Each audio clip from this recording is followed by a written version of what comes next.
All righty.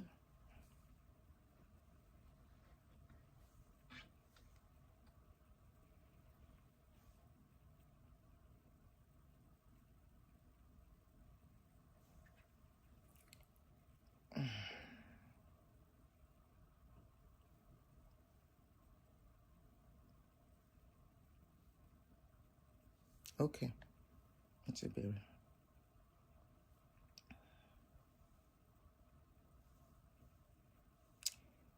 Ìgbà fọ́lọ́run sátì òun la ṣẹ̀dá gbogbo wa. Ìgbẹ́nu bímọ ọmọ òun la ṣíwájú gbogbo wa. Akẹ́yìndé bàbá Fátímọ̀ tàmí o.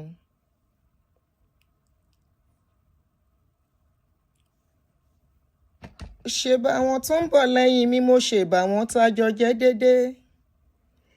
Ìbà fáwọn tó jù mí lọ tẹ́kọ̀ọ́ ló bá ti jùbà ilẹ̀ àṣìlánú ni. Ìbà fọ́lọ́run lòun la ṣẹ̀dá gbogbo wa. Ìbẹ́nu bímọ ọmọ òun la ṣíwájú gbogbo wa. Akẹ́yìndé bàbá Fátímọ̀ tàmí o. Àyìndé jẹ́ lídà fòlórin o. Ó jẹ́ lídà. SK commander fòlórin. The Fuji exponent. The Fuji exponent. Ṣùgbọ́n dèrè bàbá dèrè olórin o. Àwọn mélòó lẹ mọ̀ èyí tó ń ṣe olódù o. Láyé ń bí o Dàsíkíyà ní Àyìndé lólóhùn odù bẹ́ẹ̀ lẹ́nu wọn o. Odù bẹ́ẹ̀ lẹ́nu wọn o. Odù bẹ́ẹ̀ lẹ́nu Nọ̀síà o. Nọ̀síà orin fọ́múlà tuntun àjẹ́ndà tuntun pẹ̀lú ohun tuntun Làdùnní fi ń gbayì o. Làdùnní fi ń gbayì o. Ṣùgbọ́n tí n bá wá ṣeré mi lọ. Àwọn olórin mélòó lẹ́mọ̀ èyí tó ń ṣe olódù o. Láyé bí o Dàsíkíyà ní àìrìn ọkùnrin àyèkéré lóhùn odù bẹ́ẹ̀ lẹ́nu wọn o. Odù bẹ́ẹ̀ lẹ́nu wọn. Ó yá ẹ máa gbórí wọlé odù bẹ́ẹ̀. Mo kí yín gbogbo ẹ̀yin tèmi o. Mo ní ẹ káàbọ̀ sórí Real Talk with Aunty Aduni o. Ẹ wá fi èyí kọ́gbọ́n o. Ẹ wá fi èyí kọ́gbọ́n gbogbo ẹ̀yin tèmi ẹ gbórí wọlé ẹ wá fi èyí kọ́gbọ́n o. Sábàrú mọ́ṣọ́ ló gbọ́ ni kó wá fi èyí kọ́gbọ́n o. Hello everybody. Hello baby yo pẹ́pẹ́pẹ́ how do you do? Ṣó wá fẹ́ mi? Olúyẹ mi sí. Àdàdàdà ṣáì. Ẹ wá ń bí o. Adisa, how are you? Show me o sí fún ẹni tí ó bá broke o. This show is for people who get money. No come and tell me, say Aunty Aduni, start now. This is a live stream. Live stream is not for everybody. If you no get data, go and sleep. Don't come and tell me, Aunty Aduni, you start now. I am not starting yet. Hey, good afternoon, my people. I welcome everybody. I think we can start. People don't enter small. Make people, they begin fall inside as then they enter, they join us. This is going to be a long thing. In fact, this show, if you reach, this is episode 1, season 2. I've been at season 1, episode 2. I don't know. Which how then they take right now. But I feel tell you, say, this story feel reach part 1 to 20. I know they do show like this. Dakoru, go and learn Yoruba. I be Ngbati. I must to speak my Ngbati inside show. Nobody can take that one from me. So go and learn Yoruba. So all of you on YouTube, I greet everybody. Welcome. Oluweke, my brother. That $100 where you give me, na me go shop am. I don't talk am for that show. They don't disappoint me again about helping people on social media. Na me go shop that $100. I welcome everyone. Welcome. Thank you for joining me on YouTube and on Facebook. I say thank you very much. This story where I bring, you don't. Can I still do it? Or I will go to where I saw the story.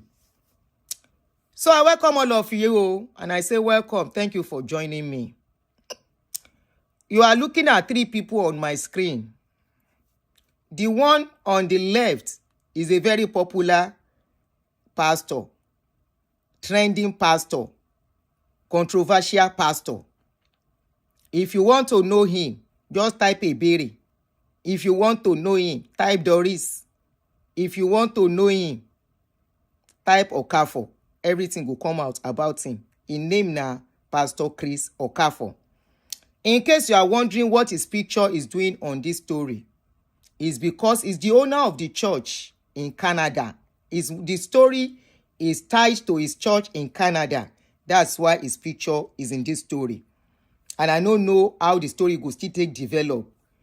The other man on my right, where wear blue suit, that is Pastor Bashiru Igbano.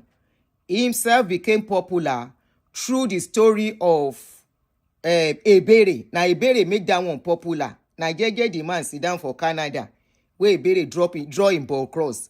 Now in ball cross where Ebere draw, now he can't give birth to this story. I hope you are getting it. Ebere now he draw the broadcast of Igbano. Bashiru Igbano on my right. Now Ebere, that story of Igbano, now he give birth to the story. Evangelist Joy, I greet you. You are all welcome. I am a very popular word. I don't understand your Yoruba being in English. Anyway, the man on the right, like I told you, became popular through Ebere. Ebere say na him ex-brokos. He say, when I say ex-brokos, ex-boyfriend, he say, na from him, Pastor Okafor snatch Ebere. Na Ebere tell us that one. But the man don't make am clear, say na lie yo. He don't leave Ebere tey. Say he no can know why Ebere put am inside the story. So now because Ebere put this man inside the story, now he cobalize the man for where the man dey in Canada. How we take cobalize the man? As the story begin trending about Okafor and Ebere, as he come mention the name Bashiru Igbano. Now some people will get problem with Bashiru Igbano for Canada. Come begin drag Bashiru Igbano.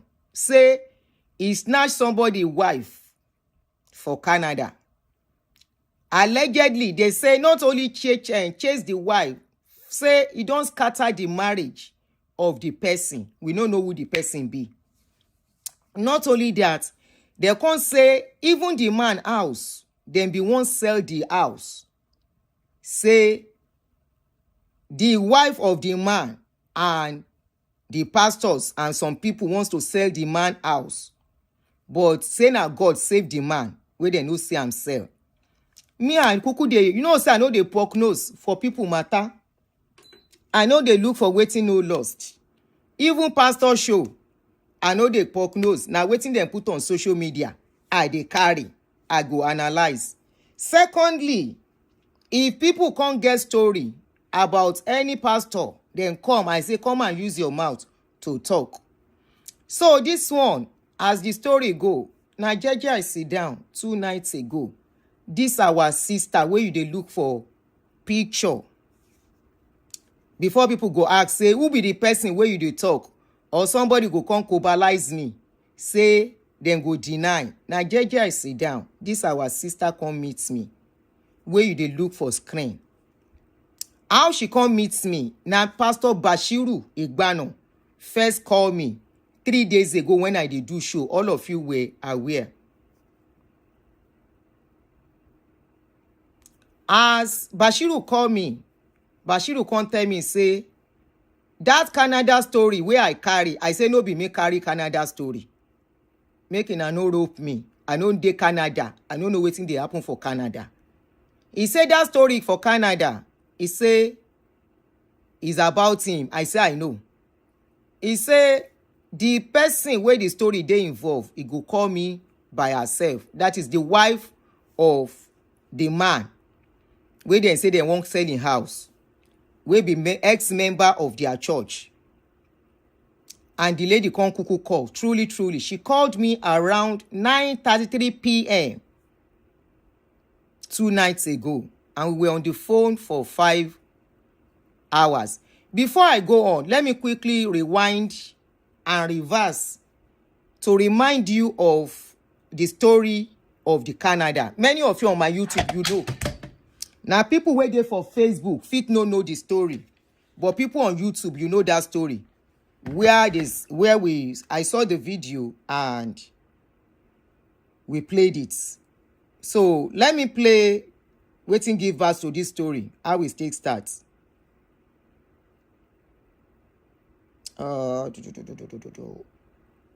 Okay, I want to remember where we saw the story. Okay, I don't see him. This my phone, they misbehave. Oh.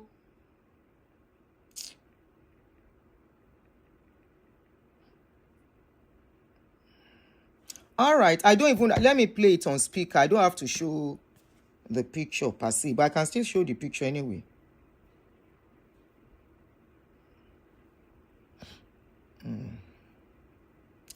I'm coming, oh, just be patient. If you never chop now long thing, or you carry your food, they chop as you they watch. You go need energy. I just finished eating too. So, okay. All right.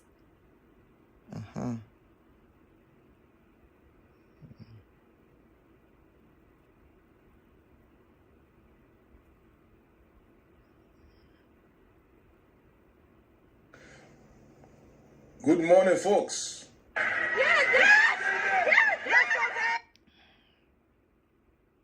Good morning. Yes, we came in here today to check if they are open. And they come and they look for the video. Okay, I don't see him.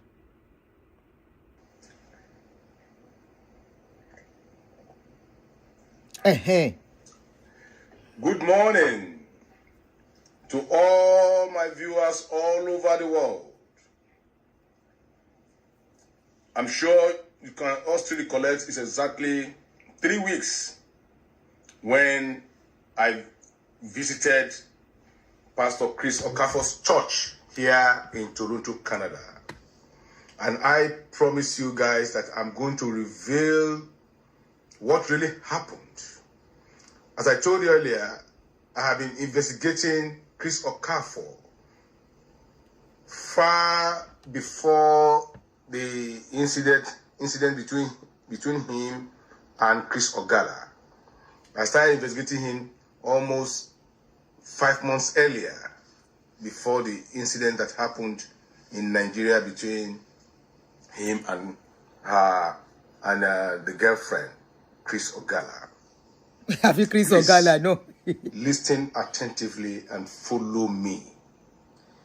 I may not end this series on this very video, because it is going to take a very long narrative. It's going to be in parts. I'll call this one part 1. Yes, this is how Chris Okafor and his cohort, Bashiru Ogbano, that is his real name, before he's being christened by Chris Okafor. He now gave him a new name, David Okafor. It happened in July 2024. Chris Okafor got across to one of her church member who is now residing in Canada. Okay. That he is coming to Canada for... So I'm going to put the phone down, but you'll be listening to the story. So this is the genesis of the story. This is where the story came from, because they will have said I was the author of the story. No, I wasn't. It only went viral when I saw the story and I carried it. So just listen to how it all started. It started when Chris Okafor had problem with Doris and the story came online, and these people now got to know, okay, so this is who these people are. Now then begin do some investigation about them. And he needed her help.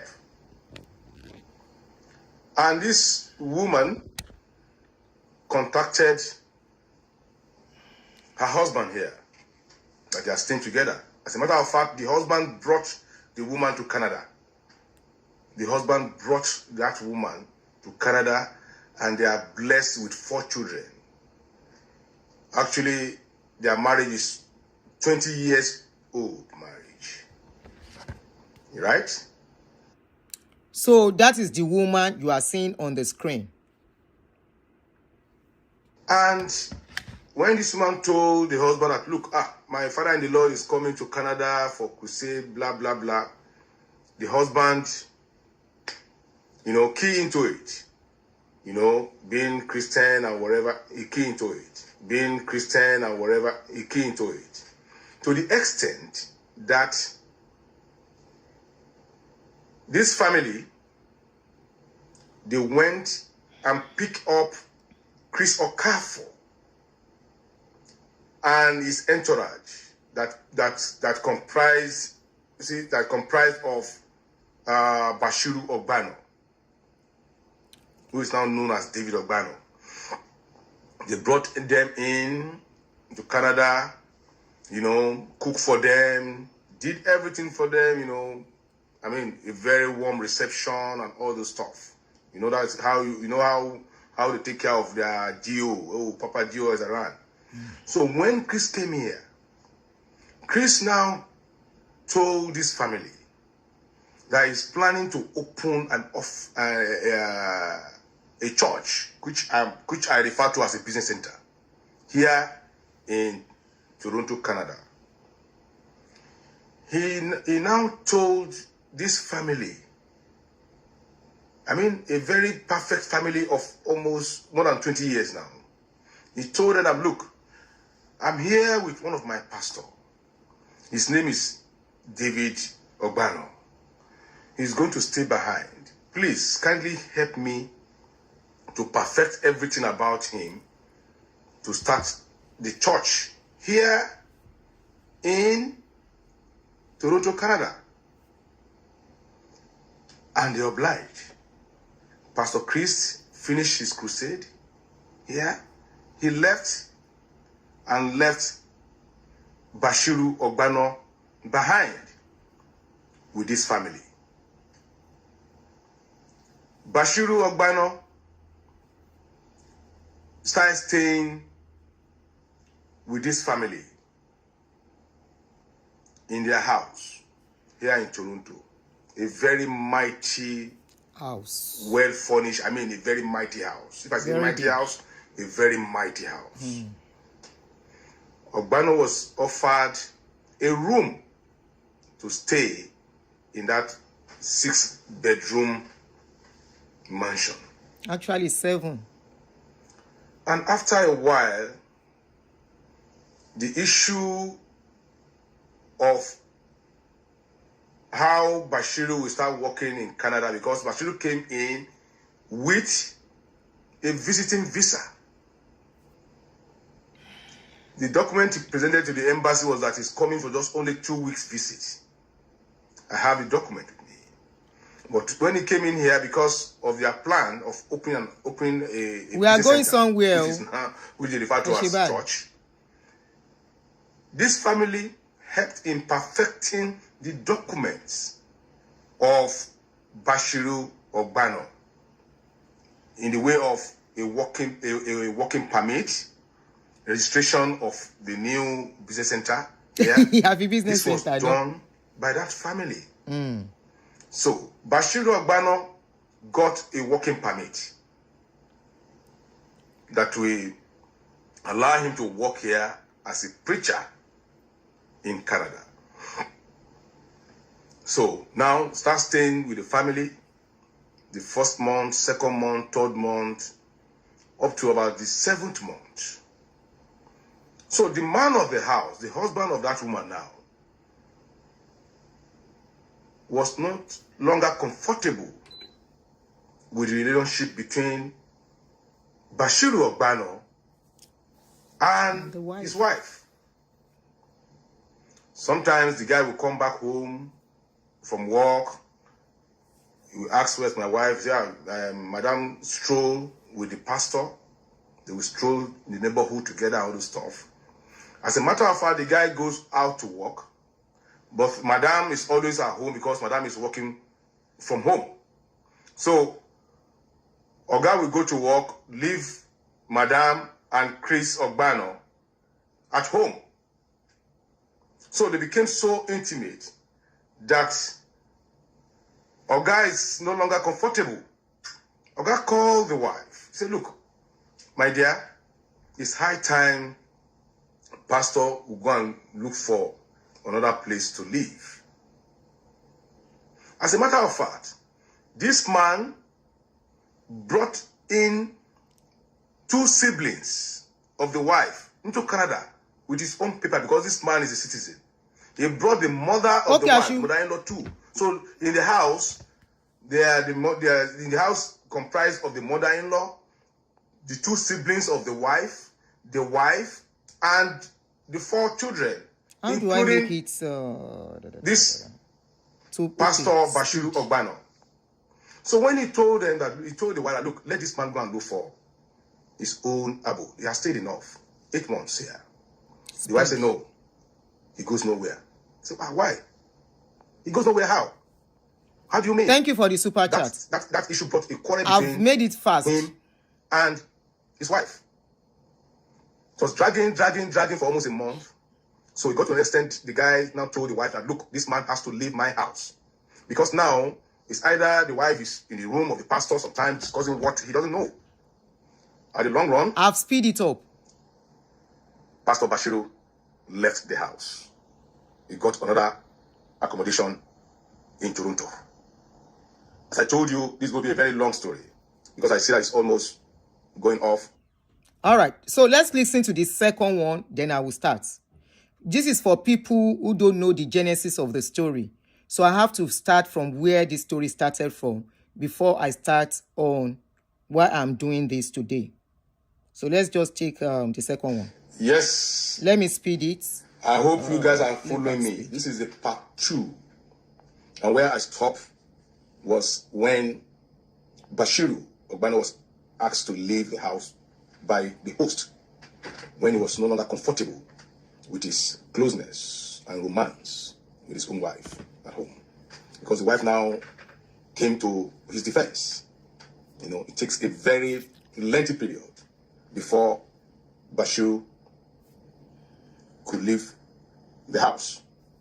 Meanwhile, all this while, when this is happening in the family's house, he was talking with Chris Okafor in Nigeria. And Papa, please, tell your pastor to go and look for a house. He has stayed more than 8 months here. Please. And moreover, I'm no longer comfortable with the way his closeness with my wife. Because my wife now doesn't even listen to me any longer. Sometimes I come to the fridge to pick food. The siblings of my wife will tell him that, oh, please, that food is for pastor. The wife will come, that food is for pastor. So in my own house again, you're having a different food for pastor? No. So all this while, he was complaining to Chris. And Chris did nothing about it. So, when pastor left the house, pastor got another accommodation in Toronto. And the family, they were in their home. But the guy stopped attending the church. He said because he's no longer comfortable with what is happening there. That he has seen that these people are not sincere. They're not sincere. And he has seen that what they are doing in that place is all fake. All the miracles, they are all fake. Right? Because it got to a time, this Chris Ogbano asked church members to bring all the denominations of the Canadian dollar from 5 to 10 to 20 to 50 to 100. So you should bring it to church and sow it as a seed. That the following year, by that time, by the year after that time, that they will all become a millionaire. They all came with the seed, including this man too. He said he sold that seed. Imagine bringing all the denomination of all Canadian notes from 5 to 10 to 20 to 50 to 100. 5 different denominations. They saw it, nothing happened. Right? Now, the pastor has left the house, but the wife still continue attending the church with the children. So that's the family now, the man of the house, the husband of the woman, got information that the wife always goes to the pastor's house. So at a particular time, he traced the wife's car and he saw it in the pastor's house. So when the woman returned home, the husband challenged her. Where are you coming from? The man was trying to lie. He said, look, I saw your vehicle in the house of the pastor. What are you doing in the pastor's house? And she now said, yes, I went to cook for him. He said, you went to cook for the pastor? You have not cooked for me, your husband, but you have the audacity to go and cook for the pastor in his house. Hope is not what I'm suspecting, that you people are having affairs. That was it. What never happened before in their family happened that very day. The woman jumped at the husband. And the husband now pushed her away. For the first time in 20 years, they have never had such a quarrel. Unknown to the husband that the wife has a plan. Immediately, the wife picked the phone and called the police. He called the police, claiming that he was beaten, claiming that he had been in a toxic relationship, claiming that he's no longer comfortable with a man because of her life, and all those tales, all those lies. Allegedly. Then police came. We were in the country we are. Police came immediately. And the husband was handcuffed, arrested, and sent packing. He was detained. Even at that moment, he was calling police or whatever. This man picked his phone to call the pastor. As he was calling the pastor's off the line. He picked the phone again. He called Chris in Nigeria. Please, pastor, this is what is happening to me. Chris listened and off his phone. He off his phone, and after a while, both Bashiru, the pastor here, and Chris in Nigeria, they block this guy's line. They block his line. This is how the man was chased out of his own house that he bought. He was chased out. But the shocker there is this. After 2 days that this man has been chased out from his house, Bashiru Ogbano back into the house. He returned back to the house. Bashiru started staying in that house with another man's wife and children. This man now has been banned that he should not be seen 3 kilometers radius from the house, from his own house. And here we are. Bashiru is now living in another man's house with another man's wife and children. Chris Okafor did not intervene. Chris that brought the man to them refused to intervene till tomorrow until his issue with Ogala came up. And that was the period I was investigating the whole issue. So when Doris Ogala issue came up, and I said, so really, this is what these people have been doing? On in-depth investigation, I realized that the wife that Chris Okafor got wedded to of recent was the girlfriend of Bashiru Ogbano. Was the girlfriend of Bashiru Ogbano. And that's the same lady that Chris Okafor got impregnated. Which means Chris was sleeping with his own pastor's wife or girlfriend. Because I learned all members of the church knew the relationship between Chris Ogbano and the present wife of Chris Okafor.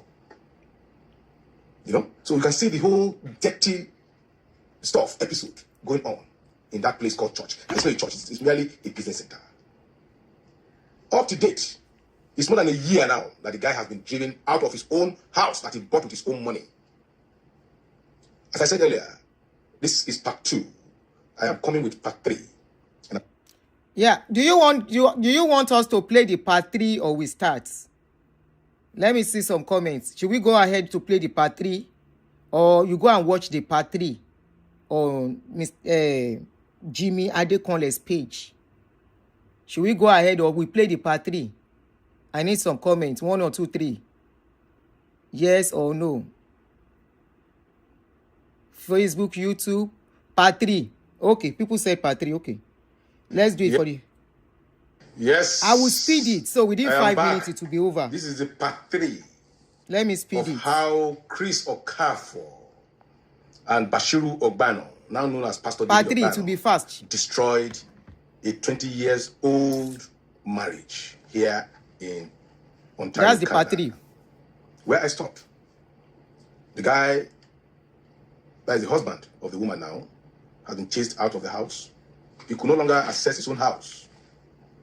Nothing he took out of the house. It's getting to 1 year now that he could not access the house. As a matter of fact, he was even facing a lot of challenges because of the phantom lies heaped on his head.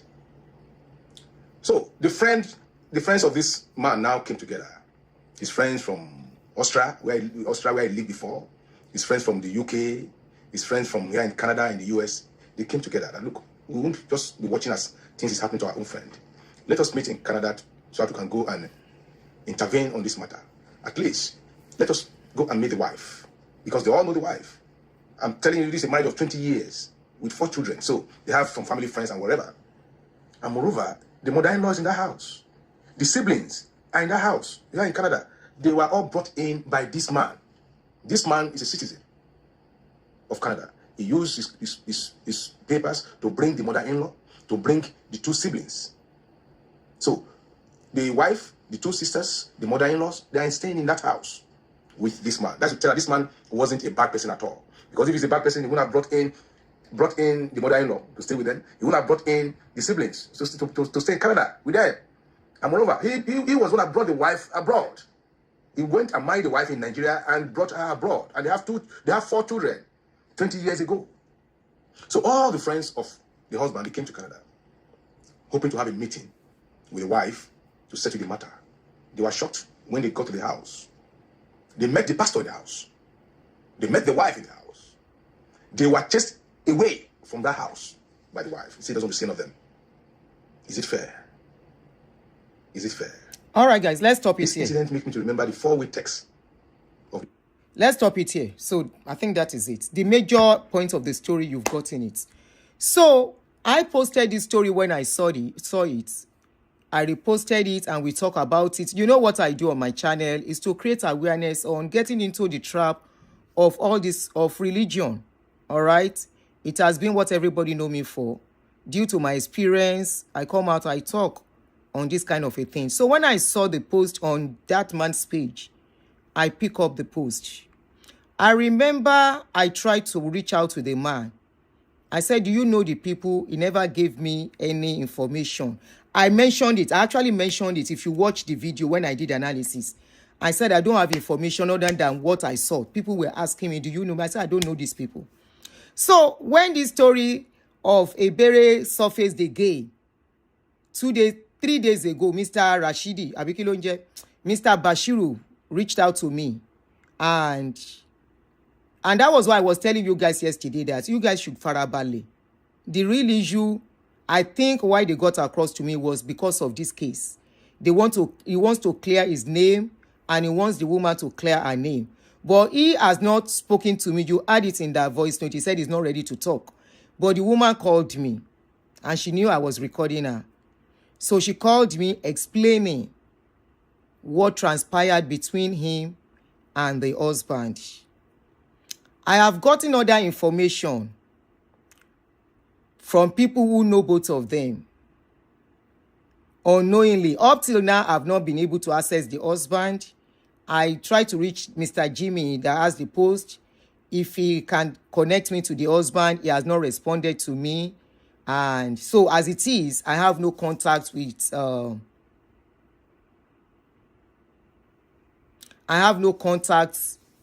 husband. I have not been able to speak to him.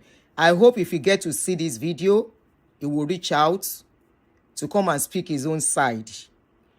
The first story we got was from Mr. Jimmy. Now this is the wife's side of the story. And like I told her, she wanted me to edit. Unfortunately, I let her know that editing will be very difficult for me. And I hope she's watching me here. Transparency, truthfulness is all that matters. If you know you have said the truth, I don't see why you should be afraid. So I told her, I said, editing will be very difficult for me. This is a conversation of almost 5 hours. How do I want to sit down to start editing?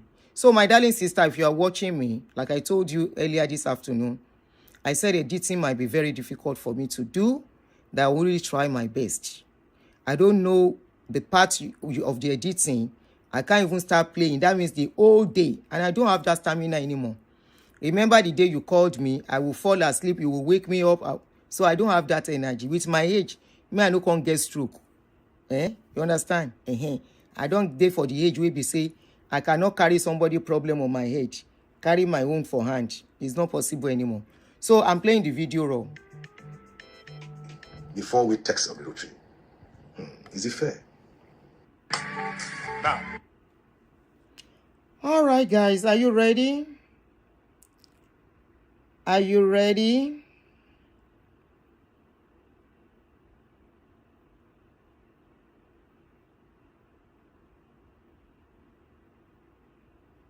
Okay. The audio is long, oh. I will try and speed it. Okay?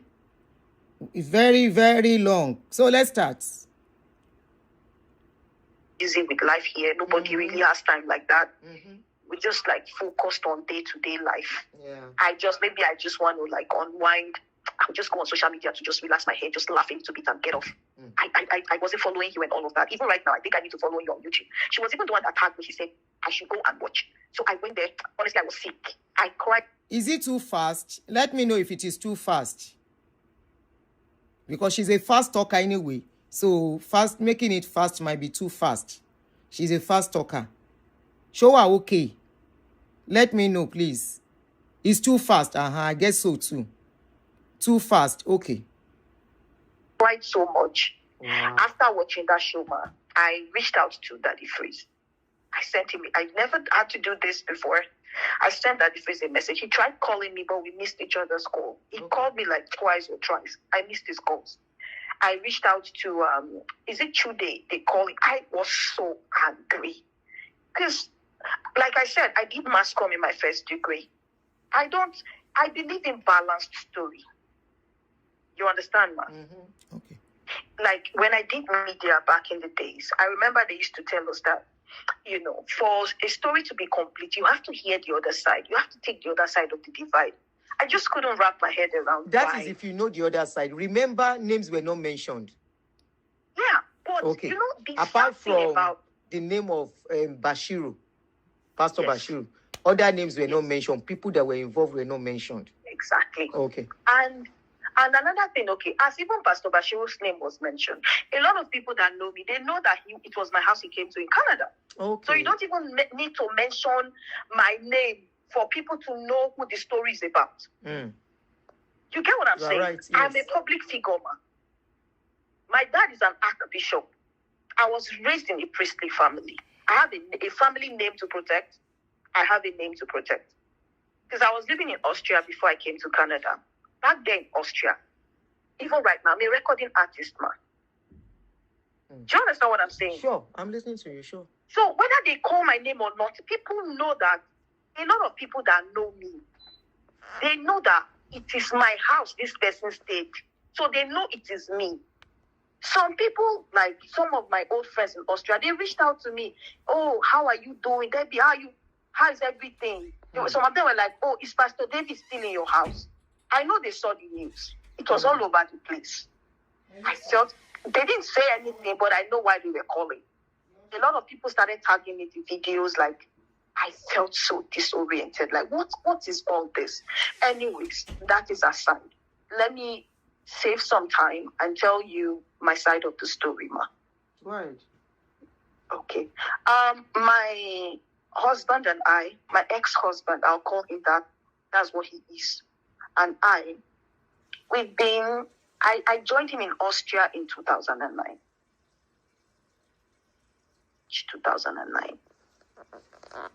I joined him. Hello, Ma, can you hear me? Sure. I don't want to interrupt you. I'm listening. Okay. So when I joined him March 2009, we did our white wedding July 4th. That same 2009. Like I said, I was raised in a priestly family. We have rules, we have principles that guide us. Before I joined him, we had done introduction. Because of the kind of paper he has, he begged my father. He said he can't file him for me if he doesn't pay the dowry. So my dad now told him, whatever you are doing now is not regarded as marriage, where we come from. Because you pleaded with me and you requested, I will allow you, but do not touch my daughter. He's a leader. You get, they suspend people. You know what they do with you, they suspend people for. And I will not hide anything from you, ma. My dad was the former PFM president of Edo State for 9 years during the time of Archbishop Benson Dahusa. My dad has a ministry for over 50 years. It not be all these kind pastors when you see truth, when you keep them under. If you mess up, even if you are his child, you go in for it. He doesn't cover for anybody. So he was very strict, and I know the kind of family I come from. I don't joke with these kind of things. How did I even know my ex-husband in the first place? I knew him through my immediate elder sister in South Africa. We didn't date. I don't know this guy before. I was doing my youth service, and at that time, my sister was dating his friend in South Africa. I wasn't a relationship kind of person. So my sister was disturbing me that there's this guy who is very serious. He's a friend to her fiancé. You know, he said he would like to marry me and all those kind of stuff. I wasn't interested. So after so much pressure from my sister, I said, okay, send me this guy's picture. This time around, you know, when a lady starts doing NYC, you are getting ready to settle down. Yeah. And I said, okay, let me see this picture. So when she sent the picture, honestly, I didn't like what I saw. I said, I don't like this. She was not like, you know, some people are not photogenic. To cut the long story short, this guy, I did not want to communicate with him. So I lost my elder brother was in Europe at the time. He had a kidney failure, and he came to Nigeria briefly, and we lost him. He died. My brother died September 3rd, 2006. So when my big brother died, this guy now used that as an opportunity to call me for condolence messages. Every day he started calling me. I now started talking to him. That was how we got talking. Even though I said I was not interested initially. But tragedy happened that he used that as an opportunity to call me. I wasn't in a relationship at the time. So I was like, okay, let me give this guy a chance. He's serious. He wants to settle down. So he now told me he lost his father. He was coming for his father's burial that December of that year.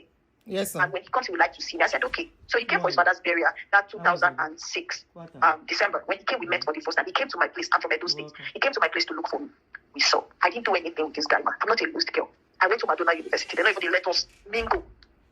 So when he made his intentions known, like a month after we met, he met my parents and he told my dad, oh, I want to marry your daughter and all of that. January 2007, we did the introduction and he went back to Austria. I didn't sleep with this guy. We didn't know each other, even after that.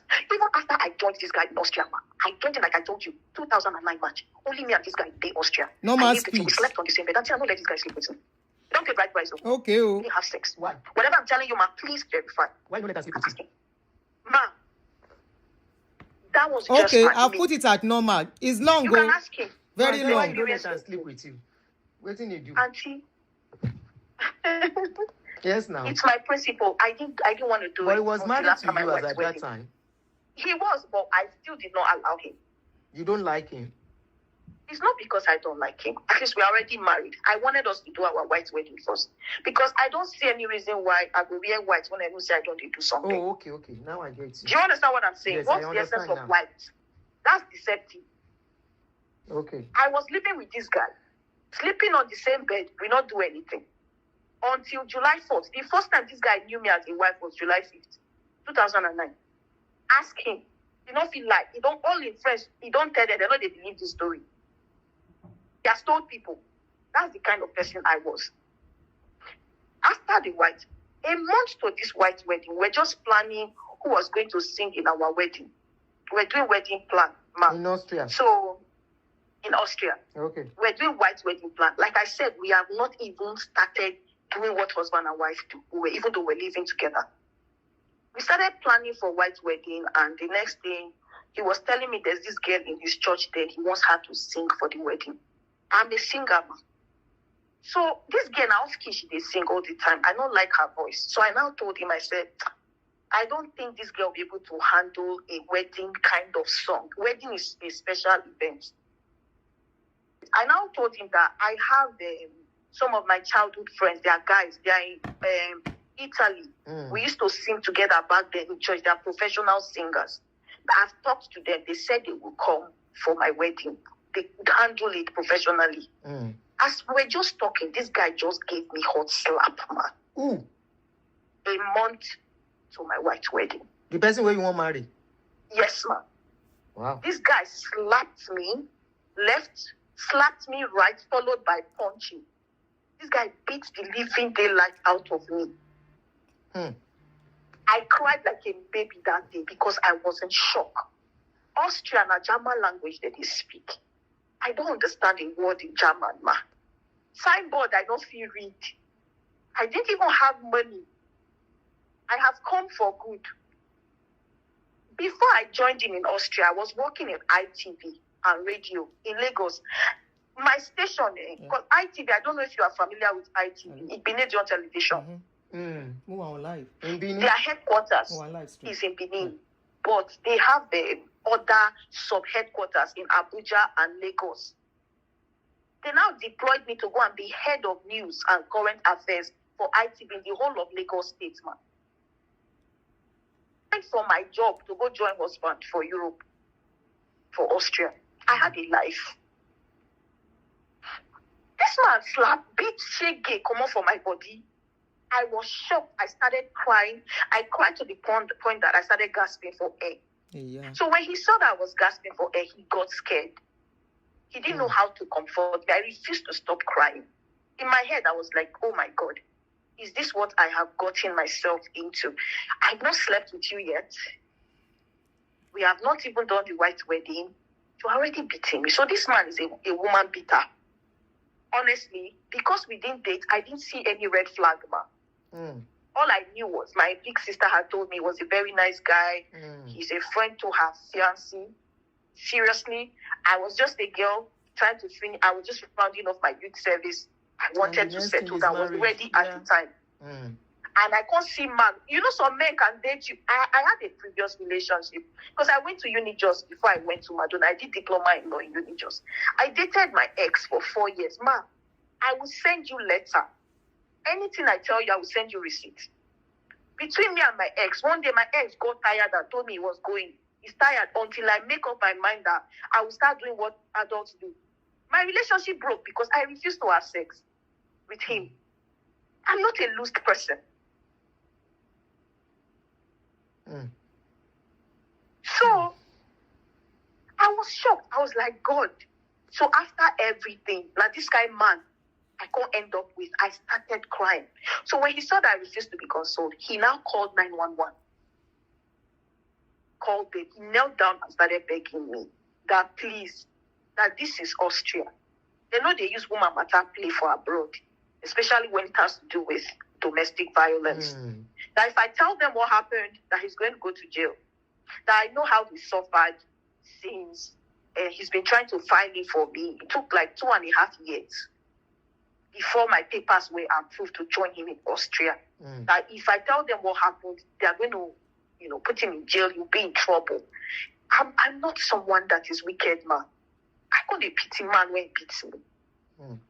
This guy called police. Police can't come. You know when you call police, you're there abroad, so you go understand. When you call 911, police and paramedic, they will come. They came to my house. Then he was living in a one-bedroom car. They call it gasonia in Austria. When they came to my house, they now started using German to talk to me. They were asking me what happened. I was quiet. I didn't say anything. He was now using German to answer them. Till today, I don't know what he told them. They asked and asked and asked, and I was quiet. I didn't say anything. I was just crying. They now took me to the hospital. Ma'am? They don't have interpreter. No, they were speaking German. Obviously, they didn't know what was going on, right? So they assume you understand their language. That's how they are in Germany or Austria. They are so crazy about their language. You go to the hospital, they'll use German to talk to you. Wow. You will go anywhere you go. They believe their language is the best. If you don't understand, it's your business. Wow. I was shocked. I had culture shock when I got there, man. They will call you on phone for official matters. They will use language. You will not understand. You just be like deaf and dumb. You can imagine how I depended on my husband. I was like deaf and dumb. I don't understand anything. He was the one that talked to them. Till today, I don't know what he told them. All I knew was they took me to the hospital in the ambulance. He followed. When we got there, he told them whatever story he wanted to tell them. They now gave me medicine like all this time, in their own German one. They gave me medicine. I came back home. When we got home, I told him, I said, I want to see your pastor. All the people I met in Austria, I knew them through him. They were all his friends. And this man, my ex-husband, he's like a superstar in Austria there. Because he got paper. He got paper a month after he got to Europe, man. So it's like, most of all these girls that go to Europe, now once they go to for them. I'm not shaming anybody. I'm just stating the obvious. Especially girls when come from my place, in those states. Now, runs, if you just see any babe for Europe, if not be student, just know say runs carry them come. Majority of them don't have papers. So obviously they wanted him to marry them. But he's a Yoruba man, he goes school. Do you understand? He didn't want to settle down with person when don't fit do a olosho. You get what I'm saying, man? Yeah, sure. So, okay, now those kind of people now me want go tell say my husband they beat me. Oh, I have told you guys, you will be patient. Now, long story. I tried. I said, let's go to Canada story. She said no, that she has to start from where she's starting from. Say, Mani Suru Ejo. If you can't watch finish, you come back. I hope we'll be able to finish. You come back and remain, continue where you stop from. But it's what you're listening to, myself, especially by man and so woman. You know, it click also for them. For abroad. Like if you give them paper, I found myself in a situation where I couldn't talk. Because anywhere I go to, they always tell me, you are very lucky, oh. You are lucky now, your husband marry, oh. And all those kind of things. I was just watching everybody. I didn't have friends. It was later, I now made friends with some students because I was educated. I now, there's this school, these students, they call it Klesheim. They used to come to the church that my husband was attending at the time. I now became friends with, they are from Caribbean. They were the people I could relate with. I made friends with some of them. You know, I had people I could talk to on my level and all of that. I told him, I said, I wanted to see your pastor. So the next day, I don't know, obviously he had gone to see the pastor before he took me there. But when I got to Austria, he was driving a very long truck. So I think when he closed from work, he went to see the pastor and now took me there. His pastor is from Uganda. The pastor's wife is Austrian. So we went to the church.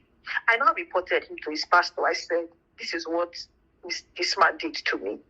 I can call his name, maybe when you are saying my story, you might, not mention his name, just the way you did it.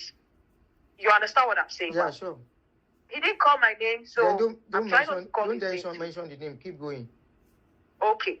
So I told the pastor, I said, this is what this man did to me. How can we be planning a wedding and this man is already beating me? I told the pastor, I do not want to continue with this wedding. The pastor said, you can't try that way. Do you know how many years it took this man to process your papers? That he's aware the man has suffered so much that in short, he wants to even tell me something.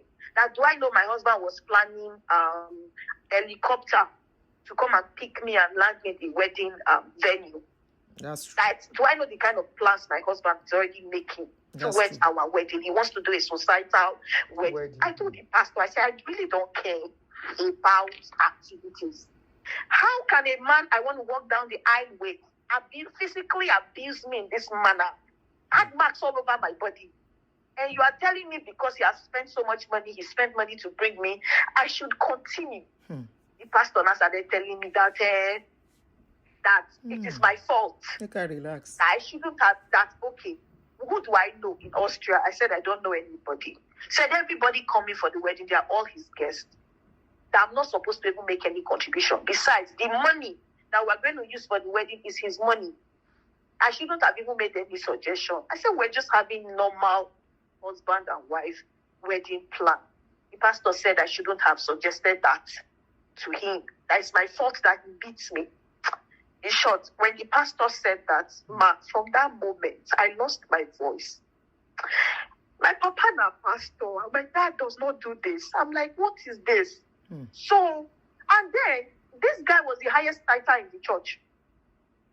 I could relate to why a pastor would support this kind of thing over the truth. I felt marginalized. I just looked around me. If this man's pastor can say this, if I now tell other people my story, what will they say? There's no point talking. From that point onward, I lost my voice. I just promised myself, nobody will ever hear anything from my mouth. I won't talk again. I kept quiet. Something broke in me. We went ahead with the wedding. I was sad, I won't lie to you. People were just like, oh my God, what a lucky bride. For my heart, I did cry.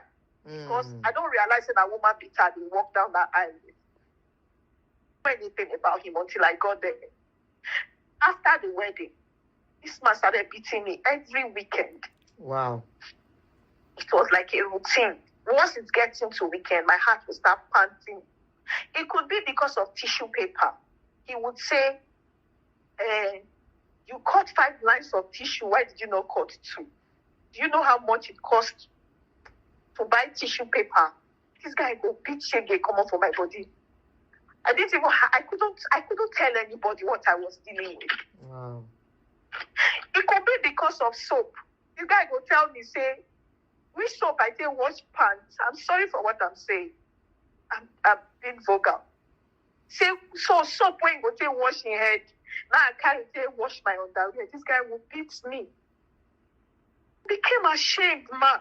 I went to private school from nursery school to university.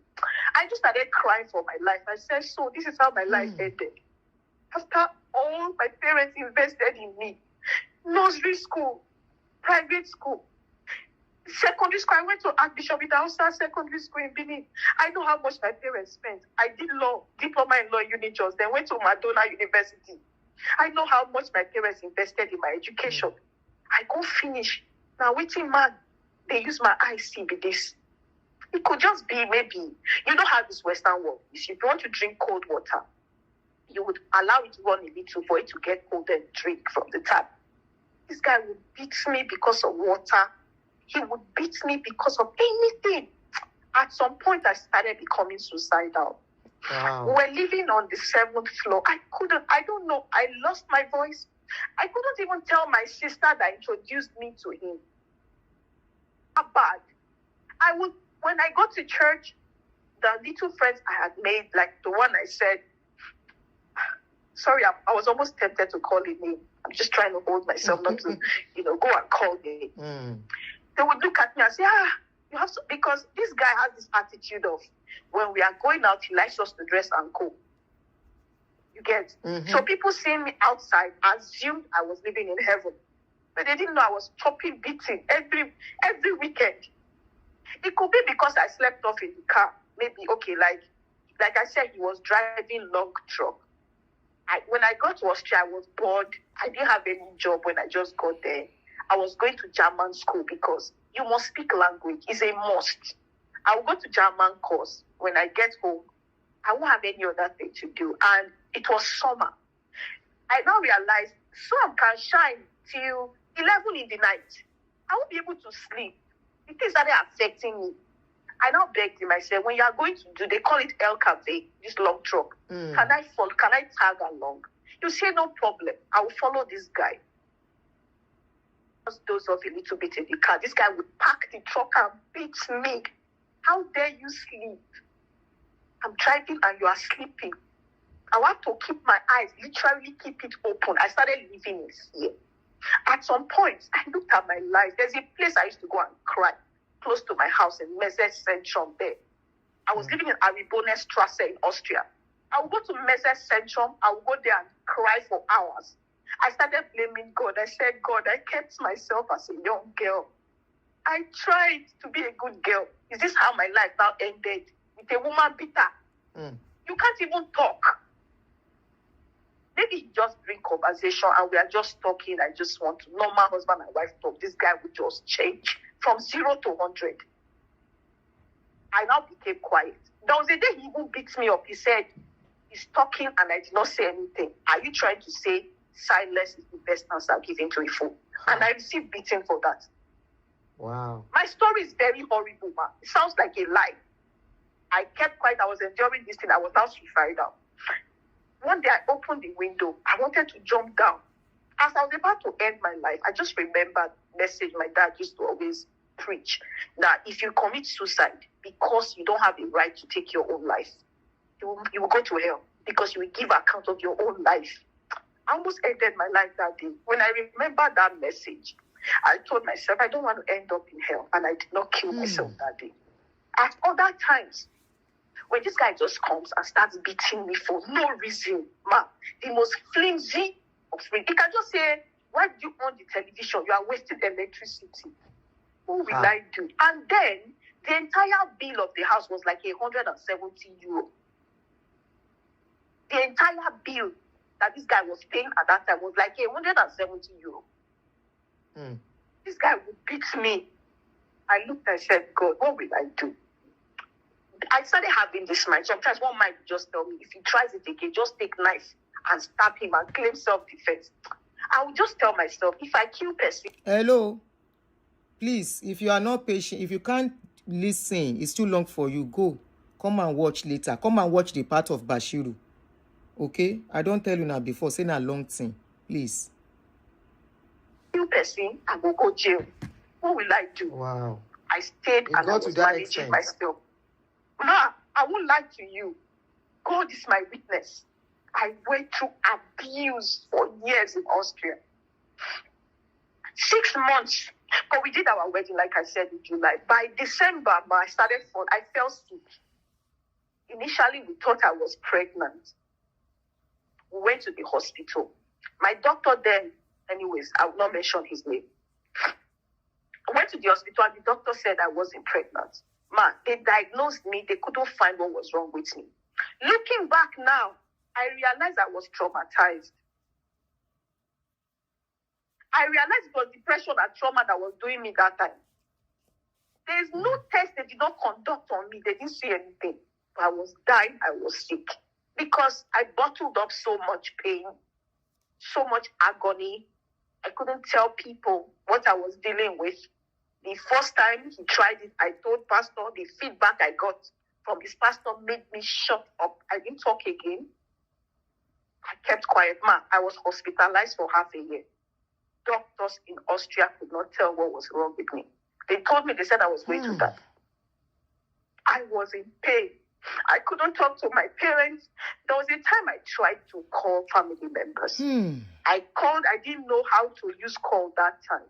That maybe he was supposed to buy like a call card and load on the phone before I make the call. I just wanted to talk to someone.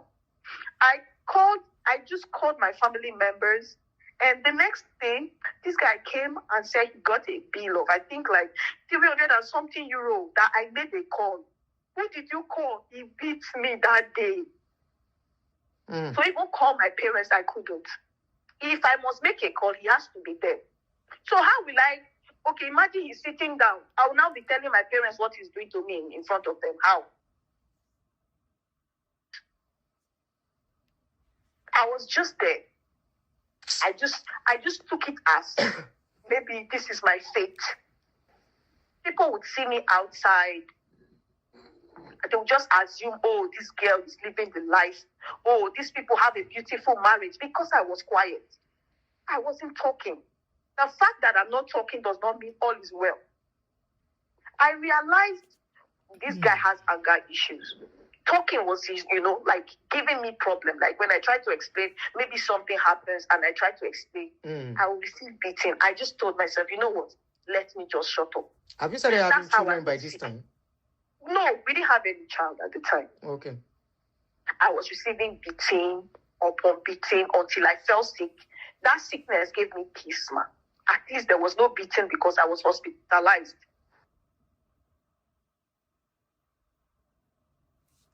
Okay. Like a guinea pig in that hospital. They were looking for what was not lost, man. They drilled my bone marrow and took the bone marrow sample to different labs around Europe, trying to figure out what was wrong with me. Because I wasn't talking. So when they did all those tests, everything came back negative. The doctors were now looking at me. They now said, okay, that now they want to conduct a test on, they call it this endoscopy, where they would, open like 3 units in my stomach, open my navel and some other, just a point, and put camera inside and check my intestine or if there's anything they would find. So when they did that test, they now saw like a bacteria on my left ovary.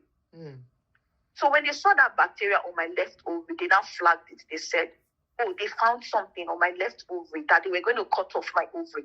I never born. Now one cut off ovary. So I told the doctor, I'm sorry, I won't let you cut off my ovary. Nothing is wrong with me, please. So they even gave me a paper to sign that they want to save my life. I'm the one that said they shouldn't cut off my ovary to save me. I said, no. Whatever people are saying, I don't think it warrants you cutting off my ovary. I've not given birth. I won't let you They destroy said they wanted you. to cut off your ovaries since you don't They speak. told me. But I thought you said they don't okay. speak English. When the one I said they don't speak English was, for example, that time they took me, when they abused me and they took me, to the hospital when they came and took me. So with time, even me, I said I went to a German course. I studied German. I have a diploma in German. I began to understand them a bit. And when they saw my case, I was hospitalized for like 6 months. They looked for some doctors that could speak a little bit. They call it Abusive English. They'll say, oh, I can speak Abusive. They would come, communicate with me the little they can. And me, I started understanding German a little bit because I had gone to German school. Okay. I could communicate at that point. Immediately I came, I started German course. As my case progressed, they were now looking for like maybe doctors or some nurses that could relate with me. Okay. You get? Now I understand. Yeah, I had some level of ability to communicate at that point. So they told me they wanted to take off my ovary, and I said, no, I will not allow them. So I signed. Ovary long. Yes, I signed a document. They said I should sign that I'm the one that said I want to die because I believe in God. I said, I don't care. I signed it. So after signing it, my husband at the time now called his brother, his eldest brother. His elder brother is a medical doctor and the wife. He got them involved, from the beginning and told them what was going on. So the brother now started talking to me. I didn't listen to them. I said, no, nobody's touching my ovary.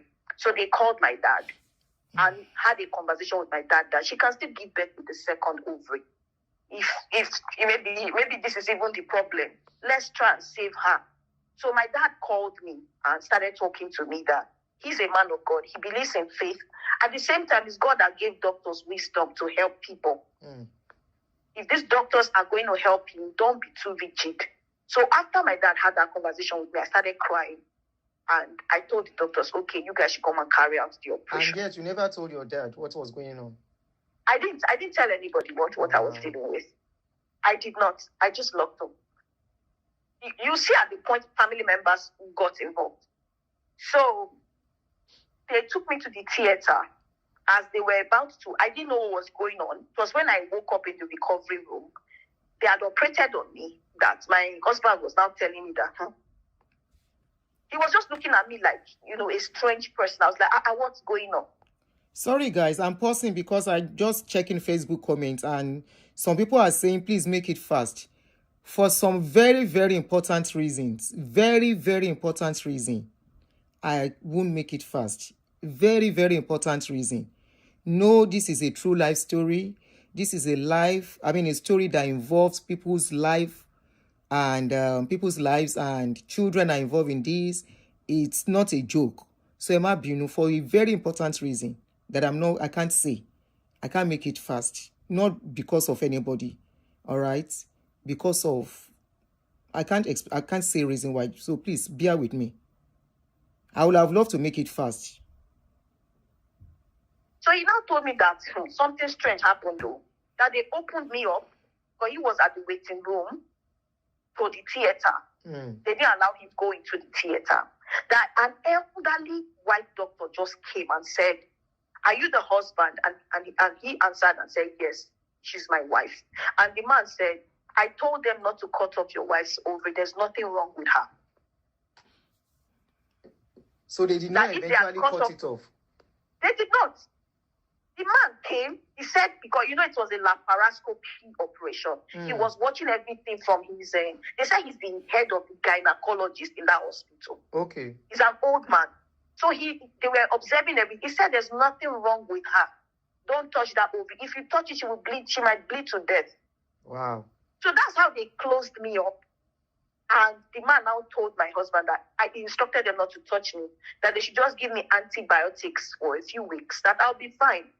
So that was how they gave me antibiotics. Less than 2 weeks, I was okay. In the month of June 2010, a friend of mine, like the one I said is from Caribbean, her boyfriend then was a music person, heard my voice. I was singing. I was backing my pastor up in church. And the guy was like, who is that girl singing? I like her voice. And she said, oh, she's my best friend. And the guy now said they have a music band that they've been looking for, like a very good singer that will be in the lead of their band. That would she mind giving me his number? And she said, okay, let me call her first. You know, in this part of the world, you don't just give us. Who is calling me?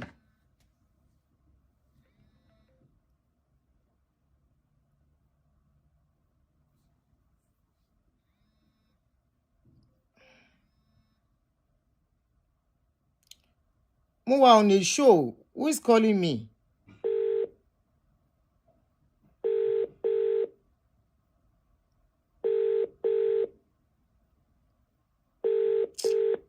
Hello, Move on live stream. I'm on live stream.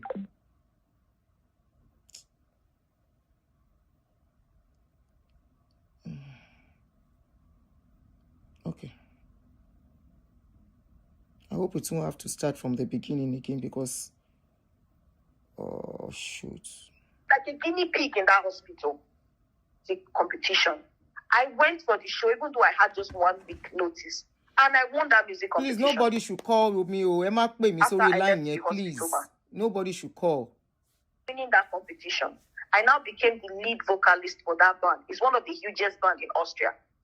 For example, if maybe Austria wants to host football, it's my band that will perform, and I'll be the main lead singer, like all these Davido that will go to Qatar, or Beyonce that will come and sing before football. It was that big. I started making money through this show. That same month, it's like doors just opened for me after I survived whatever hit me for half a year. I was hospitalized. I got my first job in Austria as a dishwasher. I'm not ashamed to talk about my story. It's the truth. I will say it. I got a job as a dishwasher in one restaurant in Austria. I was washing plates. It would stand for 9 hours to wash plates. My certificate was under the bed because I'm not perfect in German. I can't get a decent job, because it's a German-speaking country. So I was washing plates and I was also a lead vocalist in that very huge band. I could make up to 450 euro in a night for singing for just 2 hours. It was a secular band, man. Just singing for 2 hours, 2 to 4 hours, I could make up to 450 euro, man. As soon as I'm coming home, my husband will stretch hand, he will collect the entire money from my hand. Wow. Everything. Everything, man. If I lie, may God punish me. No, they not born me where make I challenge his authority. A man that is already beating me now, I can't follow the drag money. Or a man that brought me to Europe with his papers, I couldn't talk. When I started washing the plates, man, at the end of the month, my salary then was 1,050 euro. This man would collect all my salary. The first month he did it, I thought first fruit, as my husband, maybe just won't take the first fruit. Man, this man did this thing to me throughout my stay in Austria. All the work I ever did, every month my husband would collect my entire salary. Wow. I never fought with him. I never argued with this man, including the money I was making from the music. This man would collect. I now begged him one day. I told him, I said, I had a covenant with God that, bless this. I remember those days growing up in my church, I used to hold pillar and tell God, oh, Father, bless me. I want to be one of the pillars of this ministry. If you bless me, I will not forget my roots. I said, I promise God I'll be paying my tithes home. Can you at least give me tithes from this money? Gives me that tithe. That's what I will now send to my dad as the priest. Now that tithe, now my papa chopped from my hand.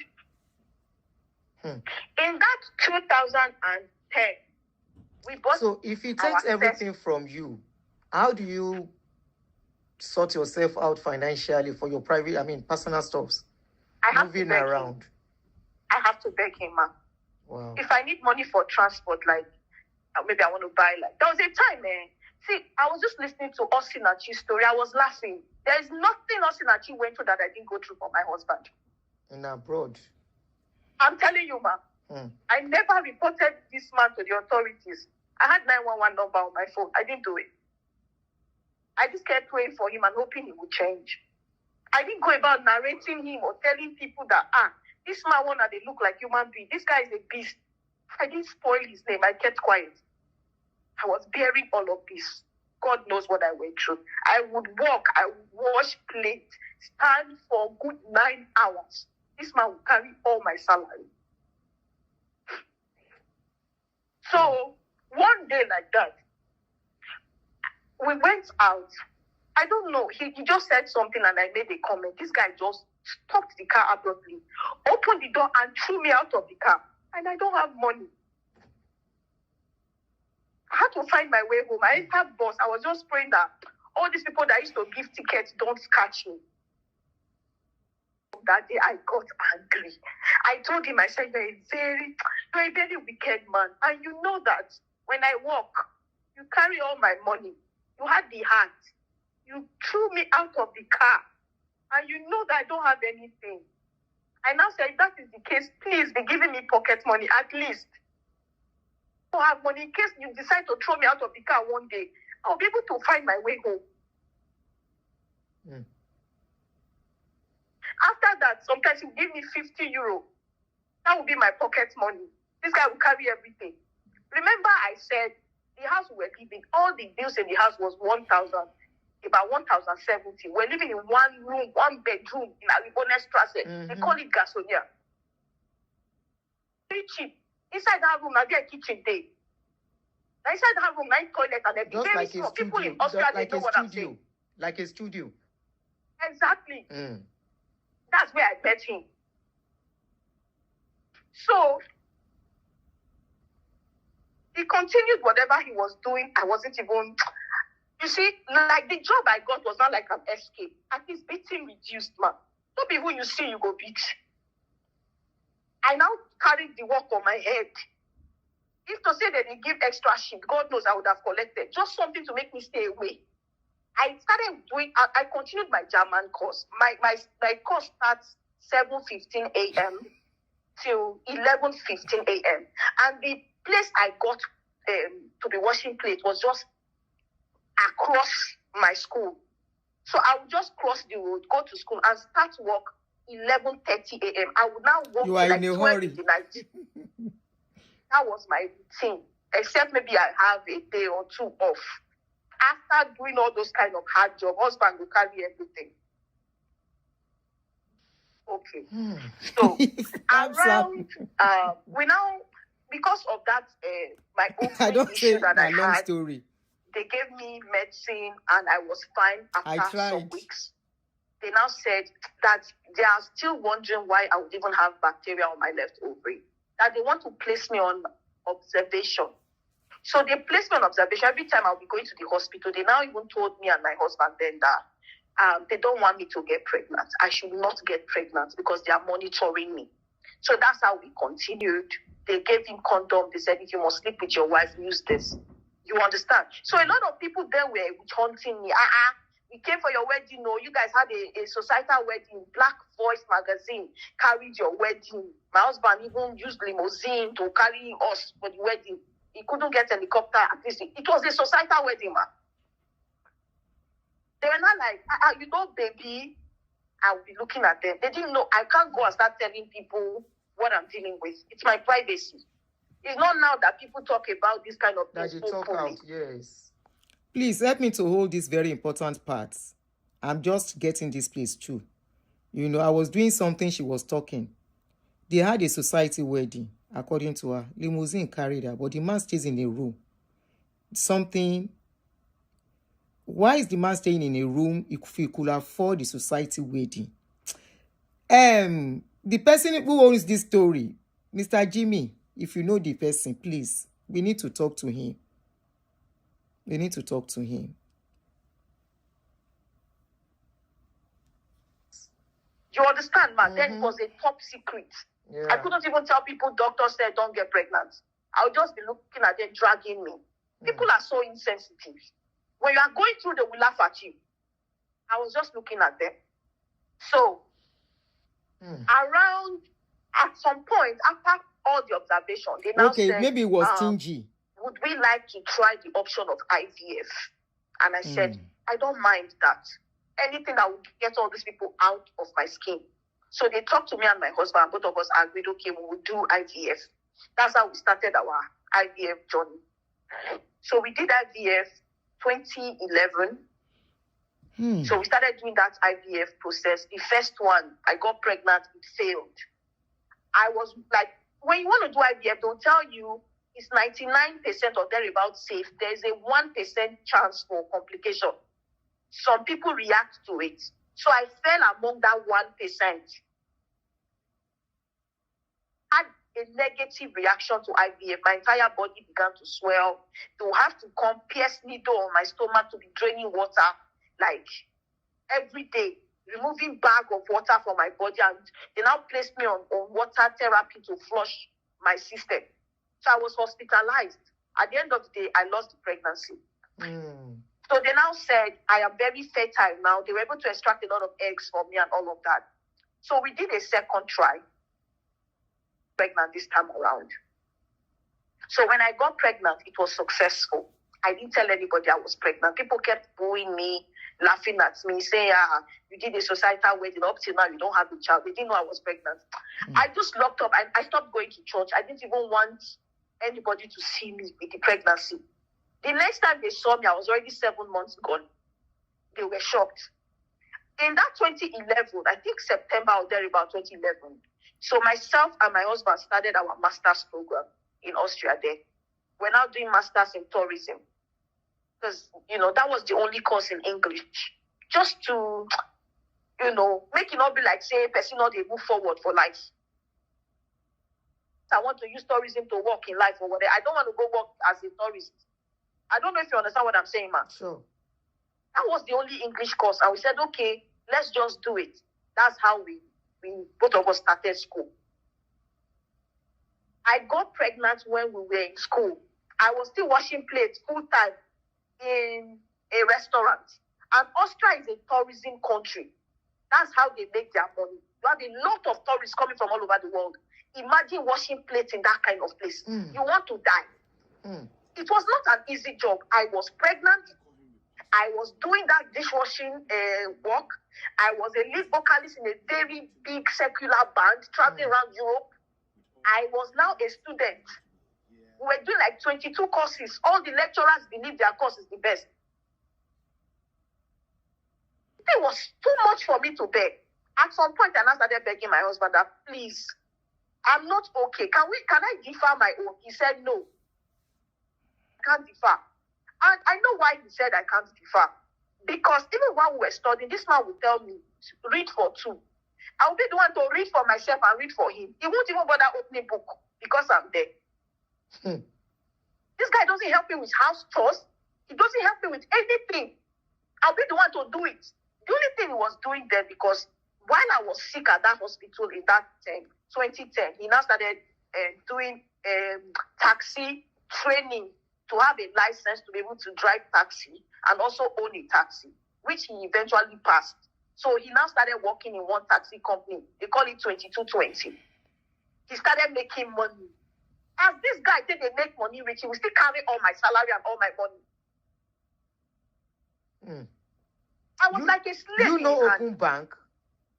Open Bank account. Get bank, now they control him. He merged my email with his own, man. Wow. Before I get alert, now he go first get up.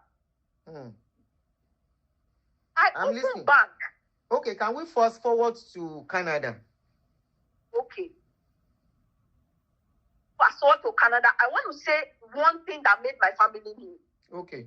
When I got pregnant, eventually, like I was saying, I was doing masters. I gave birth to my child, to our first child, October 2012. 3 weeks after giving birth with C-section, I went to do his taxi work. He just came back and saw that I used a cloth to wrap baby on the couch. I was watching TV. He just entered the house and said, why do you wrap the baby with this kind of light cloth? I now said, we have on heater because this time it was like first week of November. Okay, I said the room is warm. That's why I use this cloth. This guy descended on me. We are going to Canada. Out of here, match me where I did operation. And the wound opened. At that point, do you have evidence to this? Hello, ma. I'm listening. I said, do you have evidence to this? I do. I have human beings that got involved here. And they're willing to talk. Okay. This guy beat the living daylight out of me. My incision opened. I called my sister in South Africa. I started abusing her. First time I reacted, I started cursing on my sister. I said, the animal that you introduced to me, this is what he has done again. The incision opened and you did not call 911, I mean, emergency to come and pick you. I didn't do it, man. Wow. Instead, I called my sister in South Africa. I started abusing her. I said, the animal that you don't know, that you told me you know very well, that you introduced to me, he has done it again. Oh, if I die, my blood will be on your head. My sister was shocked because I never called to tell her I've been going through abuse in the marriage. She didn't know. Out of panic, she now called my cousins in Germany. And you only comment is so new. And mind you, these my cousins, I've not seen them for like 15 years. You know how you have extended family members, everybody just they do you. They were in Munich in Germany. My sister now called them and told them that, see what happened though. So my cousins now reached out to me that, Debbie, so you're even in Austria. They didn't even know I traveled. So my cousin now entered the road and started coming to my house. That's how my family got involved. When they came, my cousin faced him, almost beat him up. He started begging, knelt down, was begging. That was how family members knew what I was going through for the first time. They now started asking me, is this the first time he tried it? I said, no. You see, the story I just narrated to you, I told them. Family members knew. My family called his own family and they told them, see what your son has been doing to our daughter. She kept quiet since. Talk, she didn't even tell us. So after my family members knew, they meditated on the matter. My cousin now took it upon himself to be visiting us all the time in Austria. He not come bold, abuse me again because family members don't know. Honestly, I saw that worked. I was not like, oh, okay, this is good. This guy did not abuse me physically after that incident in Austria, but he continued the financial abuse. Because we had a child, we had applied for government housing. In Austria, they give you accommodation based on your family size. Now, because baby has arrived, they now approved the housing. So we moved to a room and a parlor. Yeah, a room and a living room. They upgraded us from a studio to a room and living room. When we moved to that place, this guy, then I was now on maternity leave. Because in Austria, if you have worked till you gave birth, they'll put you on maternity leave and they'll pay you up to 80% of your former salary. My salary then was now like about 850. This guy now put all the family bills on me. Utility bills, house rent and everything. He put it on my account. Yeah. I was the one paying everything. I did that for years. Go. Wow. Bye. I did that for years. Sometimes I would even ask him, I'll say, I don't like what you are doing. So when your parents, when your family got to know all this, what did they say? About the abuse they weighed in, you get. About the finances, I wasn't really flogging that with them. To say, oh, this guy, they carry on my money and everything, and all of that. I wasn't fighting him because of money or making issues with him because of money. I didn't do that. I continued paying the bills. One day I told him, I said, this thing you are doing is not good. How can you just put all the bills on me and you are making money from your taxi?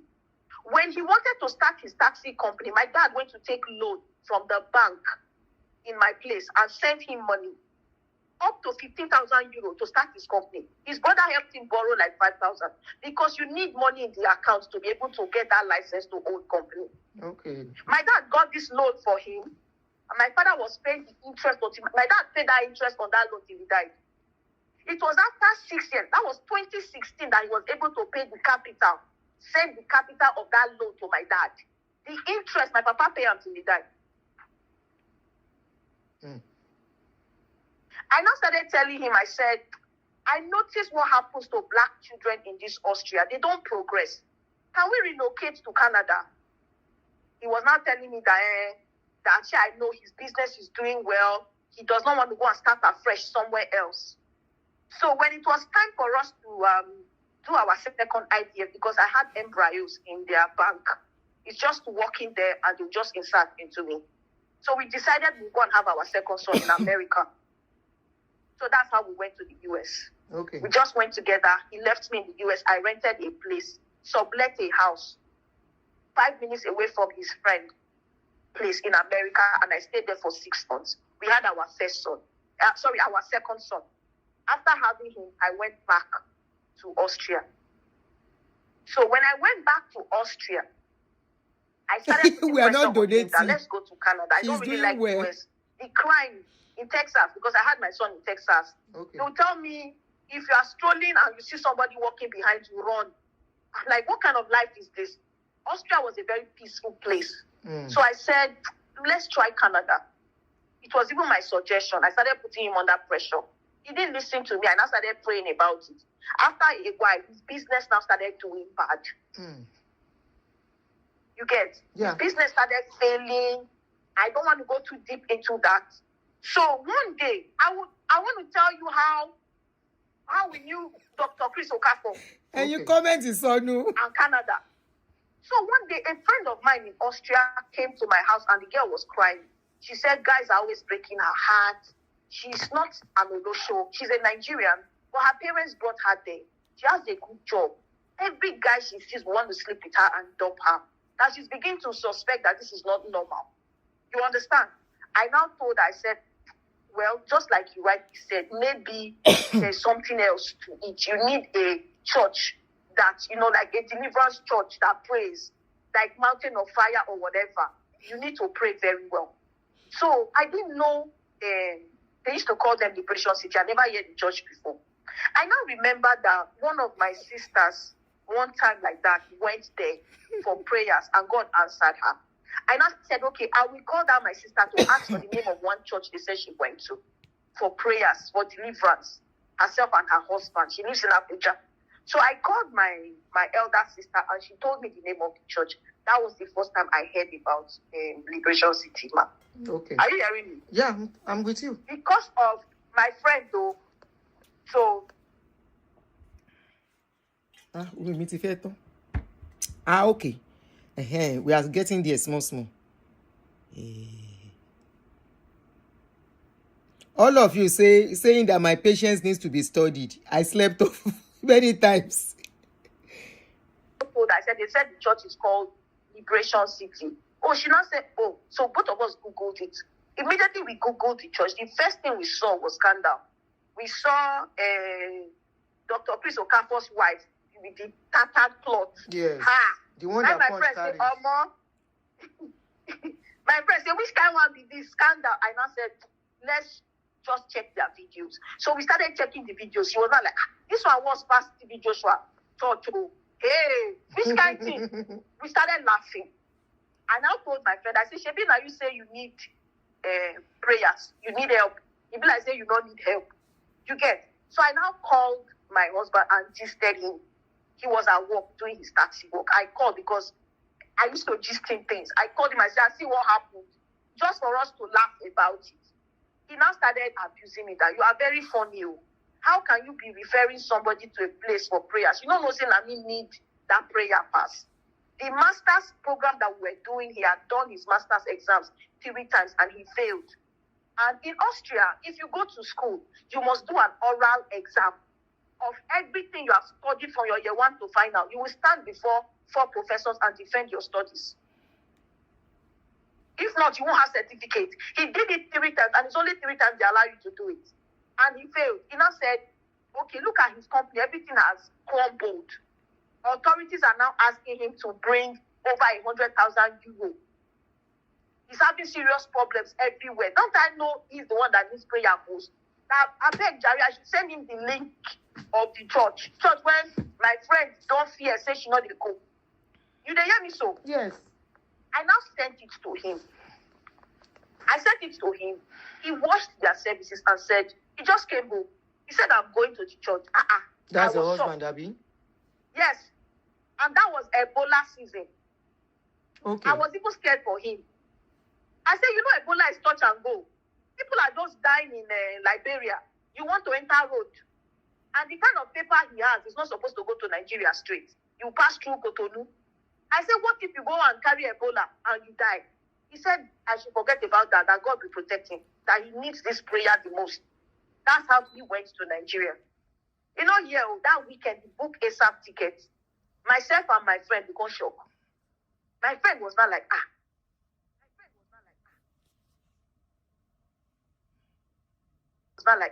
if bros we go, if I say I go. That was how he went. When he got there, they located him, prayed for him. While he was still in the ground, I don't go lie, give you. Miracles started happening. I just got a call from him. I got an email because I was helping him monitor his emails.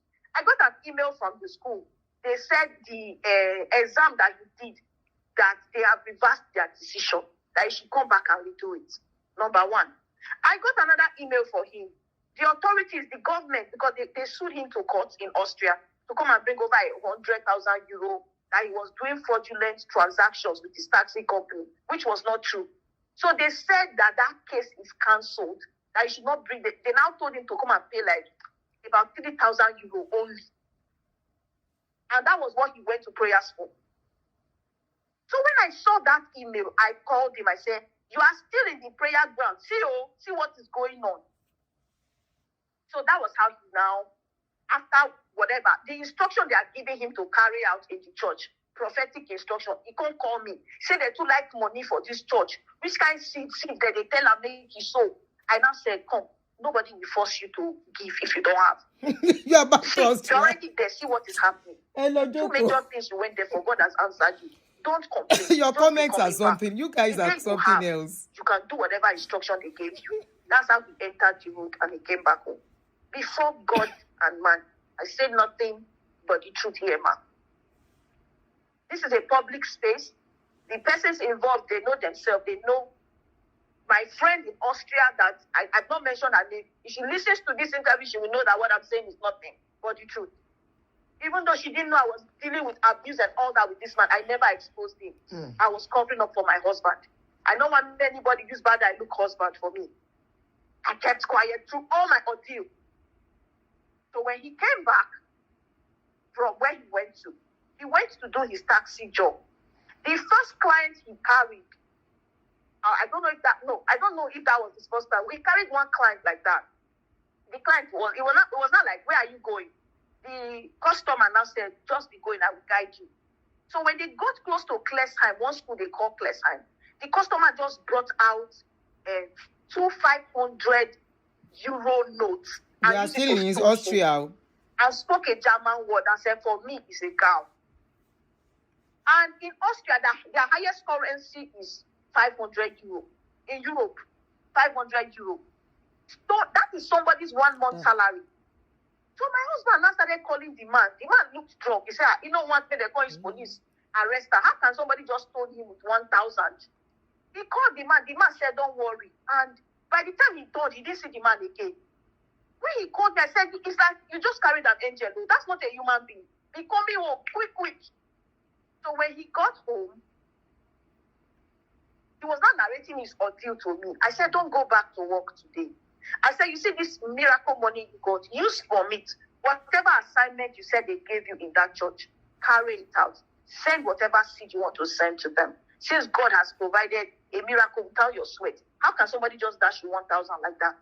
So he gave. From that moment onward, we started joining Liberation City online. We were watching their services online. From Austria. The church we were going to then in Austria, our pastor, they can't catch them saying they sleep with different women. We stopped going to that church physically. We didn't have a church.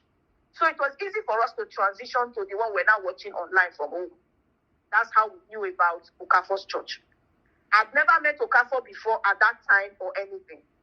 So 2015, we decided to come to Canada. We did our visa because we had a reading US visa. I'd gone to the UK. My husband did UK visa. You know, it was easy for us to now get 2 years multiple Canada visa. And on top of that, I now got admission to school in Canada Christian College. So we came to Canada.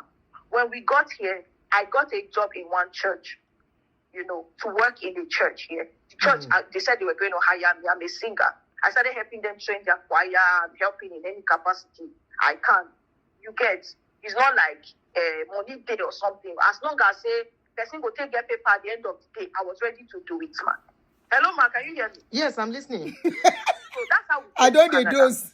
In 2017, I got pregnant of our daughter. Remember, I said in Austria I had 2 IVFs. I couldn't get pregnant naturally. But this time around, in Austria, we had our first breakthrough case. I thought you That's had the first child in Austria.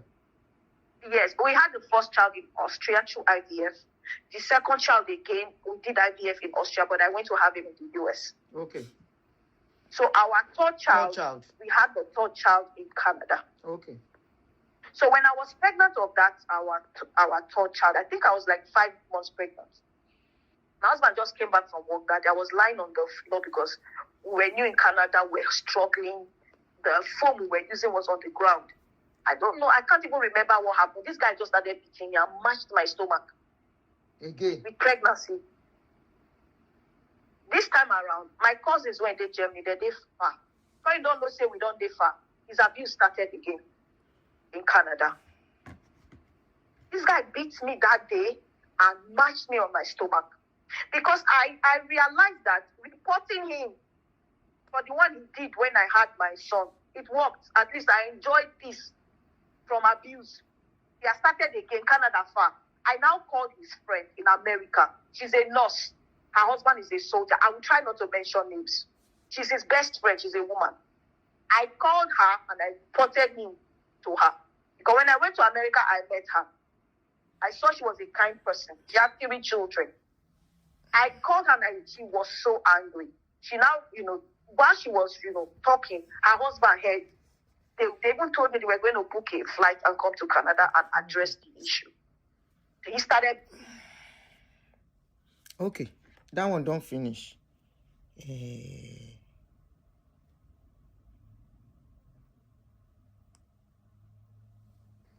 I now started cooking soup. I will cook soup and sell soup to bachelors and plait hair to survive in this Canada here. It wasn't easy for me. But for him, he could do anything he wanted to do. So around, I think, was it around 2018 or thereabouts, it was now getting time for us to file for our permanent residence. We can't file for PR. Before we filed for PR, this guy now went and did a business analysis course with one man they call Babs. He did business analysis school. I was now happy. This is like a glimpse of hope. My husband will soon have IT job, make life day a lot easier for us. So one of his friends in America, that one has a school too, an IT school, trained him. He passed a Scrum Master certificate, ServiceNow certificate, ITIL. He passed. I was now happy that, take this thing serious. All of a sudden, his elder brother, that is a medical doctor in Nigeria, just called him and said he should come and do politics in Nigeria. That's around between 2018 and 2019. I now started telling him, I said, this thing doesn't make sense. We have been laboring since 2015. It's now time for us to get PR. Why is it now they are calling you from the village? You have suffered, you have gone to IT school. Now you are at the stage of interview. Don't you think this is a setup? And you know how politics is. What if you don't win? That's true. I told him, I said, we have suffered. We left everything in Austria and we came here. Started for as visitors to Walker. Walker now, time for PR. We have been praying night and day, fasting. Why this distraction? Okay, I now asked him, where will you get money to do politics? Do you have a godfather? He now told me to shut up. That his brother had promised to sponsor him. I said, what if you get there and he does not sponsor you? Now, what permits stay your hand? Your leg never stands for Canada. The next thing, this man started calling me enemy of progress. That he knows that is whenever he's doing dirty jobs that I am happy. I like it when he's washing plates because when he married me, he was washing plates. Before I joined him, he started doing truck. When I joined him, he was doing truck, from truck to taxi. At least both of us did masters together. We have come to Canada, now you are doing IT, I've always supported you. You have been carrying on my salary, I don't follow you fight. If I don't like your progress, I go don't scatter you everywhere. I didn't do it. He started calling me an enemy of progress. That he noticed that since he married me, his life has been stagnant. No progress in his life. that in short, I should stay away from his business. I was looking at this man. I did not have anybody to go and report him to because all his friends were now happy. They said, hey, this is opportunity. Now don't worry, when you win that political position, you will give us appointments. Selfish interest. I was just looking at them. I now asked some of them, what if he doesn't win? What will happen to me and my children? It's not like we have money. The little we are even trying to hustle, you want to carry it and go and blow it in Nigerian politics. I'm not telling you not to do politics because before you married me, you told me you love politics. I support you, but at least let our leg be standing. Have some money. Settle your family. Settle yourself. Then out of your abundance, you can now do politics. Politics requires planning. I told this man, he said I should shut up. I should never put my mouth in his matter. I kept. He was now getting violent. I don't want that violence mode to be activated because I know the kind of husband I married. I kept quiet. I try whenever maybe there's an issue, I try not to flog things too much. Diva. He quickly gets into the violent mode. I just withdrew. I was watching him. It's only one of my friends here, one man, we were friends from Unijos. That one called him and said, my brother, all these people, they push you. If you fail for this, your politics, they go come up for your back home. Why you not sit down and do a PRO application? And you know if you go out, it will elongate your time of application. So he didn't listen to that one. He started cursing on that one to that. He's also an enemy of progress. To cut the long story short, man, my husband did not listen. He just said, okay, because he's very good when it comes to immigration application. All the traveling that we've ever done, he has been the one doing the application. It's like a natural gift to him. He's really good. He pays attention to any immigration application details and all of that. He has even helped a couple of friends, even when we're in Austria. If they want to travel to UK, they want to travel, now they do their visa for them. He would just do it for them free back then. So it was like something he was good at. I now said, please, settle down. Let's just apply before you go. This guy now did application for us. He now used expired police reports.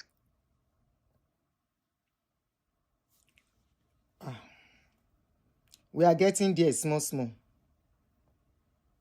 Your husband, according to the story, they said that Pastor Bashiru was accommodated in your house. Was he accommodated as a pastor or he was... Wait, I want to be sure I didn't miss anything. Somebody gets into the pool. What are we going to do with it? Let's invest. He was accommodated as a friend. All the debt, all the money he borrowed from people and everything. I was just looking at him. That's how my visitor, at the end of the week, he went back to Nigeria. Have we listened to this one? Still in Nigeria. But right now, they are okay, he can do that. And he gave me that letter. And I said, everybody gets into the pool. So we got into the pool. Our score was like 460 something. Okay, we've not listened to it. We were qualified. Then cutoff mark was like 390. We even beat the cutoff mark a lot. 1 week after that application, our application was rejected. And this time it was already in Nigeria. I now called him. Very necessary. You see, I was telling you not to use expired police report. You didn't listen to me. They rejected our application. He started cursing on me that he's happy he has left me for good. He has gone to face his destiny. That it is my business. I should sort my life out. Whatever I want to do with my life, that's my business. That he does not need Canada permanent residence. That when he wins his election, they are going to give him a diplomatic passport.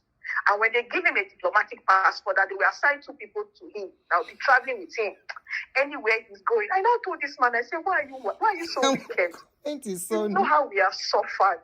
Do you know if our children would like to relocate to Nigeria? At least give children when person born for abroad. Especially my first son, because in Austria, it is the status you have that they will give the child. At least I had my second son in America. And my daughter I had in Canada. What of my first son? So, picking where I born for abroad, I'll come tell and say, no, get paper. You know, good now. Consider your child. He said, that's my business. And this guy left me with nothing. While I was on work permits and all those things, there's this money they are supposed to give to us here in Canada, like this child support. They didn't give us. They accumulated it and now gave us that money in bulk. The week they gave us that money, it was like $24,000 or thereabouts. For years, we have been looking forward to the day we'll get that money, man, so that we can use it for down payment in a house in maybe one of these cheap provinces in Canada. The week this guy was to go to Nigeria for his politics, that money came. He just gave me like $3,500 out of that money and went with the rest to Nigeria to go and do politics. Wow. He now borrowed money from friends, from people around, borrowed money here and there, left me with 3 children and went to Nigeria, not caring how we would pay rent. We were living in a own house. This house that we currently own, we started as tenants in the house. We rented the house. I was now looking at myself, God, how will I come up with the rent? I still had a closed work permit where it be say. Now me go look for money, go give church, make they pay me salary, make it be like say I the end. Mali hearing me. Yeah. You say now you go still work, go look for money. Kí má lọ sùn lọ. She didn't Hello, let me I rest. said they hear you now. You say Are now you you go still hearing go me? look for money. Yes, if they make them pay me, they go come on tax. Every month I have to do that. I was going through hell. Mm. I was suffering. This man did not care. With 3 children. I now got a job in Oakville. Anybody that knows Canada. A factory work. I was hopping from one factory to another with 3 children. I don't put children for before and after care in school. There's this man, this family that just came from South Africa then. They just came to Canada. This man was now volunteering to carry us to the factory. We will now give him percentage. That's how I will go to factory, different factory, also plate heavy, cooking soup. I will not be looking for bachelor all over the place. In this Canada with 3 children, how I survived. His family could not even call me to say, we know you have a close work permit. How you they survive with 3 children? None of his friends, nobody. I was alone. He was still in This guy Nigeria. eloped. Was he still in Nigeria all this while? He was in Nigeria. Okay. He told me he wasn't coming back. That it is his family turn. That they've told, the brother has told him, they've zoned this political thing to his family. Say he's sure they will win and he's not coming back. I now sat down. I was now cracking my head. How will I never do application before. But I'm educated. I got angry. I told myself I can do this thing. I will apply for this PRO. And I will get through with it. That's how I went onto the portal. I just prayed. I said, God help me. I did the application. I was invited from the pool. I got 518. When he did it, our score was 460 something. When I did it, the score was 518. When I got that, so there's this man that stays in my house before. He's a pastor. I will try not to mention him. Man, I have accommodated people in this my situation. And that time that immigrants were now crossing over from US to Canada, I accommodated so many people, man. People that knew me, they would just send message, Debbie, we are in Canada, we are stranded, please, can I come to your house? In my situation, I was housing people. I helped people. When some of them now got their Aduni paper, they were able to find their seats. And they were on their own. I called one of those pastors that stayed in my house. He stayed in my house for up to 7 or 8 months. I said, please, come and join me, look at this thing. Because the guy is also good with application.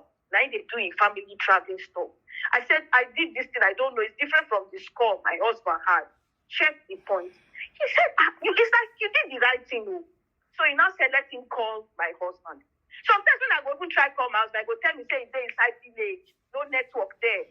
This guy just abandoned me with children. He called my point, husband you had just and 3 told kids, him, Abby. You had only 3 kids as at this time. hello, ma. I said, as at this time, you have only 3 kids. I had only 3 kids Okay. at this time. 2 boys and a girl. Okay.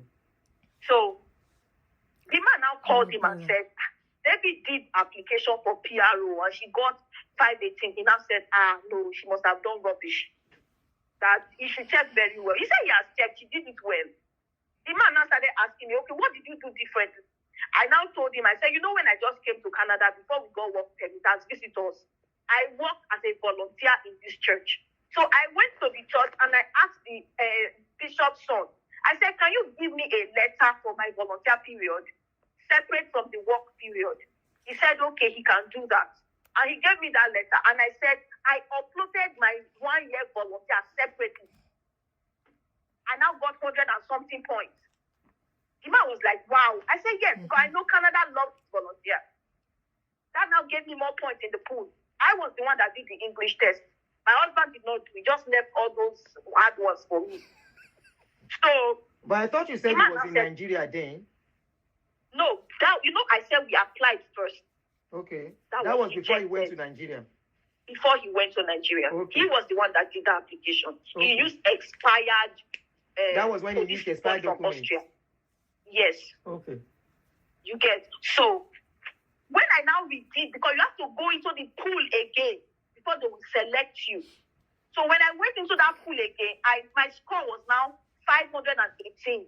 They invited me to apply.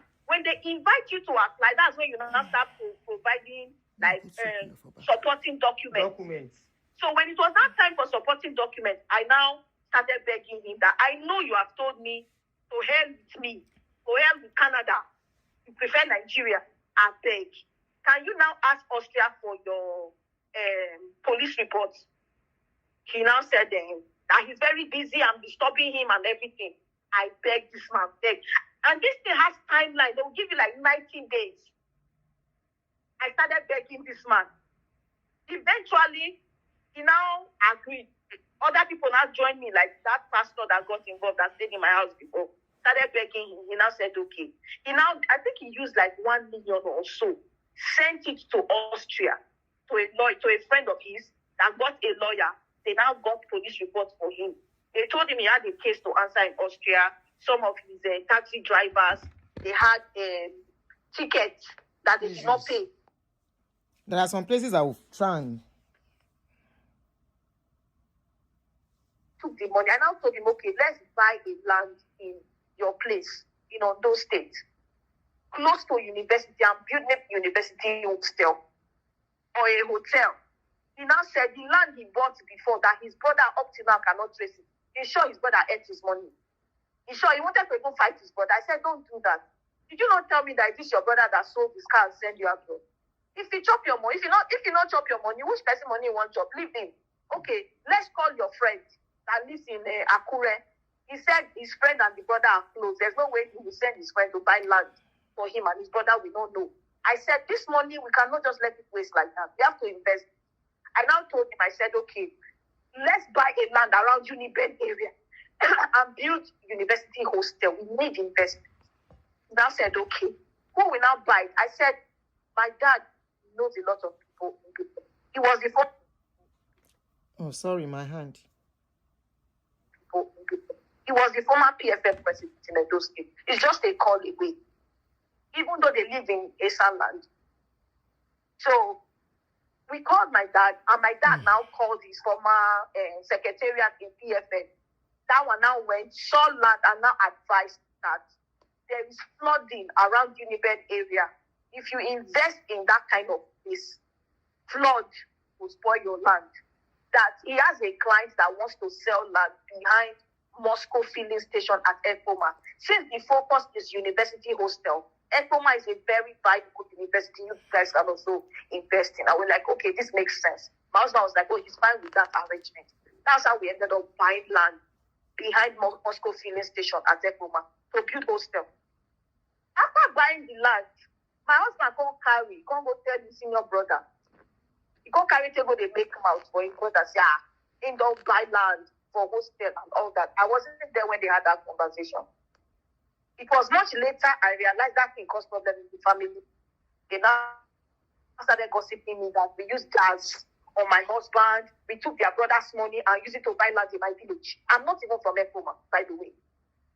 Instead of him to even say the truth and tell them, oh, this is how this money came in. It's my wife's money, oh, he was bragging.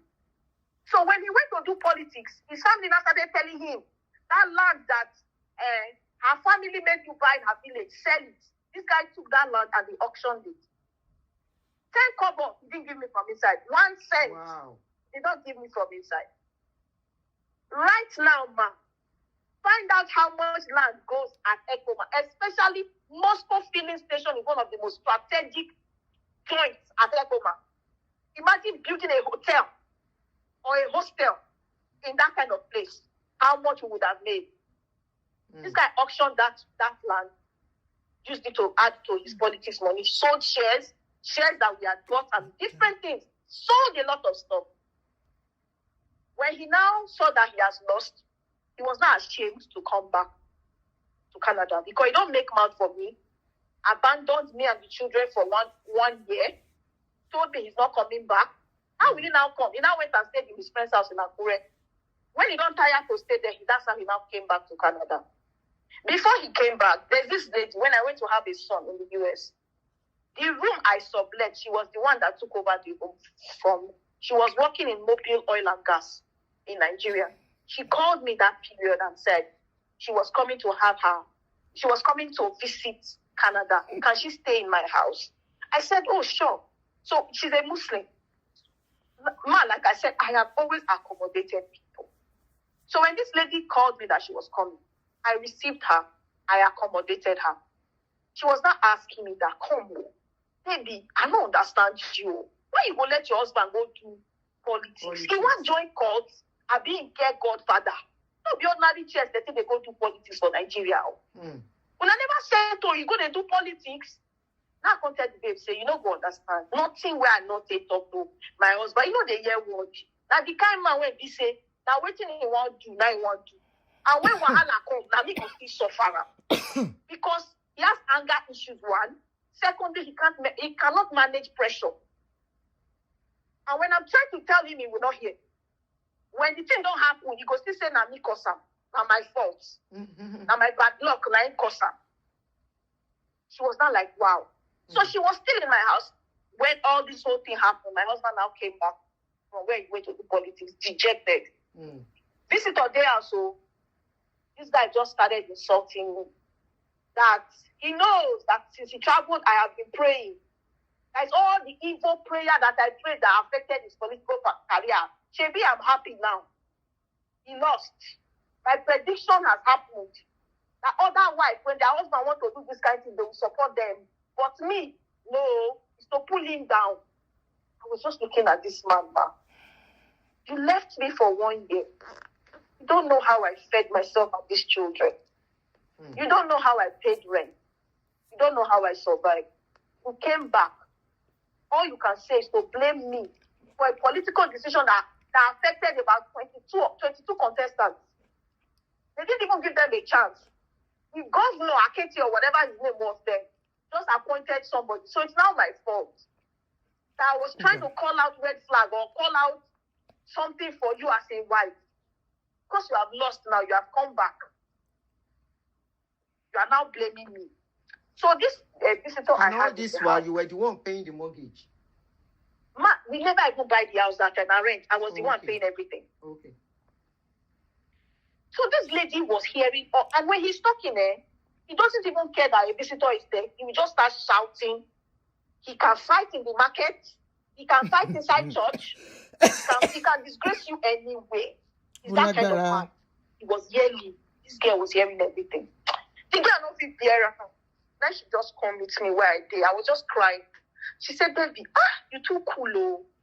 She said, they don't own my husband where make you try this kind of thing with me. I beg. Him be Yoruba, I be Yoruba.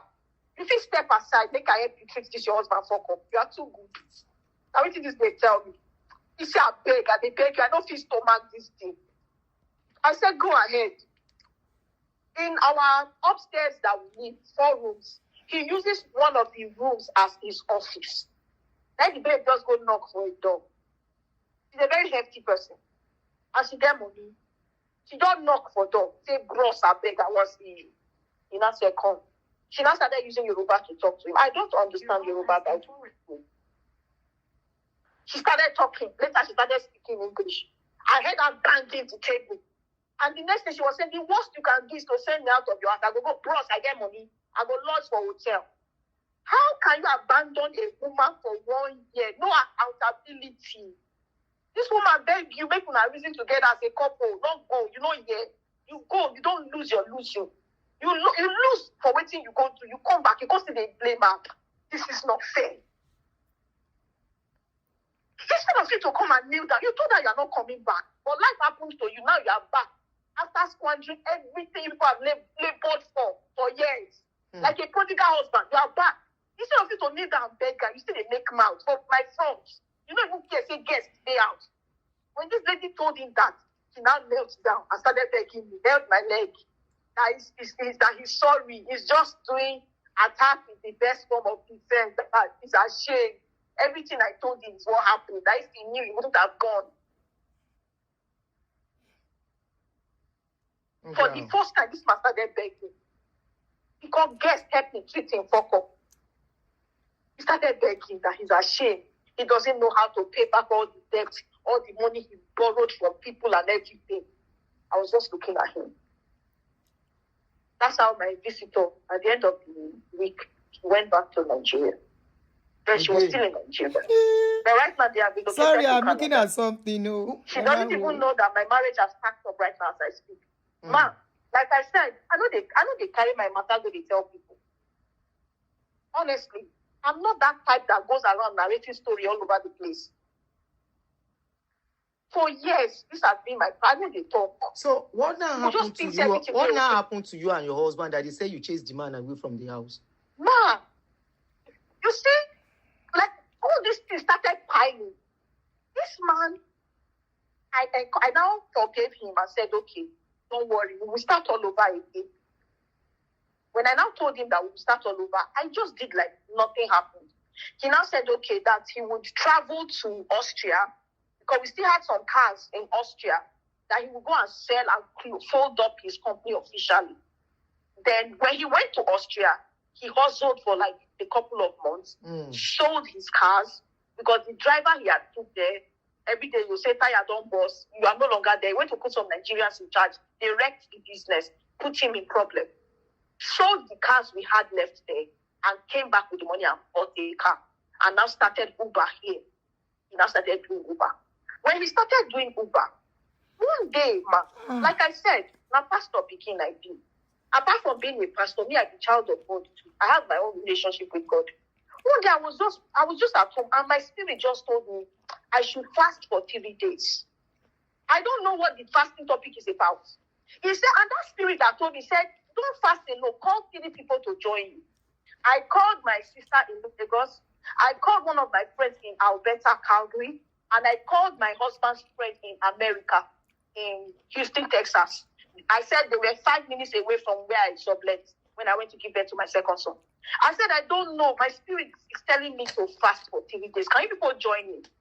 They joined me, we were fasting. On the 3rd day of that fast, I was just at home around 12:30. My husband just called, started shouting over the phone. I will confess, so this is shortly after I came from where he went to do politics. I will confess. I was like, what is going on? Jesus, he was shouting, please forgive me. I know I have offended you. I said, what is happening? He said that since he came back and started doing Uber, that he has been cheating on me. He carries different women. That whenever he goes to work, he used to carry women. And there's this particular woman that he carried. That this woman, he didn't know she was a marine person. That as he's talking to me now, he's inside the ocean with 3 snakes. That they have removed his ring from. The story did not make sense to me. That they removed ring from his hand. They are initiating him inside the ocean. Initiating your husband. They are initiating your husband. That's what he was telling me over. Okay, can I ask you some questions at this point? Now. Yes, ma'am. Okay, we are getting there. Will I button? Okay. Should we continue or we do part 2 tomorrow? Should we continue or we do part 2 tomorrow? Let me know. Let me see 1 or 2 yes or no. Check out continue Abikashi part 2, Lola. We should continue. Okay. We are getting to the Sherry. I tried. So we can. Okay, I think the next one is the longest. The other ones are short. So okay. But this is very long. As a tenant. Ma, he was your husband, according to the story.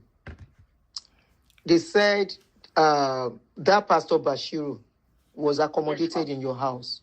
Was he accommodated as a pastor or he was accommodated as a friend or accommodated as a tenant? Ma, he was accommodated as a pastor. Free of charge? Yes, ma'am. Okay. So, do you know him before? Ma, I have never met him before. I didn't know him before. So, why did you now decide to stayed... accommodate him in the house? Okay, ma'am. You see, like I said, I'm building my story so that you will know where all this is coming from. You see, from what you have said, I can see the foundation was wrong. A lot of things went wrong. He abandoned you at a point. He went to Nigeria. You've been carrying a lot of loads on your own. So much load. Yes, I agree. All those I know for a woman to say, look, at this point, I'm not interested. I agree. So I'm not going to fault that for now. But I just want to ask you questions about how Bashiru came to live in your house, how it was easy for you to give him a place in your home, knowing your husband was living in that house. Yes, ma'am. You see, that's why, in all these things I've been telling you, this is not the first time we are accommodating people. Yes, you said so. I have been accommodating pastors upon pastors and people upon people. With or without your husband's consent? Both of us have always done it together. I have never, like I said, I don't even have control over my email, control over my finance. So he gave consent for you to allow the man come live with you guys? I say, so he gave consent to the pastor to come and live? I was the one that agreed to that. I said, I have never done anything outside my husband's consent or even him being the leader. I agree with you. I agree with you. I don't have, with this kind of man, I don't have that kind of authority. So that one is not the kind of man you control. That one is settled, like it was not as if you did it without his consent. Now, I didn't do it. We did it. Were you going to the church as a then? Were you a full member of the church? No, I attend I'm jumping story, so I should buy myself. Church, Prayer Palace, Oyibo Church, now they go for Canada. So when did you become a member of their church? And how did you get to meet the Pastor Bashiru? Okay, like I said, when we were in Austria, when he was having problems, a friend of mine came to me and said she was looking for a church, because of problems she was having. I called to gist in that, you heard that story I told you. He was the one that said, he wants to go to the church. Me, I didn't even know this church at the time. He was the first person to go to Okafor'S church, not me. The one in Liberia? No, my husband was the first person to go to Okafor'S church. The one in Canada? In Austria. In Austria, yes, okay. the same husband. I understand. In Austria or Canada? In Austria. In Austria. So it was the one that knows these people, that we started watching Okafor'S church online. Okay. So it was the one. Went and came back. Okay. So it was the one that know these people, that know this church than you. Yes. Okay. He was the first person to go there, not me. Okay. So their church in Canada, that was Australia. Now, how did you become a member of their church in Canada? Okay. Like I said, we have already started joining them online. When we now came to Canada, because of time difference, we used to watch their service live. It wasn't easy to keep up. I had a church I was working in Canada. I used to attend that church. So I wasn't even... Sorry, that person that said I'm jumping story, what gave you the idea that I jump story? Do you know the story? Or you know what the person told me? What gave you... The only place I jumped very few seconds was when she was putting out some details. Some details that are not supposed to put out. Mind you, she doesn't mind me putting all this outside. The only thing she mind me putting outside is for her own cover. You understand? She was ready to put everything about her husband or stuff. Okay, I will not even jump anything again. Make una put her for trouble. I won't jump anything. I will let everything continue to play. Kilo man Sheyi, did she send you here? Did she send you here that I'm jumping story, or is it the man that sent you here? I will let everything play. Kuku watch everything in public. She never mind me putting all these things, information about her husband, his business and everything. The only thing that she minded was something that would protect her. And I found out that's uncomfortable. Why are you protecting yourself? You're not protecting the man. You understand? You want to protect yourself. You are not protecting the man. You brought the story. You want everything outside except for just one something. That one something will not spoil the story. Now I tell and say, I can't even edit because I don't know where that thing is safe until the thing reach the place. Emma Yomile no, so that we can do on time.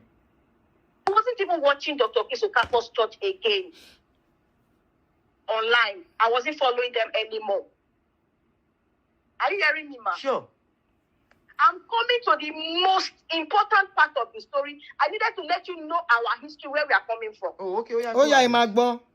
Stop. Yeah. Emma This is Gbo. something that happened within the space of 16 years.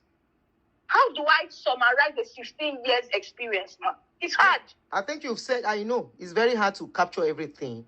But You can. I want us to now capture the real reason why you called me on this story. Yes. Because at that point I was we tired. started going through break. We're having issues in our marriage. Most of it came as a result of my husband not a year word. See how I was telling him, don't go to Nigeria, he go. Everything, we had to start again from square zero. He now went and started following different women. There's a particular one. So eventually, to cut the long story short, he begged me to call 911 for him. I called 911. He told me he was in one Walmart around Jane and Wilson area. I called police and told them. They now started searching for a black man around them. Eventually, 40 minutes after, police called me that they saw a black man scattering everywhere. They rushed him to the hospital. Police called me back and gave me hospital address. I went there. I saw they used rope to tie my husband on the bed. I was shocked. So when I got there, doctors now took me to their doctor's office and said, what do you know about your husband? I said he went to work. He does Uber. They now said, does he drink? I said, no. Does he smoke? I said, no. Does he take drugs? I said, no. They looked at me and said, it's obvious you don't know your husband. Our report shows that he has been smoking for a very long time. And now he took a combination of crack that entered his brain. Remember, I was telling you, he was telling me he saw himself inside ocean with snakes and all those things. He was hallucinating all those times. Okay. So they now told me that, you understand now? He was hallucinating. That if not that they checked his blood, whatever, that his blood is highly allergic to drugs. That if not that they brought him, when they brought him, he would have died. Now told me, the authorities now told me that was his first time of, taking a combination of those hard drugs. They would have separated him from the family immediately. But I was very broken. I called his friends. I called the ones that joined me to pray, the one in America, and that his best friend, that is a woman. I said I reported him to when he physically abused me when I was pregnant with my daughter. I reported him to that woman. She's a nurse. I said, you people should talk to your friend. Look at what this guy is doing to his life. He started begging me again. I forgave him. So we continued our life. So cut the long story short, he now continued doing his Uber, and he now told me he wants to go and then do immigration college. He went and he did immigration college. But he started writing English tests to enable him, because you need a license to practice. He wasn't able to pass that English test. He did it a couple of times. He didn't pass because the score is high. I told him, I said, continue try. He just gave up and started, he go to do immigration. My intention here is not to put him in trouble. At the end of the day, I'm father of my 4 kids. I don't know if you understand what I'm saying. If I wanted to put him in trouble, I would don't do things.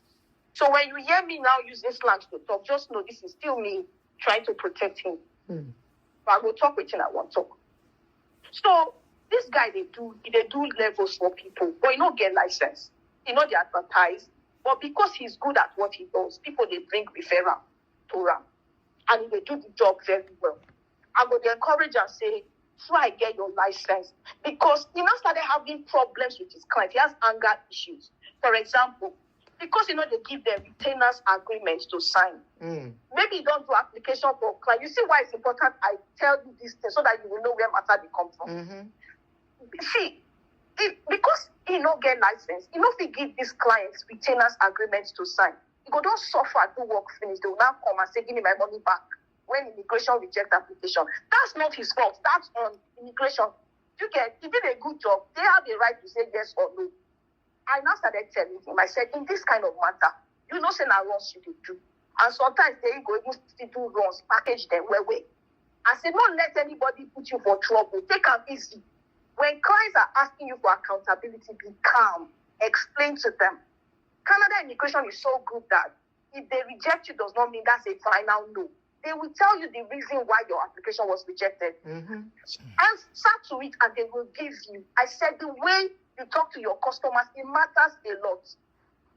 If they are polite, no one will come and be telling you, give me my money back. You know they get. Maybe customer just call and tell us, say, yeah, fight don't start. I say, person when they do Ross, not they follow customer fight. They think go report you, you go enter Wahala. You know they get. We go just be as customer will just come, they go they fight. It was now like an experience of you will work, do 5 jobs, 3 out of the customers will come and wait, especially when you have finished spending the money. They will now come and tell you, give me my money back. This is not progress. At some point, I now started encouraging. I said, Oga, you have Scrum Master, you have IT certification, dust your certificate back and go back to IT. So that this immigration will come beside also. Because our bills are constant. Bills are increasing. Already, when we moved into this house as a rent, we told the landlord that when you decide to sell the house, please, sir, you let us know. We like the house, we would like to buy it. By faith, we don't get shishi. But by faith, we just tell the man that. So in 2019, this man decided to sell the house. He now came and told us that he wants to sell his house. But I said, I don't pinch my house, but tell her, say, yes, we will buy him. We just told him, we will buy it. At that point, we didn't even have $1,000, man. By faith, we said we would buy it. We now started looking for money to borrow from friends and loved ones. Nobody came through for us. Miraculously, man. All of a sudden, people just started. We now told the landlord that we'll pay like a first installment of down payment, like 30,000, 3 times, 10. Miraculously, man, people just started referring customers to my husband from different parts of the world. You can't just begin a new application. That money complete. We're able to drop the first installment of 30. Okay, the landlord now said we had an agreement with the landlord that at a certain point we are going to close on the house. And now to close, we needed like 160-something thousand. We didn't have the money. We started running hectare scatter. If we are not able to raise that money, we will lose our 30K. Okay, what are we going to do? Eventually, I told my father, my dad went to the bank and said, okay, that he talked to the bank and the bank agreed to give him a loan for us. My dad wanted to send us over $100,000. I told my husband, I said, I spoke with Dad. Daddy said he's going to help us. My husband now said he's not comfortable with that. That the first one my dad helped him with, he knows how many years, 6 years after, he was able to pay the capital and we didn't even give Daddy anything for the interest and never complained. That he's ashamed as a son-in-law. Now, we suppose they sent to my parents and not the other way around. They have never bothered him or bothered us. But instead of looking for how to help us, that's not good. So when he said that, I was not like, do we have another choice? Nobody is helping us. In this part of the world, nobody really cares. I told him, you want us to lose? He said he'd rather lose that money than disturb Daddy again. So that's how, around January 1st, we're still on this house matter. It now became a problem. The landlord and us, we started dragging each other. We couldn't close. The man wanted to take our money. My dad died January 1st, 2021. The only person that was even trying to help us died. It was a very devastating period for us. And already I was pregnant of our 4th child. How did I get that pregnancy? I told my husband, let's use protection. He refused. Now, so I take it that belly. You can't go buy planting. I took it. It did not work. I was pregnant. When I was pregnant of that child, he now started tormenting me, started insulting me. I should go and abort the pregnancy. His abuse started again. I now told him, I said, I told you that day to use protection. You refused. Why are you tormenting me? Like I got myself pregnant. So Pressure started mounting up in my house again. Pressure of looking for money to close on the mortgage we didn't get. And this guy does not like pressure. Whenever there is pressure, his abuse starts again. I started panicking that this guy is going to go back to abuse mode. So when my dad died, he calmed down and now told me that in Yoruba culture, when a woman is pregnant, especially, I didn't even tell my dad I was pregnant. And a father dies, that they call that child, that his father that came back. That's how we named my last child after my father. I gave birth May of 2021. In the midst of all these things, I started preparing to do IT. I was studying. I started a business analysis program online, ENOS course, ECA. I joined her class online, even though my husband was not in support. He didn't want me to do it. I forcefully used my credit card and I did it. Who is Enoeka? Inside everything, I could go carry the leg. Which one is Enoeka? No, she has a business analysis school online. Okay. So I joined her school, her program online. When the pregnancy came, I was very devastated. My husband started tormenting me. Every day he would insult me, abuse me, call me names, telling me to go and abort the child. I refused. I said, I'm not aborting the child. I started going through trauma with pregnancy. He would not even give me peace inside the house. It was after my dad died that he let me be. He said, Daddy knew he was going to die. Bashiru is coming. He's coming into the story soon. And he now left me. He didn't disturb me to abort it anymore. We named the child after You will be hearing my very soon. late father. So when all those things happened, I now, around May of 2022, I started my business analysis job. I got my first job as a business. I got a business analysis job and I got a senior position. I was working inside this job. And so this man would stress me. He go start in Wahala again. Everybody has closed. You never reach time make you close. I now started telling him, I said, you know how I got this job? It's not like I know I'm like that. You won't expect me to compare myself with those when they say they already did them. And a senior position I get. At the end of the day, when the salary comes, this man not go still let me see my money, go still carry him. I'm doing the work that will bring the salary that you will carry and use to pay bills in the house. You not go let me rest. Okay, you dust your own certificate and go and do. You will not do. What kind of behavior is this one? Okay, immigration that you are doing, you know that this your work is not constant. Today you go do work, tomorrow customer will come hold your clothes. Get a life. Call your friends that are into IT. Let them brush you up again. If you can't job shadow me. He said, are you trying to say I'm not working? He started becoming aggressive again around the house. I just ignored him and I continued. So, because we had our fourth child, the stress was piling up in the house. He now told me that he wants to file for some family members to come, which I was in support of. He filed for his sister. But that his sister left was one equal. He can't add 2 family members, John. Say, we need help to help us carry baby. That's okay, not a problem. Because I was suggesting, let's get a caregiver from Philippines. All these Filipinos, they're very hardworking. He now said no. That if you go carry all these Filipinos, you carry them come with your money, you will still pay their salary. It's not economically wise for us. The time we carry family members, I rest my leg. at least you help me, I help you kind of thing. I said, okay, that makes sense. So that's how he brought family members. During COVID time, the car that I was using, I can't carry my car. I said, I want to give one of your elder brothers. That one, now pastor will be for review. The man never ever asked us for anything once. I loaded my car. During 2020, government of Canada gave a lot of people grant, loan, and all of that. We were able to get 60,000 each, SEBA loan. My husband got 60K, I got 60K. And before we got that loan, both of us, we made a vow to God that God, if you help us, if you cause government to approve us for this loan, the tithes of the loan, instead of taking it to church, remember I said now you go church, we go for them. We go carry the tithe, take help charity, they start the foundation for Nigeria. So that's how we prayed that prayer and the loan was approved. He now brought 6,000, 10% of 6,000. He brought his own 6,000, I brought my 6,000. And we used it to start a foundation in memory of my dad. Because I had already started the foundation a couple of years ago I was doing. So when we started that foundation, we got like 4 orphans we were taking care of. I was the one that sent money for the rent of the house. I have all those things to show you. I sent money for the rent of the house for the first year and the second year. No, don't do We this. furnished the house. This the 12,000 tithe, which is combination of my own and his own. I now told him, I said, let's not just pour this money into a foundation.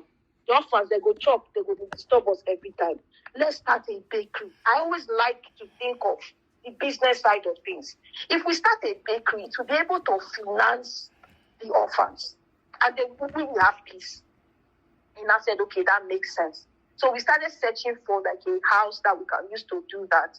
Then my sister that was to run the project for us in Lagos, she now told us that she spoke with her pastor, that she goes to Redeem. She said her pastor said he has an uncompleted warehouse, that if we can complete it, then we have an agreement of, like, for example, the amount you are supposed to pay for rent for that kind of facility. We'll now calculate it per year. I tried if you could go straight to the story, Gongo, but that's the way she wants to tell her story. Warehouse. Hello, ma, you understand what I'm saying? I understand. So we will not pay rent for those number of years. So we had that agreement. Like a lease. Yes, we had that agreement with the man. We bought brand new equipment and everything. Started the set up the bakery. I have pictures I will show you, ma. That's how we started the foundation with that money. We even bought a bus. Remember, I said I now got an IT job. My startup salary was 120,000 a year. I had my job and everything. Most of those other projects, I would just send money to my sister and say, okay, for rent. Now we make you come up for your house when you stay before. So we got 4 orphans. It was even my husband that suggested we take those orphans. For me, I said, let's finish the business first, because the business has not started running. So that from the business, the proceeds of the business, we can finance orphans. He refused. Project never started. We were like 95% gone into the project.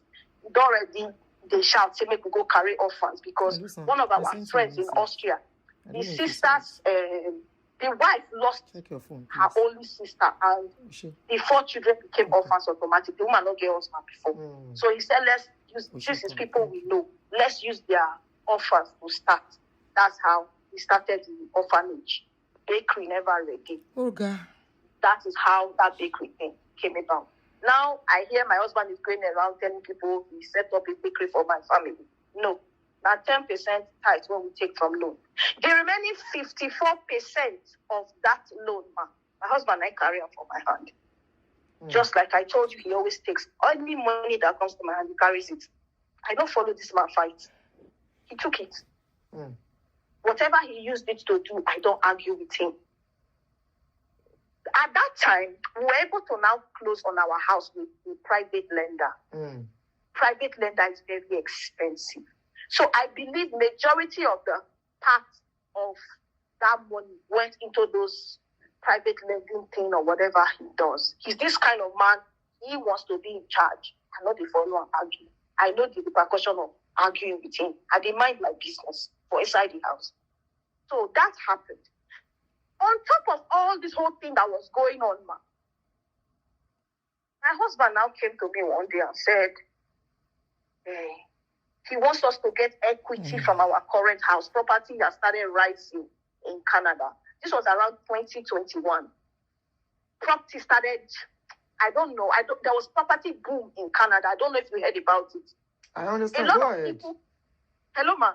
I say I understand. Go ahead. Yeah. A lot of people got money from that SEBA loan in Canada, and government was giving a lot of grants, which we also benefited from. So that thing now made money to be in circulation. A lot of people started buying houses. Because of that, property started rising. So we now had equity on our current house that we had closed on. We got $115,000 equity from our house. My husband now started telling all his friends that he has gotten equity. I will be pinching him. This thing you are narrating to people. Nobody narrates things like this. You be quiet. Let's take this money and invest it. You don't know who is who. He will not hear. He will be telling people, We have gotten equity. Some of his friends started reaching out to him that they should come and do collabo and do pre-construction together and all those things. I was just watching him. So one day I called him and said, can we go to Niagara Falls? Because the Canada side of Niagara Falls is more attractive than the US side. I've gone to both. I said, I noticed houses are very cheap in Niagara Falls. Let's just buy a very small 3-bedroom, because I remember when I did Airbnb, I made a lot of money. Let's buy a small business, small cute house in Niagara Falls, less than, 500,000, and use it for Airbnb, because property is very expensive in Canada. It's from 1.2 million and above. I told him, both of us traveled to Niagara Falls. He took a look at those houses. He told me it's too far. I said, how will you tell me an hour, 30 minutes drive from our house is too far? To go to downtown Toronto is over an hour. And I'm working in downtown Toronto. I go there every day. I plow that route every day. I now later suggested, I said, okay, let's buy a gas station. Let's just invest this money. Yeah, he told me he will think about it. After a while, this man now started, we kept that money for like a year. Around 2022, my husband now started talking to some real estate people he met on Facebook, Indians. Next thing, he told me he wants us to buy a mansion close to our house, like about 10 to 12 minutes away from our house. I now looked at this man. I said, do you know how we suffered? We went through hell and trauma to close on this, our current house. Now you want us to buy a mansion. Okay, where are we going to now get all the documents and the money, the down payment and all those things? He said, I've gotten an IT job. My salary is very big. I'm going to work it home, make his fee show. I said, are we ready for this kind of stress? For me, I want us to invest in business so that money will be coming and we will have peace. From the proceeds, we cannot live all those kind of life. He refused. He doesn't listen. That's how this guy continued. When I saw that, he doesn't want to, whether I talk or I don't talk, whatever he wants to do, I followed him. That's how we went, dealt with those real estate people. Got involved in the house, and we ended up losing $200,000, man, in that deal. We lost our equity plus a lot of loan that we now got. Himself and the broker, mortgage broker, they now took me to a place called Scarborough, one CIBC bank, to go and take a loan of $30,000 because I have big salary. It's easy for bank to give me that kind of money. They said that I should go and get he followed me. I should go and get $30,000 loan from that bank. If we add it, we'll be able to close. We now became desperate to close or we lose everything. So that's like a case of desperation. We got that $30,000 and all that loan that we got to make up that $200,000. At the end of the day, we lost everything. Wow. There was this girl that he did application. I'm coming to where this pressure came from that led to the break of my marriage, man. You see all this story I'm telling you, you did not hear anything. Grace Nation, Liberation. They used to call them Liberation City. Later they changed to Grace Nation. Or you go church now, they go in peace. So this guy started doing a lot of things to put us under undue pressure. We're now in debt. The owner of the house that we tried to close on, because we couldn't close, they sued us to court. They were now suing us for almost $800,000, man. They said we have caused them problems because we couldn't close. We're now dealing with that issue. Remember I said... How did you lose the 200,000? Ma? How did you lose the 200,000 and they still have to down sue you? payment for the house you wanted us to buy, close to my house. Okay, the down payment was 200,000? It was even more than that. Wow. But they were willing to accept that 200,000 because we could not complete the entire amount. How much was the total amount of the money? I mean, the value of the house. Is Sorry. 2.2 million. How much? 2.2 million house. 2.2. I'm telling you, man. Nothing where I not take beg my husband. I tell him, say, make we go for small house for Niagara Falls for business. You know, agree. Okay, so go ahead. So those people now took you to court. They now took us, they sued us to court. We were dealing with that trauma. Remember I said, I just got an IT job. I'm even trying to finish my probation. Mental stress from home, mental stress from work, with all the high expectation, blasting my head here and there. We're dealing with that. As if that was not enough. He had already filed in for family members to approve their paper. They now came. 2 weeks after family members came, his own now had a family or your fire family? incident. His family and my family. Okay. Weeks after they came, we can't get fire incident for house. We're just in the house. We're just about to go somewhere to go see some family friends in the suburb, and we just noticed smoke smelling. We're like trying to figure out where the smoke was coming from. It was coming from our vent. We now realized we were having an electrically related fire incident in between the walls.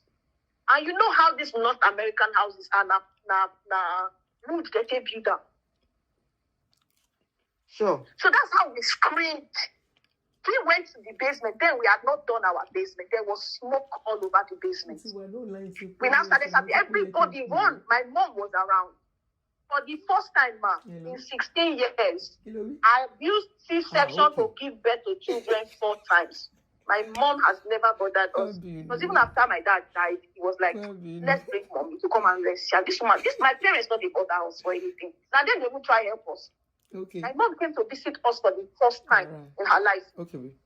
All right. So all of us ran outside and called 911. So firefighters, they came, evacuated us, like told us to go far, started busting the walls and tried to stop the fire incident. So that day we became homeless.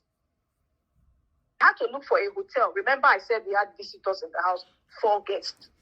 Plus the middle unit of my house, we had a white tenant there, the place I used to use for Airbnb.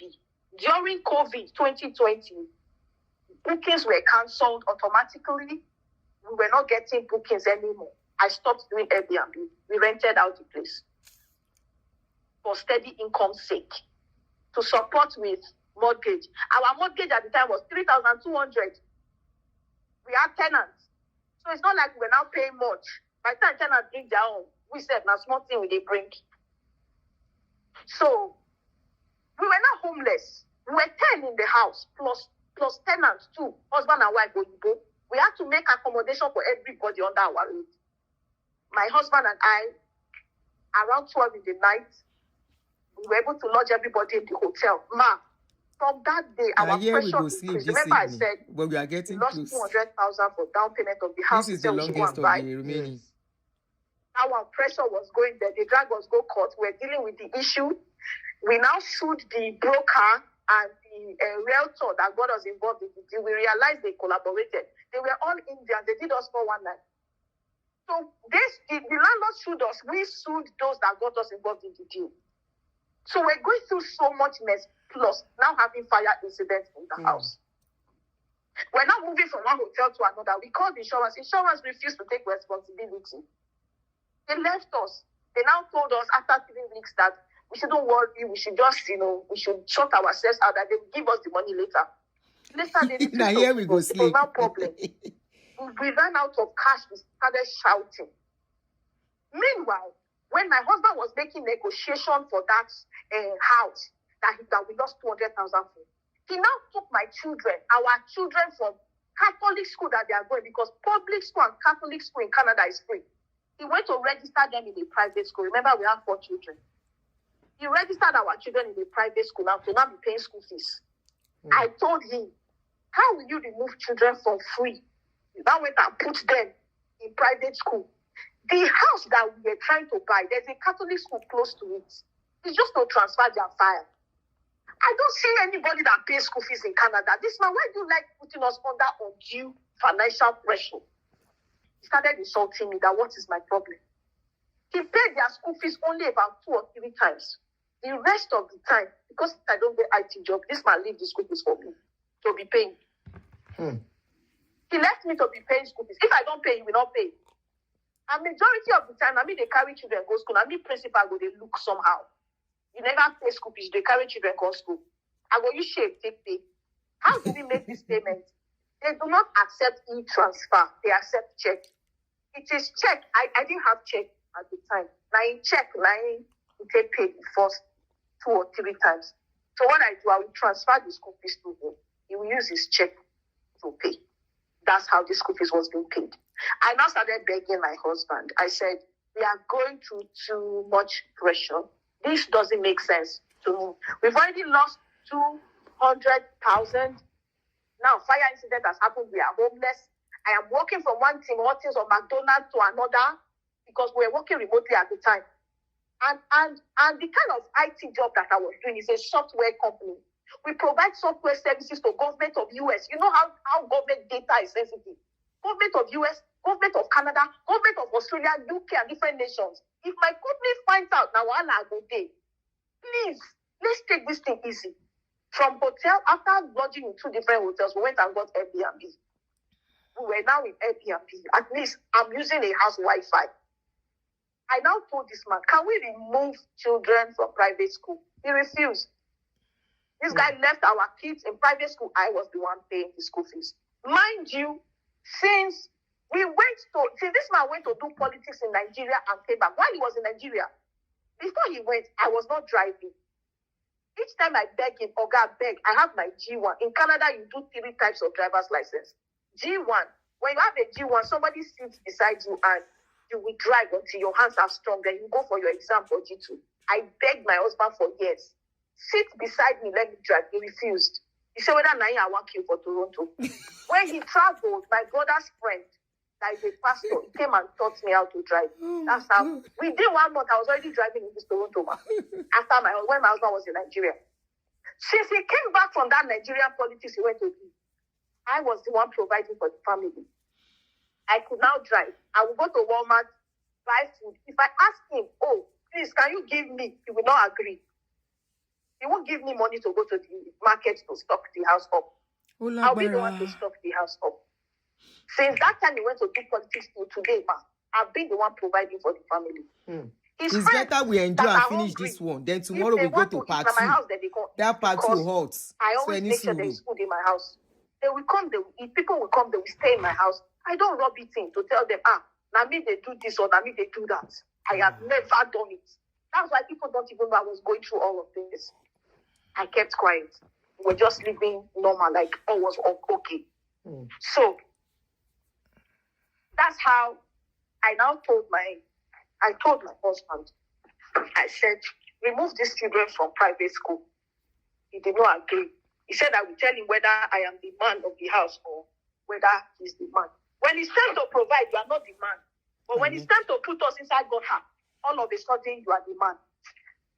After the fire incident, insurance eventually will now sue them. A parent in my children's private school decided to volunteer to be our lawyer, free of charge.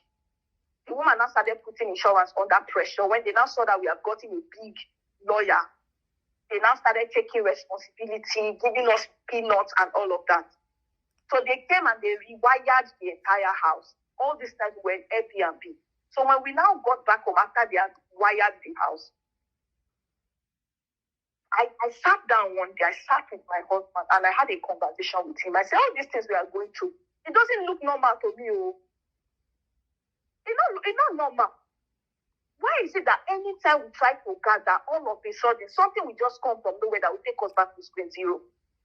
Like we are pouring water inside basket.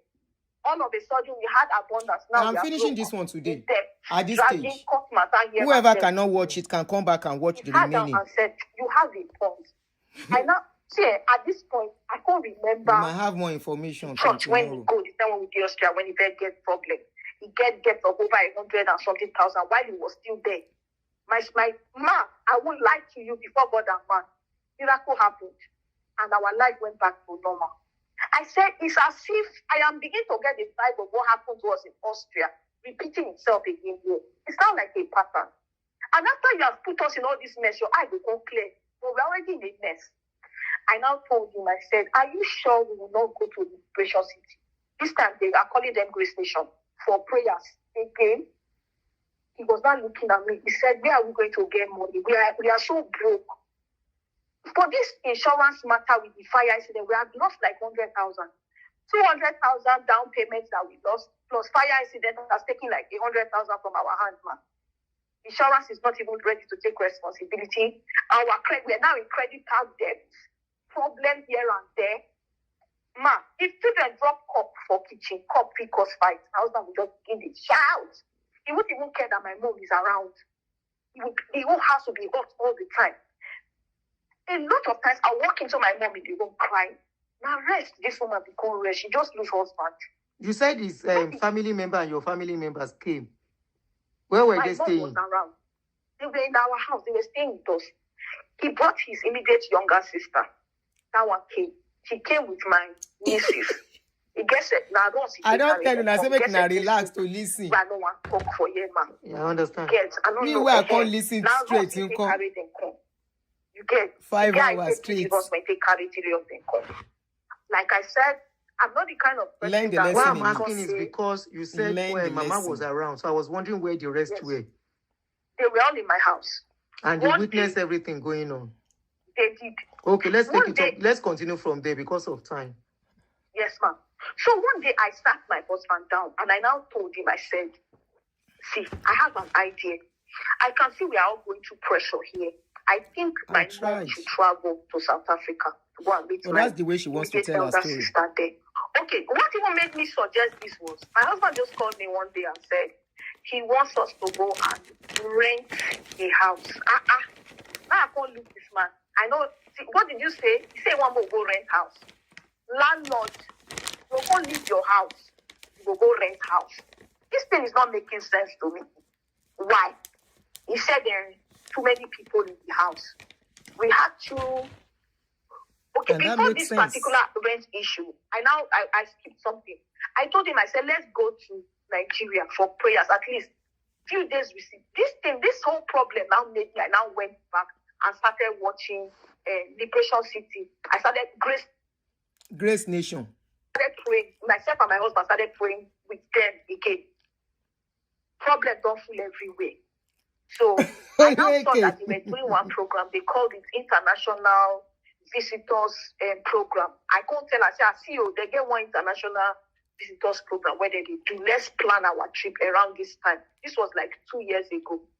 So my husband now said, oh, that's true. Okay, where are we going to get money? I said, if it's the will of God for us to go, God will provide. So we're not like, okay, God provides, we will go. If we don't have money, we won't go. For Nigeria matter, you buy tickets, hotel, and feeding. It's not small money. We are coming from abroad. And I said, okay. So, if I don't like this, you go see me here. He called me and said, my wife, miracle don't happen again. I now said, how? He showed me a check. A check of $69,000 was dropped in our letterbox. This check was from insurance, and insurance was not owing us any $69,000.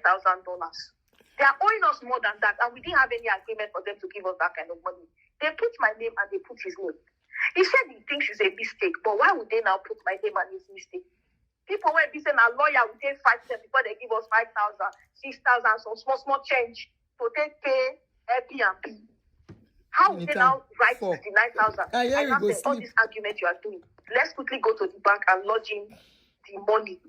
So we went to the bank, we lodged, and now told us that let's withdraw it because these people are owing us over 100. In case it's a mistake, at 9,000, we can now fight the rest in court. That's how we withdrew the 69,000. On the second thought, I now told him, I now said, why is it that is when we decided we want to go and pray that this money just came and we don't even know how it came about? He said, you have a point too. So I told my husband, I said, we have been praying to God that we want to do our basement. Let's use this money to start our basement. We are close. Very, very close. We now took 10,000 from 69,000. The rest, we now called contractors. They started working on our basement in my house. That's how basement came about. Myself and my husband now took 10,000 out of the money and we traveled to Nigeria. The program was, I think we stayed in Nigeria for 10 days. Plus going and coming. Total, I took 10 days off work. We went to Nigeria. I have pictures I will show you. Pictures of that journey. That was my first time in my life to solo. No, that was not my first time.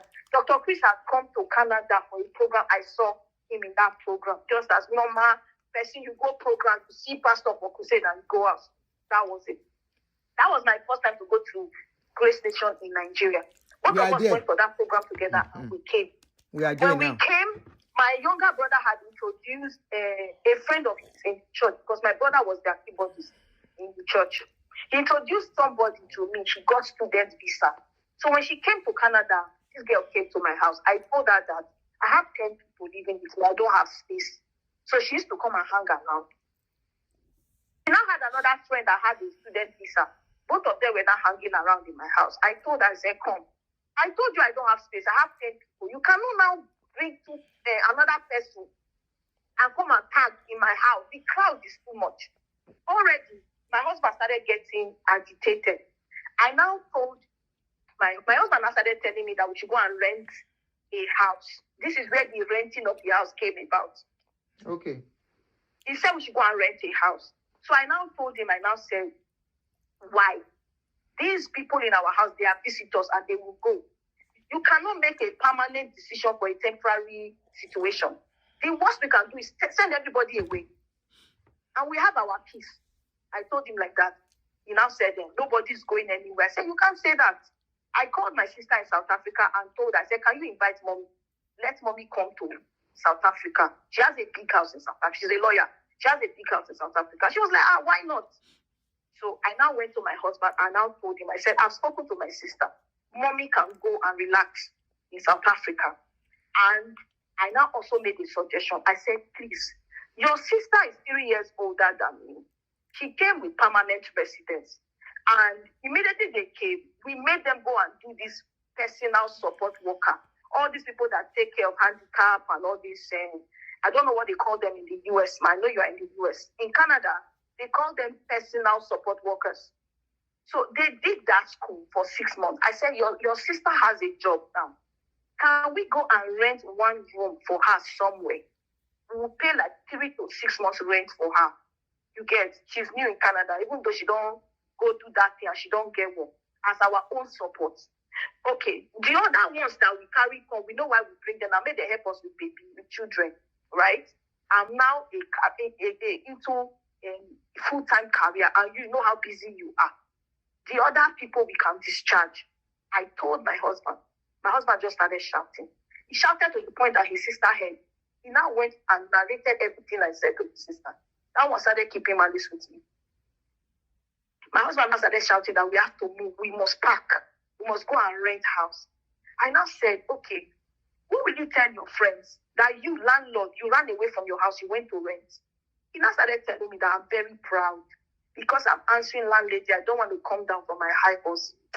I looked at this man. I said, why is it that when you are about to make a mistake and God is using me to call these things out, you will start calling me names? But when the problem comes, I will be the one to suffer. Your sister will be gone. My mom has a mansion in Nigeria. She's okay. Now they look for money when they want to give us, not the other way around. I'm trying to tell you, we have 4 kids. Let's look at our nuclear family. You don't want to understand. See where you are taking it. This man did not hear. He said he's the man of the house. It's whatever he says that will happen. The sister now joined him and started creating tension in my house. She went and met my mom. I started telling my mom that, how will I challenge my husband? My husband is saying we should pack and go and rent. I have the guts to be telling him that we are not going anywhere. That is what I said that will happen. Ma, at that point, I kept quiet. I didn't say anything. Okay. My husband and the sister now started looking for house. One day, he just called me, said, well, he does not need my opinion. May not be like, say, he rent house without me even, making a choice of his choices that he has selected. He showed me like 3 houses. I looked at this man. I know how stubborn he is. And I said, you know what? I see you have made up your mind already, but no problem. Any house you are getting, make sure it has an Airbnb benefit. We can use a portion of the house to do Airbnb. Because when I was running Airbnb, it was paying our entire bill in the house. I believe so much in passive income. And I said, now you are talking. That's how a good wife is supposed to behave. I was just looking at him. This man now carried us. We went to rent. And I said, okay, this house makes a little bit of sense. We can use this for Airbnb. We now went and rented a 2-acre mansion in the most expensive part of Canada. We were paying $10,500 rent every month. This time around, houses now started having problems in Canada, housing. Canada government now increased interest on mortgage 8 times. Our mortgage rose from $3,200 to $7,000, man. People were losing their homes in Canada. My husband was thinking of how to survive paying mortgage for our house. He was now thinking of how to carry us to go and rent house and be paying somebody else's mortgage. No English where I don't speak. This man and his sister don't hear me. We're now paying rent $10,500 minus maintenance. If we add maintenance, so how are you paying all of this? Because you said he doesn't really have a good job like that. How are you paying it? Ma, you know how we're paying it? My husband was robbing Peter to pay Paul. I don't understand that. Okay, I will break it down. You know I was working. I will drop. Now command, they even come and command me. Please, they can't get work. They were doing personal support worker job. Sorry, I don't know which phone is ringing, making noise. They will work. All their salary, they go drop out. They hear me so. His sister. Your niece too are dropping all their salary for your husband. Yes. Are they used to that young? How old were they? One, they were in their 20s. One was 18, the other one was like 21 at the time. They're working. This was how many years ago?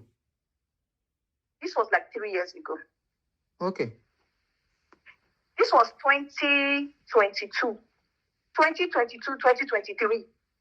They were working all their salary. They go drop them. In short, if they're not born them when they buy coffee for work. The man go one chop them raw. His sister, he was now collect. He said she's a big girl. He will now collect 1.5 from her. I was working from home as an IT person. I would just be where they work because with I will show you pictures. My office was. I was on the bed listening. My office was close to the kitchen.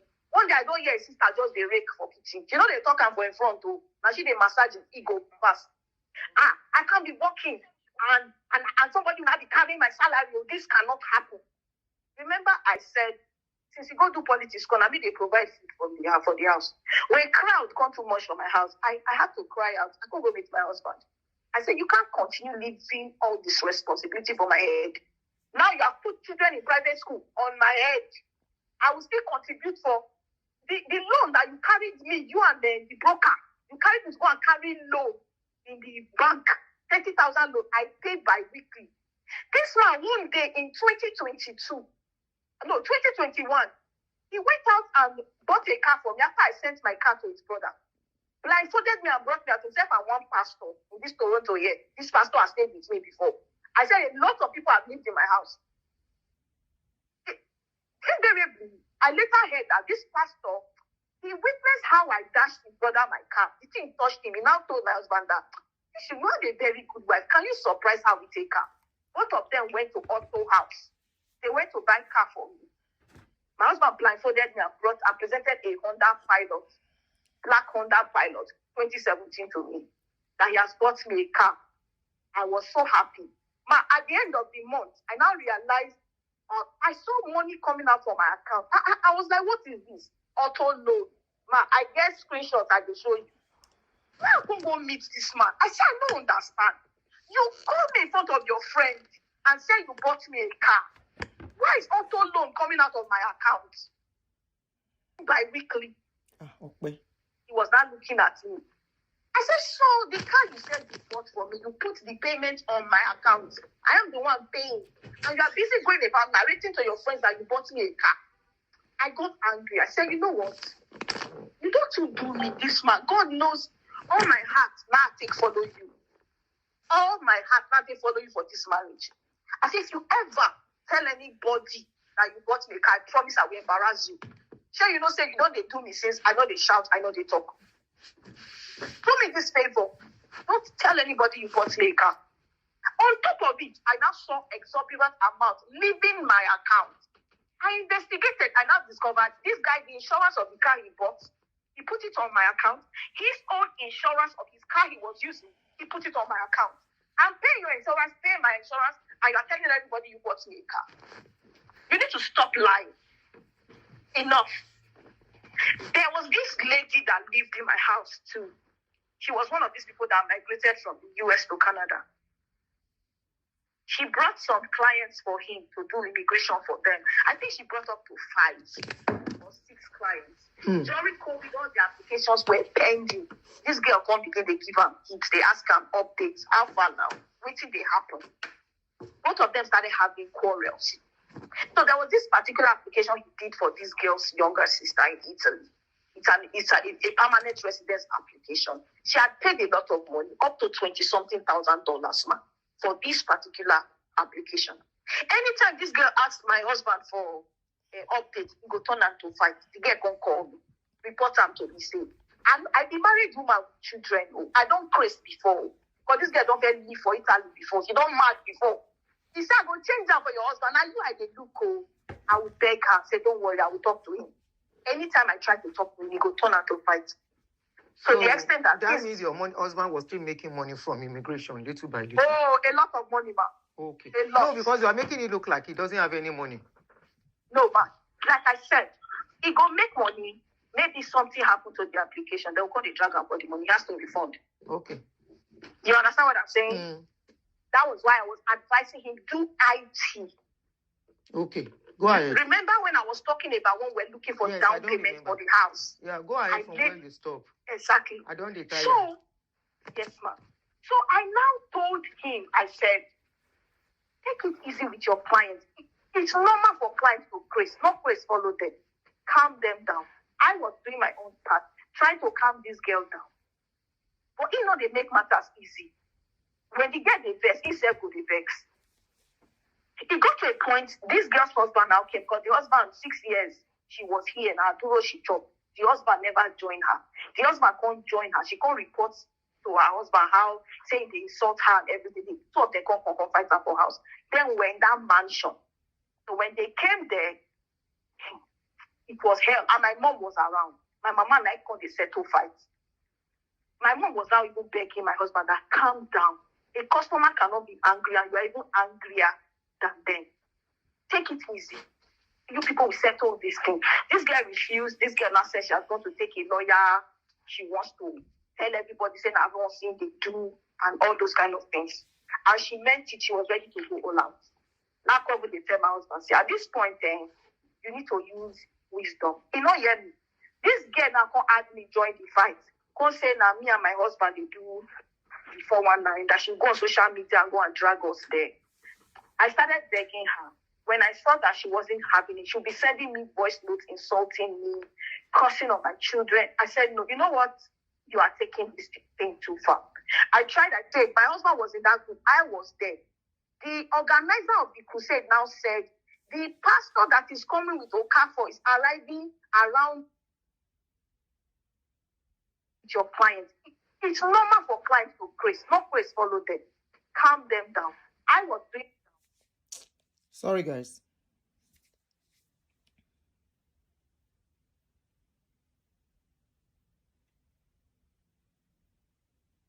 Group. Hello, ma, you hearing me? Sure. You said the man now added your husband to the WhatsApp group. Yes. He added. Sorry.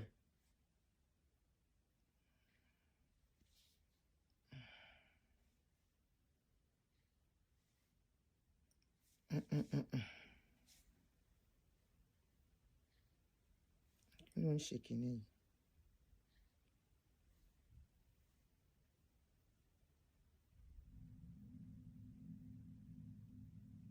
Calm down. A customer cannot be angry and you are even angrier than them. Take it easy. You people will settle this thing. This guy will. So that's how my husband now told me that he told them in the group that I'm a singer, I'm a recording artist. That's what I do. I can sing in the crusade. Sorry, guys. She has gotten to where how they got to start with these people, and I think those other information should have been excluded, but it's all okay. I will try my best, like I told her, because not because I want to hide anything, but still to be a brother's keeper, our sister and brother keeper. 55.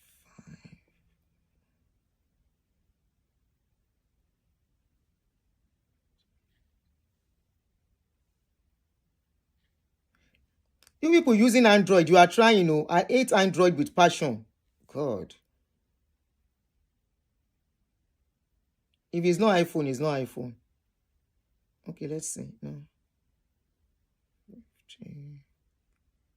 52, 53, 54, 55, 57. And I want 57. Android, yeah, with it, man. I don't like Android for anything.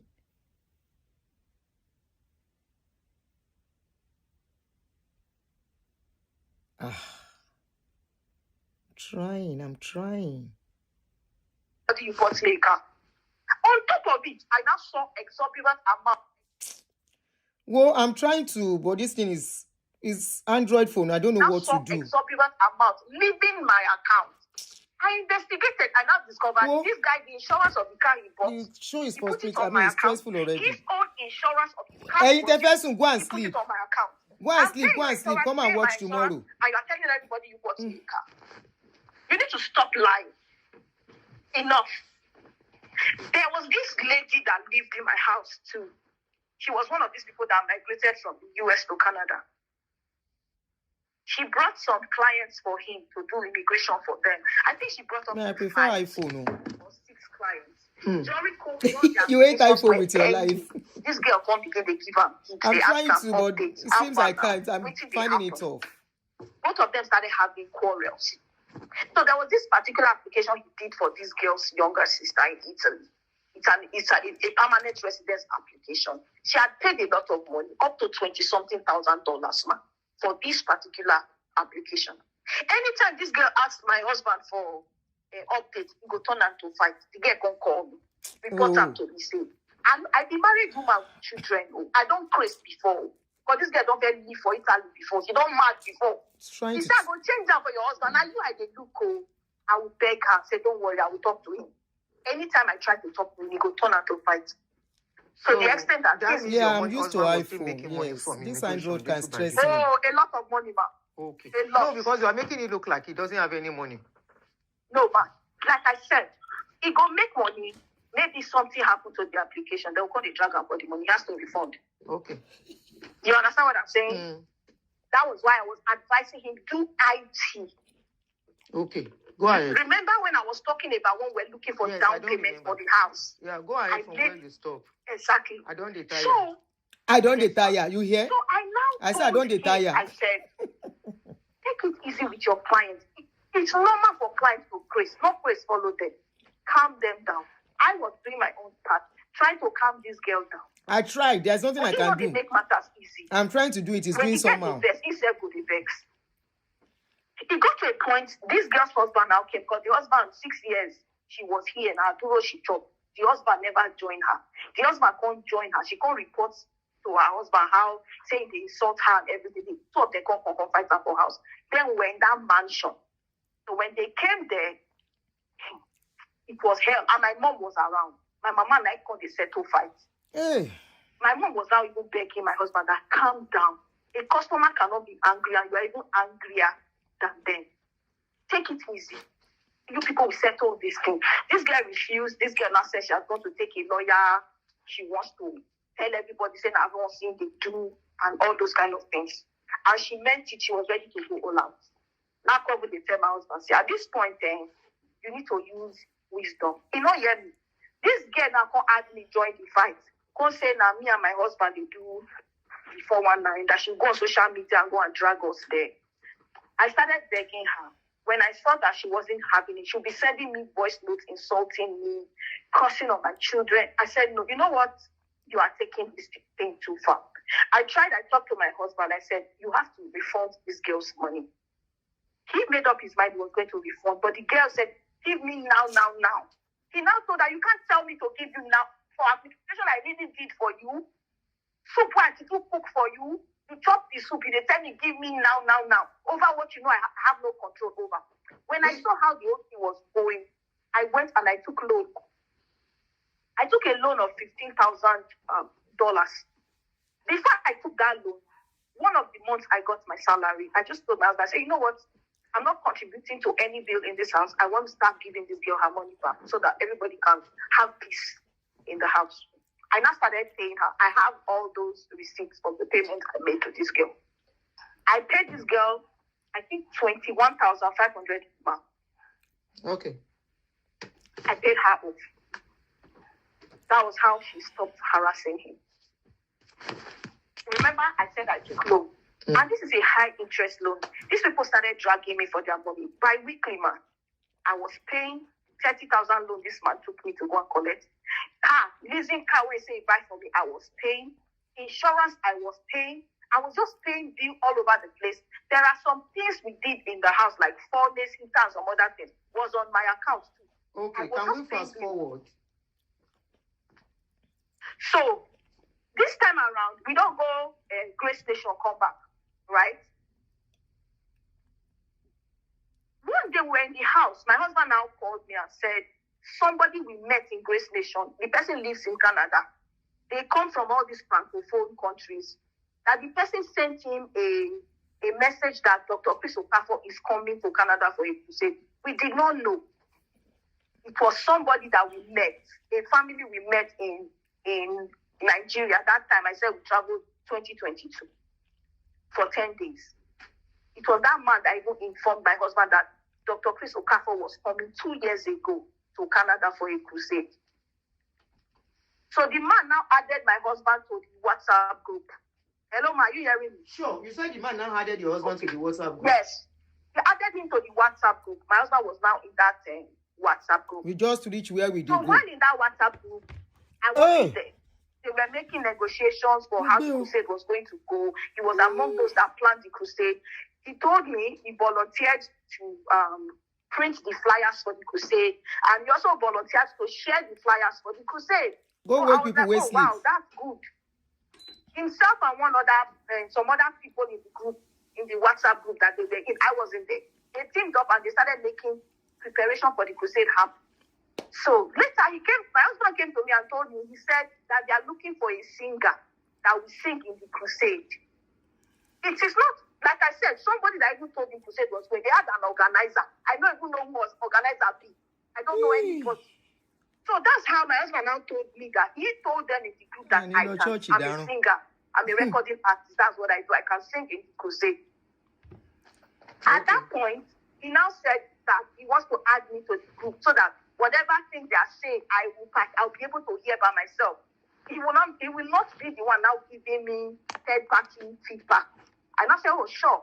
That's how I was added to the group. I don't know anybody there.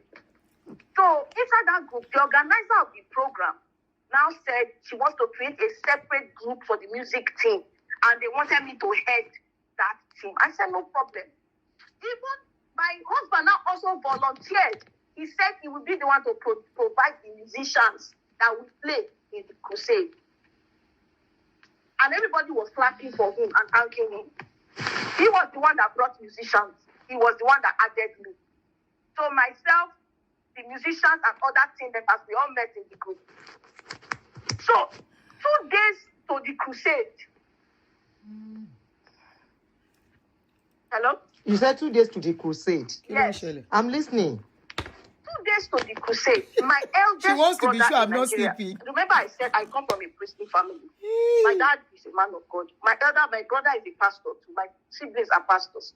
My brother called me and said that the Lord told him that he's sending somebody, a destiny helper, to us. That we should just be aware of anybody coming around our life this period. That God wants to bless us through somebody. My brother called me and called my husband and told both of us together. We said, okay. So, a day to the crusade, my husband was in that group. I was there. The organizer of the crusade now said, the pastor that is coming with Okafor is arriving around, I think, 7:30 a.m. in the morning. That Dr. Chris Okafor will be arriving. His flight is coming 3:30 in the afternoon. Is there anybody living around the airport that will volunteer to go pick the person? So a woman in the group now volunteered that, she doesn't live far from the airport, that she will pick the person. All these things I get chat. I will show you. Okay. So my husband now, later the woman now said that she has an appointment, she can't make it anymore. My husband now initiated interest, now wrote to he now told me that Our house is less than 15 minutes from the airport. That is something he thinks he can do. He now private chatted the organizer and said, I will pick the person up.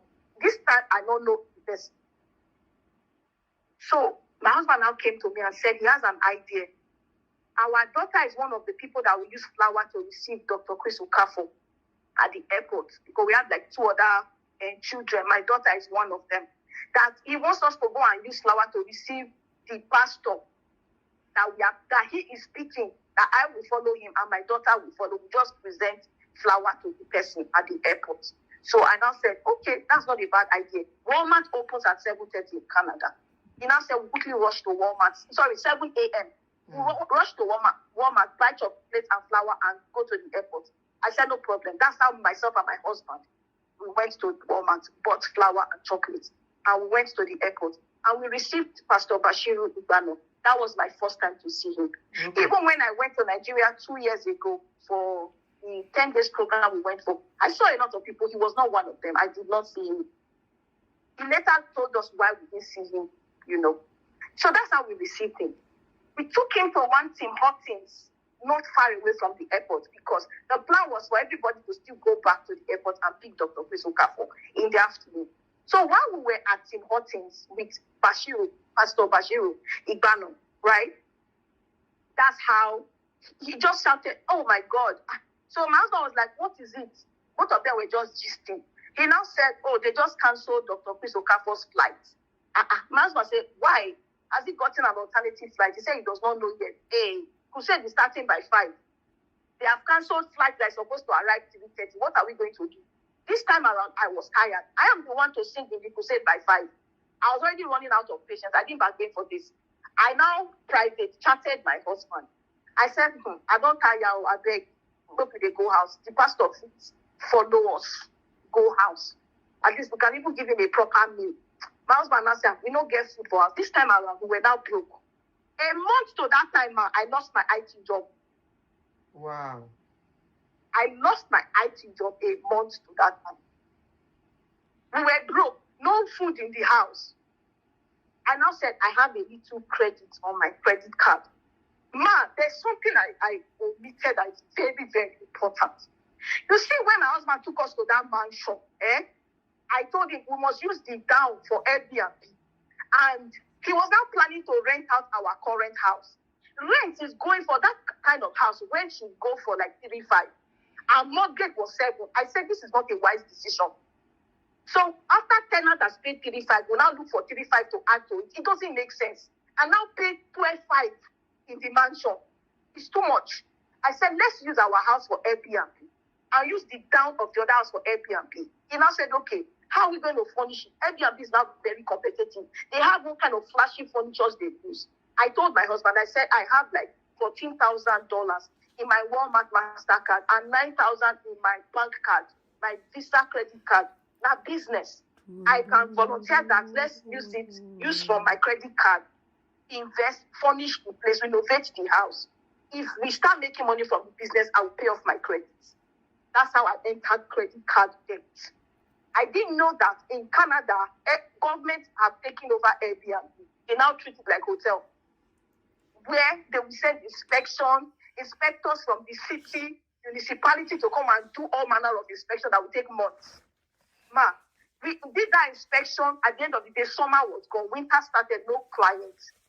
We're now struggling to pay mortgage in our current house. We have maybe 3 bookings in a month. And we're struggling to pay 12.5 in the other house. I was now in credit card debt. I was now in debt all over, pressure everywhere. My husband was in debt, I was in debt. So when we got to the, I now told him for that, now fast forward to Bashiru Igbano matter. I now said I have small change in my account. I can use it to buy cooked food in a restaurant on our way home. My husband, we're just chatting, husband and wife chat. So anything we decide, my husband and I go tell Bashiru, say, okay, this is what we have decided. We want to go home. Our house is not far. Let's go. Instead of just sitting aimlessly here, we don't know when Dr. Chris Okafor will get his next flight. Okay, we can't just be here. So the pastor now said, okay, that's how he followed us home. for the first time. We branched restaurant, we bought some stuff. I prepared food. He ate. Around 3:30, my husband now told me that he wants us to take Pastor Bashiru Igbano to the venue of the crusade. At least he will bless the venue before crusade starts. So that's how we took him there and handed him officially over to the organizer of the crusade. For me, our own work was done from that point. Handed him over. I now told my husband, we went to 2 cars. I now told my husband, I'm going home. Let me go and get ready, freshen up for 5 o'clock. So I went home, I got ready, and I went back to the venue. In the night, I want to focus on how, we got close to Pastor Bashiru. Now, so in the night of the crusade, my husband was so, in short, like I said, from the planning and everything, and my husband carried this crusade for head pass. Me and music I face. Pastor Bashiru called my husband and told him that Dr. Chris Okafor wants to have a counseling session with some people in the morning in the venue of the crusade. That can my husband come and pick him up? So my husband now told Pastor Bashiru that in that WhatsApp group that he was in, that we all contributed money towards Dr. Chris Okafor getting a very beautiful car that would carry him throughout his stay. You get what I'm saying? Mm-hmm. That why is he not going for that? Pastor Bashiru now said he has his reasons that my husband should come and pick Dr. Chris for the crusade. I don't know what their reason was.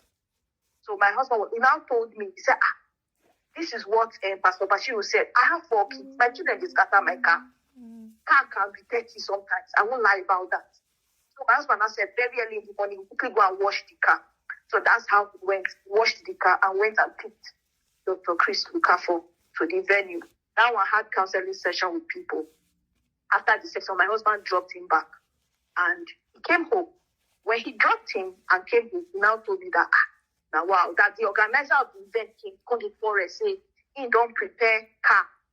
He's a lady. Say now she's supposed to carry her. Why? Now my husband. That one now called the thing, say my husband double cross her. My husband tell her, say, no A, no B, there you all. When they call and say, make it come pick. You get what I'm saying? Mm-hmm. So my husband was now telling me that he's not even comfortable with all of this. There's already a car. Why this car? I said, remember, at this point, I didn't even remember what my brother had told me that, God spoke to him that somebody is coming to help us. And I said, well, don't complain. Just do it. He said, okay. So later that evening, she now called my husband and told him that the organizer is the one taking Dr. Chris Okafor to the event in the evening. My husband didn't go and pick him. But I think after the event, they now called my husband again to come and pick Dr. Chris Okafor, that he's going somewhere. He felt more comfortable going with my husband because my husband is a man. The organizer is a woman. I don't know what his reasons were. But he just kept calling on my husband as a man to take him around. So that evening, he now told my husband that, Okay, good. We are almost getting there. Gang. It's finishing. It will have not on no. All right, yeah. Canada immigration change law. They can't talk, say, if you come in as a visitor and you want to change your status from inside, they work again. That's so much people want to die.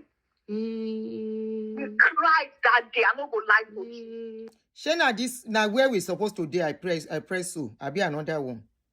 As Dr. Chris Okafor came to me and she started thanking me. She told me her name was Chichi. I was a test for inside. This was like after 3 months of the day. Hey, I never mix this That thing. day all of us they stay. Okay. Like I said, that's where the kitchen upstairs is. Okay. Did we play this one? And you don't tell my house. I hope this thing has not been mixed together. Hold on, guys. Hold on. Hold on, please. I want to be sure the something is not mixed up there. Okay, this was the one. He felt very comfortable talking to my husband. He said, I need a very good restaurant that I can buy food. We have listened to this, Abby. He bought food for you, sir.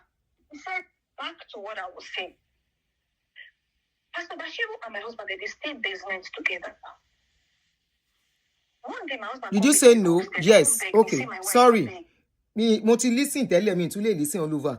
Listening to everything. Okay, good.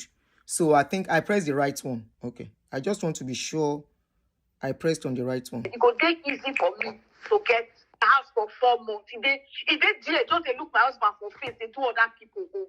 My husband come run, come meet me, say, hey, he don't fuck up. Which I want to text Pastor Bashiru now. You get what I'm saying? Yes. My husband no say it pop up. Person there you ask 4 months, they look your face, they beg you every day, you they tell them tomorrow. And the day when you go decide now that they change law. And they do other people. If they do other people home, because you feel say you get time, and this person there your house, if they beg you every day. I mean, because they know you no go pay for that one. That one go pay. Go even pay, not be free, sef. You understand? If honestly speaking, my husband not do on purposely. It was just like an oversight. Like, I get that. You there here now, we go do your own later. They attend to customers for outside when they put them under pressure. You know that kind of thing. They go change law. One die, the man don't know what thing go do. So he go come begin go back to Nigeria now. So my husband come tell me, say, okay, say he go do when we go border, at least Niagara Falls area or any of the border, when we go try luck. I just did look in face. I know they like put fire where already they burn. Everybody knows say fuck up, don't they? Remedy, like consignment. So now I come ask my husband, I come say, okay, waiting the procedure. Let's focus on solution. Pastor Bashiru, that one they crack, they calm down. Oh God, calm down, no worry. All hope is not lost. Even if it has to take you going back to Nigeria, you get US visa now.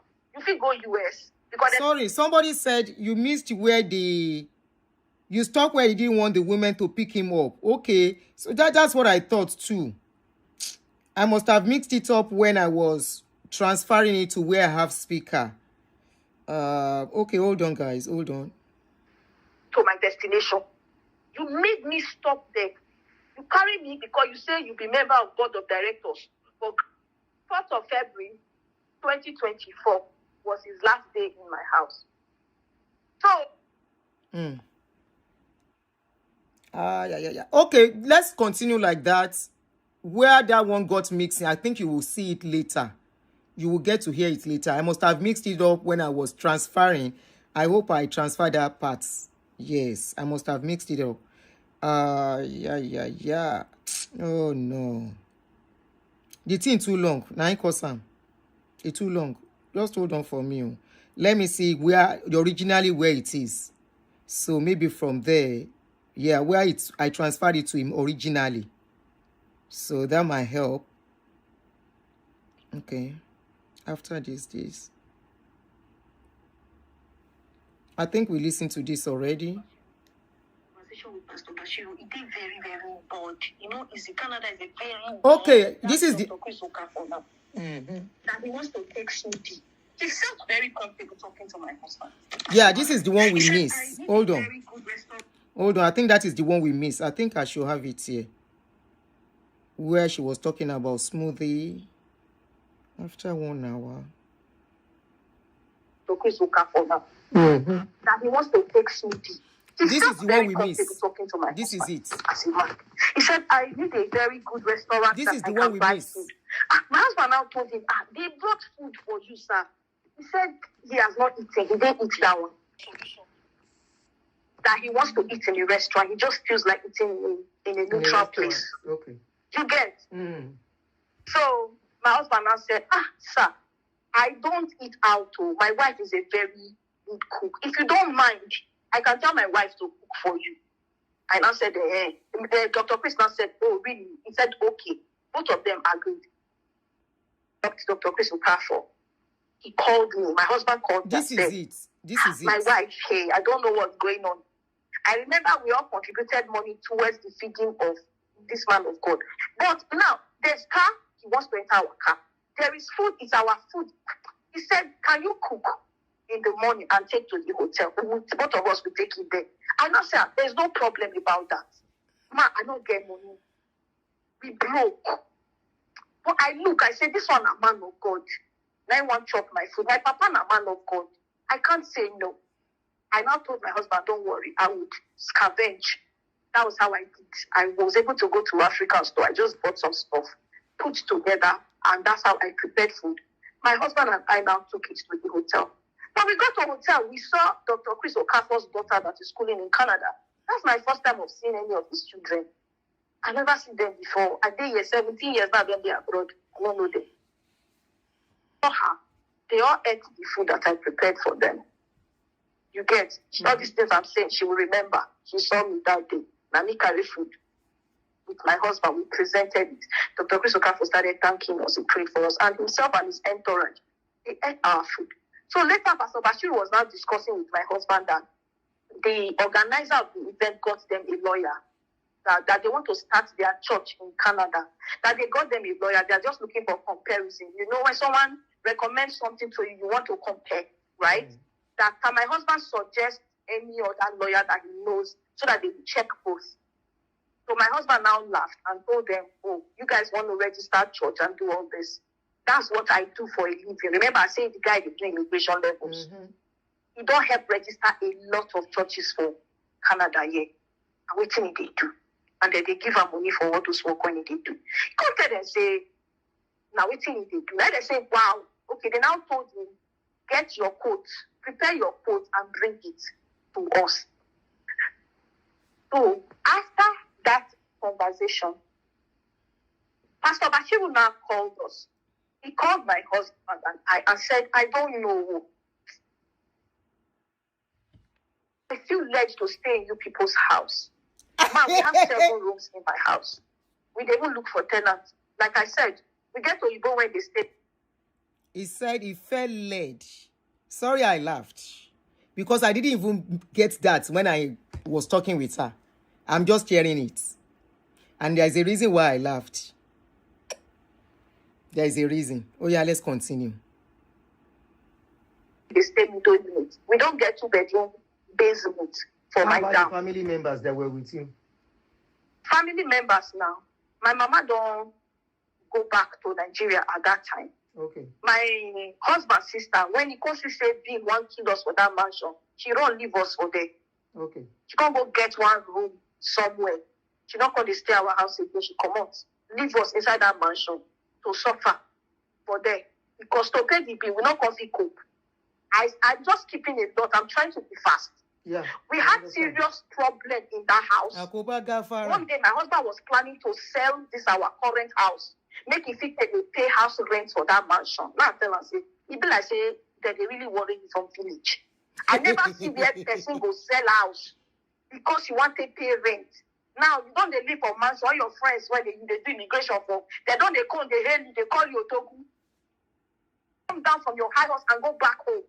I've not seen this. Thank God I didn't allow him lie to those people that we owned that house. I kept telling him, the day we leave, make sure we not catch you. I'm not going to say this kind of mansion they exist for Canada. I get video and picture, I go show you, make you see house, we go shout. I now told my husband, when he was not telling me he wants to sell the house, I didn't know what to do. There's an archbishop. Remember I said I get work for this Canada and church I am in. And most of the immigration levels when my husband is in that church in the use. I can't call the archbishop of the church. I can't report. I want to report my husband to the man because I don't know who I want to report this man to.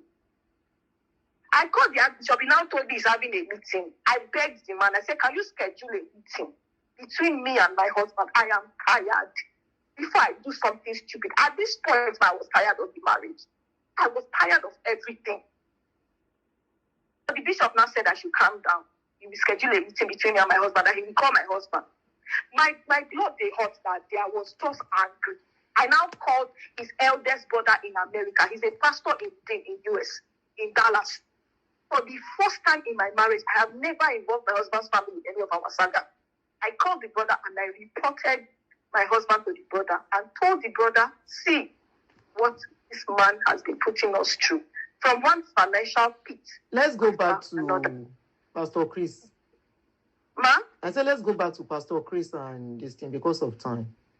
You, from what you have said, it's obvious you are having so much challenges financially because of him. That time time I called the brother, I told the brother I was quitting the marriage. He started begging that he would talk to his brother. It was that his brother that now commanded him that we should go back to our home. Okay. That's how we stayed in that house for 7 months. For 7 months, we paid 12,500. Calculate that times 7 months.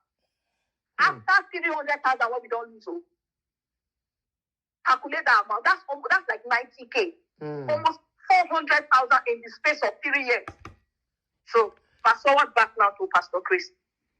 So I just noticed Pastor Chris felt very comfortable doing stuff with my husband as a man. You understand? So they now told him that he should bring a suggestion. That's how my husband now told them, this is what he does. They now said, okay, bring your quote. So this time around, Bashiru now came and said he doesn't know that. He feels led to tell us that he wants to stay in our house, that my husband should tell him how much rent he would want him to pay. He had space, right? So my husband now said, okay, he will think about everything. On our way home. At this point, have they been to your house? Remember I said we picked Bashiru from the airport. Oh, yeah, before Chris house. came, yes. He has been to our house. Okay, good. Right? So he requested. It's not like we are the ones that... He said we like to stay in our place. He doesn't mind renting. Okay. A space in our place. Like I said, we had space for rent. I went to tell they do Airbnb for them. So when we got home, I was just, cooking. And like I said, I have a relationship with God. The Spirit of God started nudging in my heart. It just gave me a scripture, said I should study. I went and I read, I think 2 Kings 17. I opened that scripture and it was talking about Elijah. Is it Elijah? The one that the widow of Zarephath that didn't have food to eat, right? And the prophet of everybody, now that one will not get food. My prophet say one chopping food. The Lord told me to. I didn't even know that was what was in that scripture. I read it and the Lord started speaking to me there. I now called my husband. I said, come and see. Both of us studied. We have a Dex Bible we bought from Pastor Benin Ministry.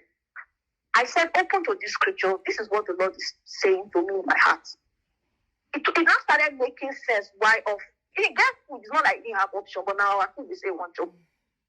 This is somebody I don't have any close relationship. We don't have close relationship with. Why are you comfortable with us? So we read that scripture together. And another scripture the Lord prompted me for us to read was how Elisha was passing by and a woman spoke to her husband and said, I perceive this is a holy man of God. Can we make a room in our house for this man of God? That's how that woman had her problem solved. So both of us read that scriptures together. When we read it, the Lord spoke to us that day, me and my husband. While we were reading it, we now started praying. Both of us, we went naked, me and my husband. We really cried because we were going through so much. Yeah. And honestly speaking, God has used Pastor Chris Okafor'S ministry to be a blessing to us. I will say this here.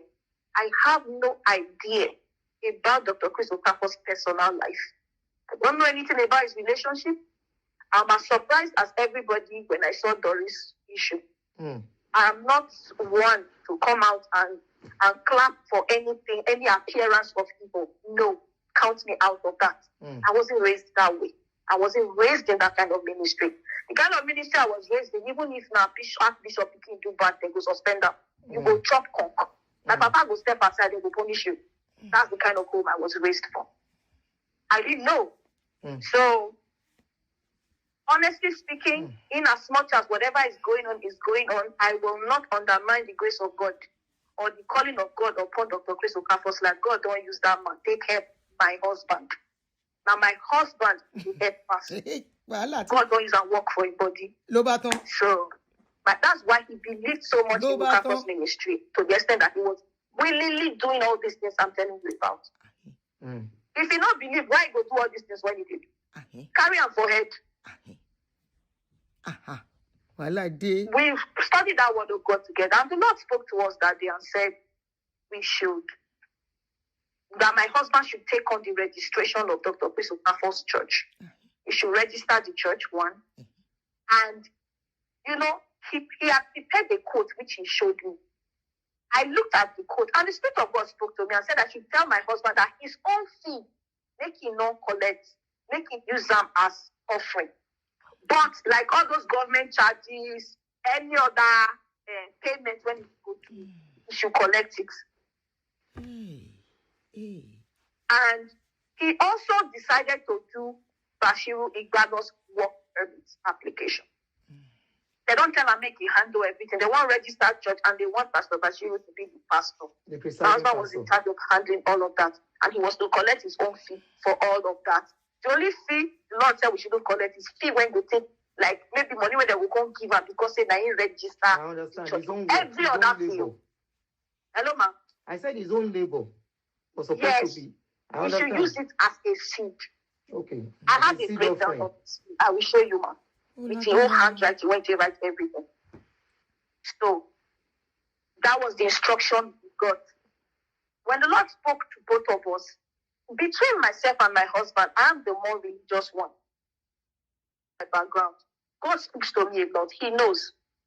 Anytime something wants to happen, God speaks to me, either through dream or I can hear his voice speak to me. Anytime he disobeys, maybe God spoke to me and I tell him, he follow the thing always backfire.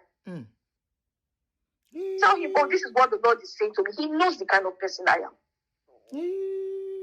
My husband, both of us were like, okay, we are going back because I was now the one cooking for Dr. Chris Okafor.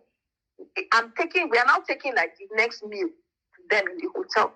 When we took the next meal to them, so my husband went and knocked on them, Pastor Bashiru's hotel room. It was Pastor Bashiru and one other pastor that were in the room together.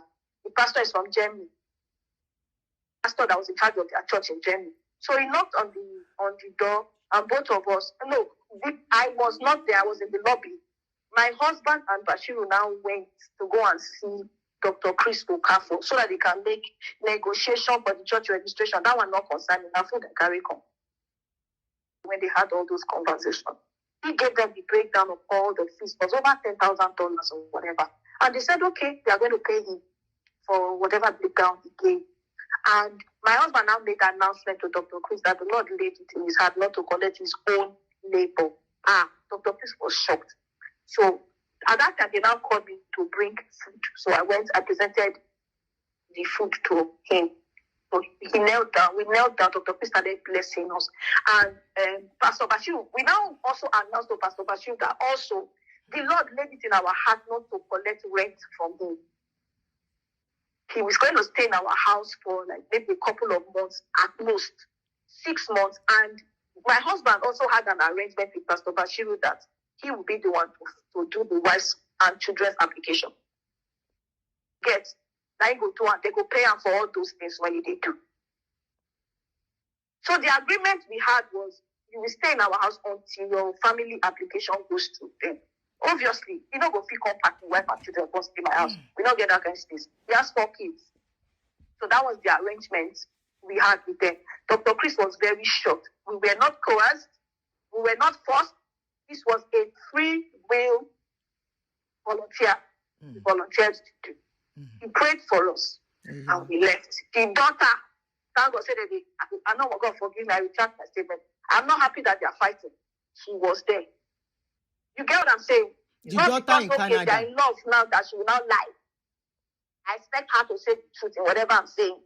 That's how we volunteered. We did whatever we did. And we left. The daughter even came to me and she started thanking me. She told me her name was Chichi. I was in the lobby. Aunty, my dad does not eat anybody's food. Hey, for my dad to eat your food, that means he trusts you people. Started thanking me. I was like, don't worry. My father is a pastor too. Maybe in the spirit, he saw that I'm a pastor's daughter. That's why he feels comfortable trusting me with his life. And I left. After we don't cook food. When it was even time to take Dr. Chris Okafor to the airport, it was still my husband's. That was my Honda pilot car. My husband used it to take him. After dropping him in the airport, Dr. Chris Okafor and the church, they handed over money. They handed over everything in terms of registration of the church and everything to my husband. Dr. Chris Okafor left and said, okay, they are going to send him money for all the whole process, which they did. They sent him the full money. Pastor Bashiru started staying in our house. said we had completed our basement. We now gave Pastor Bashiru a room in our basement. And also remember, I told you my husband works from home. He does immigration. He not get license. Did you hear me? Hello? I don't sleep. Hello? I don't sleep. I don't sleep for here. Hello? Hello? I don't sleep. Hello, ma, I can't hear you anymore. I don't sleep.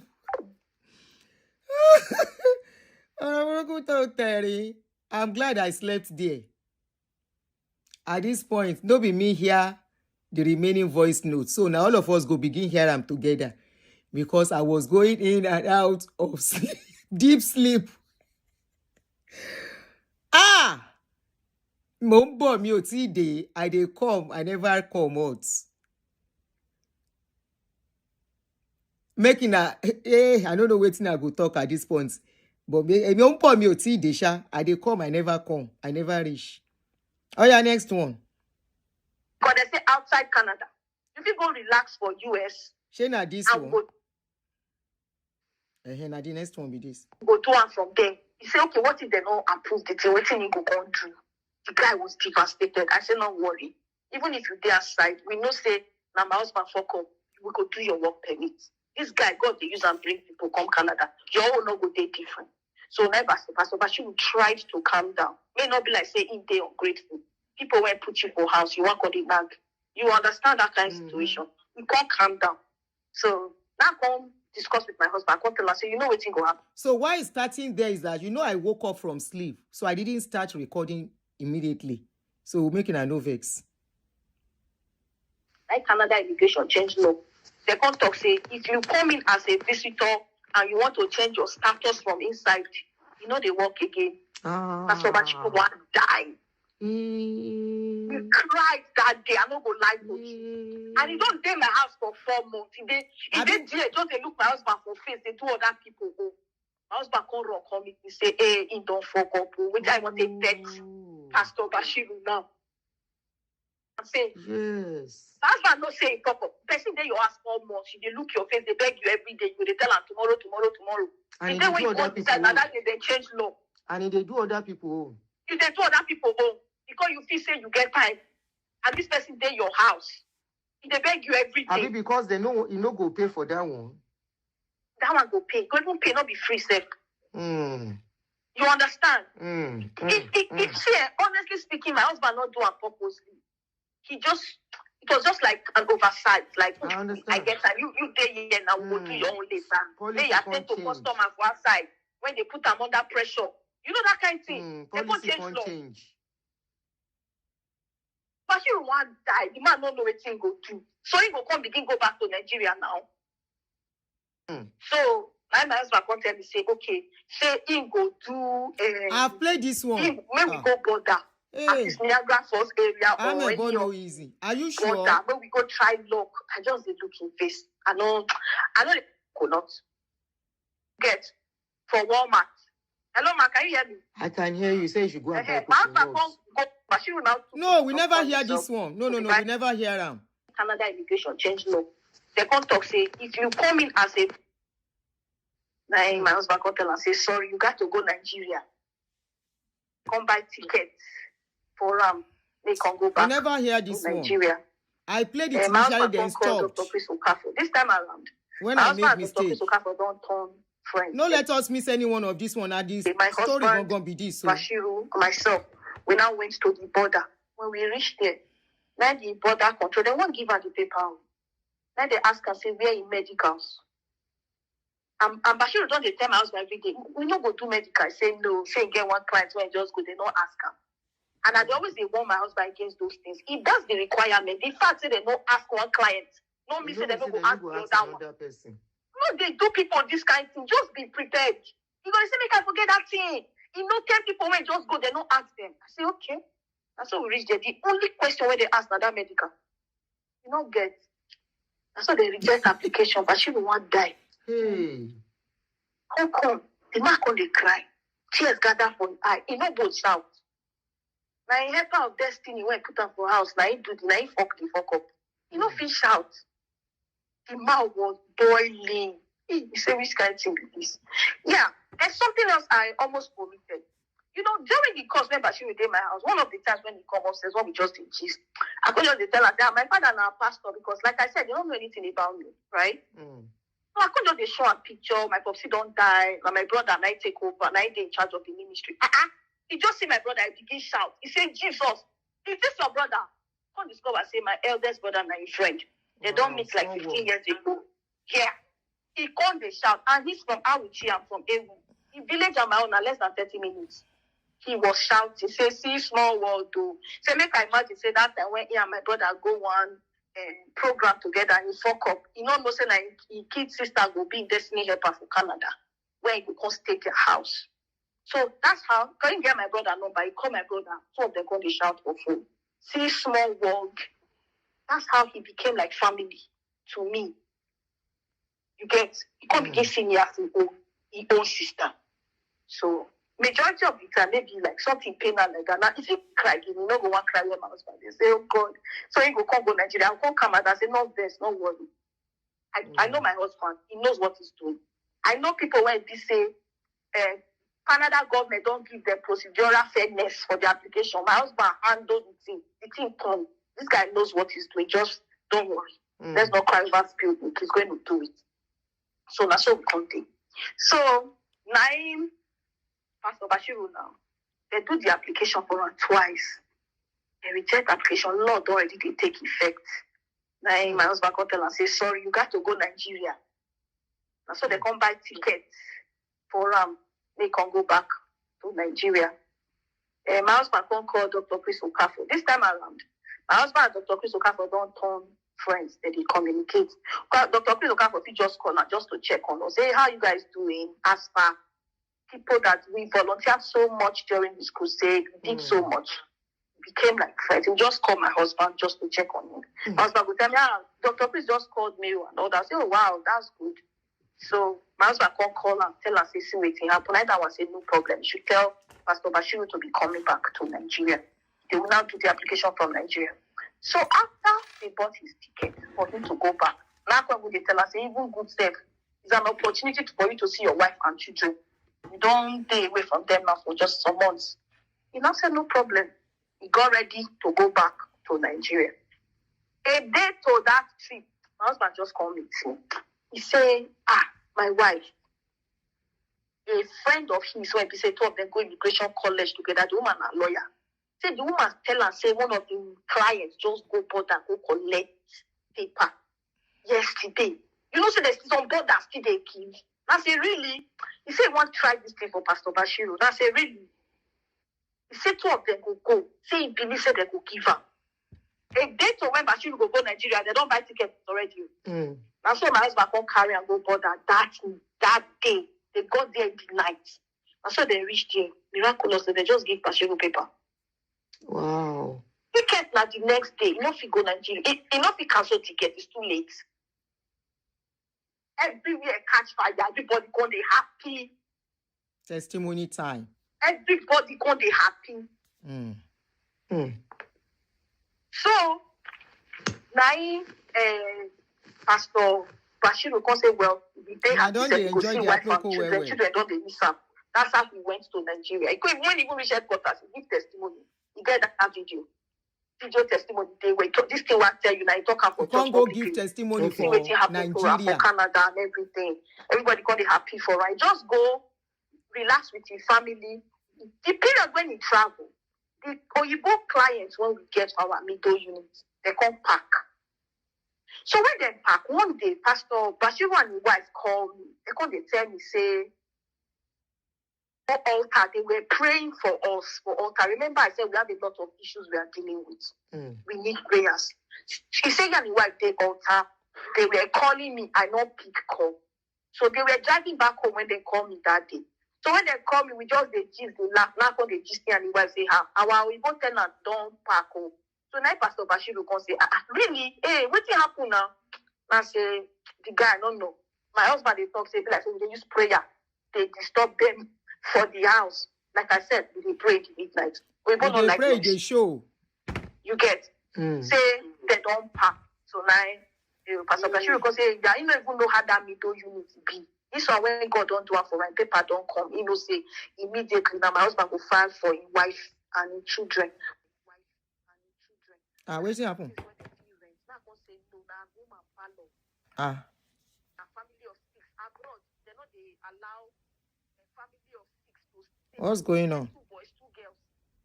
Kind of have Making our way to. I don't know why the thing became faint.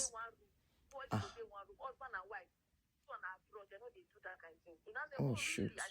Sorry, I don't know why the something suddenly went. Okay.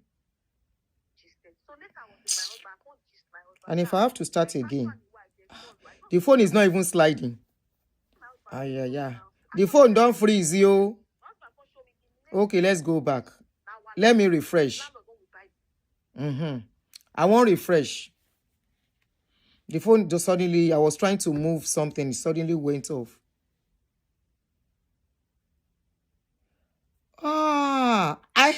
I know by the time this story come out, people will know these people go. I don't see something for my phone. Hey.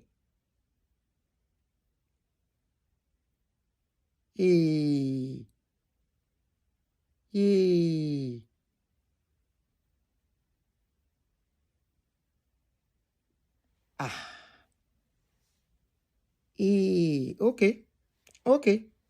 I am seeing. We will talk later. Anyway, let me go back to what I'm doing. Let me finish. If we finish, I will let you call in. Just hold on before we proceed. I don't talk and say a long thing it go be. Don't worry, me self sure before I start. Where is that? Latin play show gone. Okay, this is it. So which number we did? 1, 2, 3, 4, 5, 6. You mean I say this one? They communicate. Dr. Chris Okafor just call now, just to check on us. Say how you guys doing? As per people that we volunteered so much during this crusade, did so much, became like friends. He just called my husband just to check on him. My husband would tell me, Dr. Chris just called me and all that. I say, oh wow, that's good. So my husband can call and tell us, see waiting happen. I was say no problem. You should tell Pastor Bashiru to be coming back to Nigeria. They will now do the application from Nigeria. So after they bought his ticket for him to go back, now when they tell us, even good step, it's an opportunity for you to see your wife and children. You don't stay away from them now for just some months. He now said, no problem. He got ready to go back to Nigeria. A day to that trip, my husband just called me. He said, my wife, a friend of his, when he said two of them go immigration college together, the woman a lawyer. Said the woman tell her, say one of the clients just go border. The thing went back. Paper yesterday. You know, so there's some board that still they give. I say, really? He said, want to try this thing for Pastor Bashiru. I say, really? The thing went back. He said, two of them will go. Say, he believes they will give her. A day to when Bashiru will go Nigeria, they don't buy tickets already. And so my husband can carry and go border that day. They got there in the night. And so they reached there. Miraculously, they just give Bashiru paper. Wow. Ticket now the next day. You know if you go Nigeria. You know if you cancel ticket, it's too late. Everywhere catch fire. Everybody go they happy. Everybody go they happy.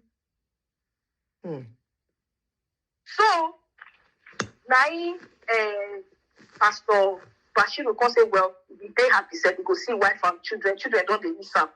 That's how he went to Nigeria. When he reached headquarters, he give testimony. He get that video testimony. This thing will tell you. If you want go sleep, come back tomorrow to watch. For Canada and everything. Everybody gonna be happy for it. Just go relax with your family. The period when you travel, the Oyibo clients when we get our middle unit, they come pack. I'm not looking at comments. One day, Pastor Bashiru and his wife called me. They come, they tell me, say, they go altar. They were praying for us for altar. Remember, I said we have a lot of issues we are dealing with. We need prayers. She said, and his wife, they altar.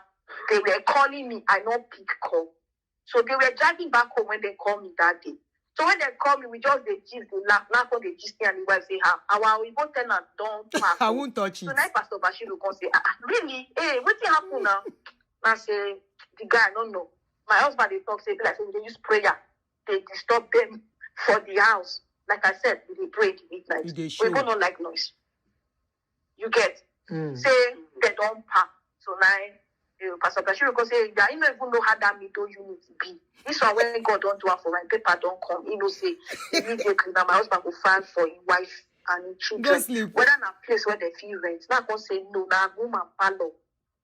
You, now, family of 6. Abroad, they know they allow family of 6 to stay one room. You get 2 boys, 2 girls. I said, the kind of house where you go get, now 3 bedroom at least. Girls go there 1 room. Boys go there 1 room. Husband and wife. This one abroad, they know they do that kind of thing. You know, say, oh, really? I say, yeah. Now, room and parlor, because you never entered that unit before. So, we just gisted. So, later I was with my husband. I can't gist my husband. Say, pastor and the wife, they call you. I just gist and waiting with gist. So, now my husband said, no, now. I can say, yeah, I educated them. My husband can show me the next house to us. Now, our landlord, the landlord where we buy this house from. Now, I get that house. The house is a 3-unit house, very massive. The house has been vacant now for 2 years. My husband can say he's trusting God that we will rent that house the way we did this, our current house, and eventually buy it. That he has faith that God is going to give us this next house. I now said, well, it's a good one. He now said in short that he wants to even call Pastor Bashiru and send 100,000 naira to him, make him and drop her for altar as a point of contact to pray concerning us, taking over the next house. Pastor Bashiru will get this conversation for his phone. He could show you. My husband can't go. He can't take picture of the next house. He can't send to me. He can't tell me, say, don't send to Pastor Bashiru. Say, make me send to the wife. Because me and Pastor Bashiru's wife, we can't be very good friends. Because in my house, person put you for us, you know, go to talk to Madam of the house. You understand what I'm saying, man? Mm-hmm. Me and the lady, we now became very, very good friends. Once in a while, we used to pray together.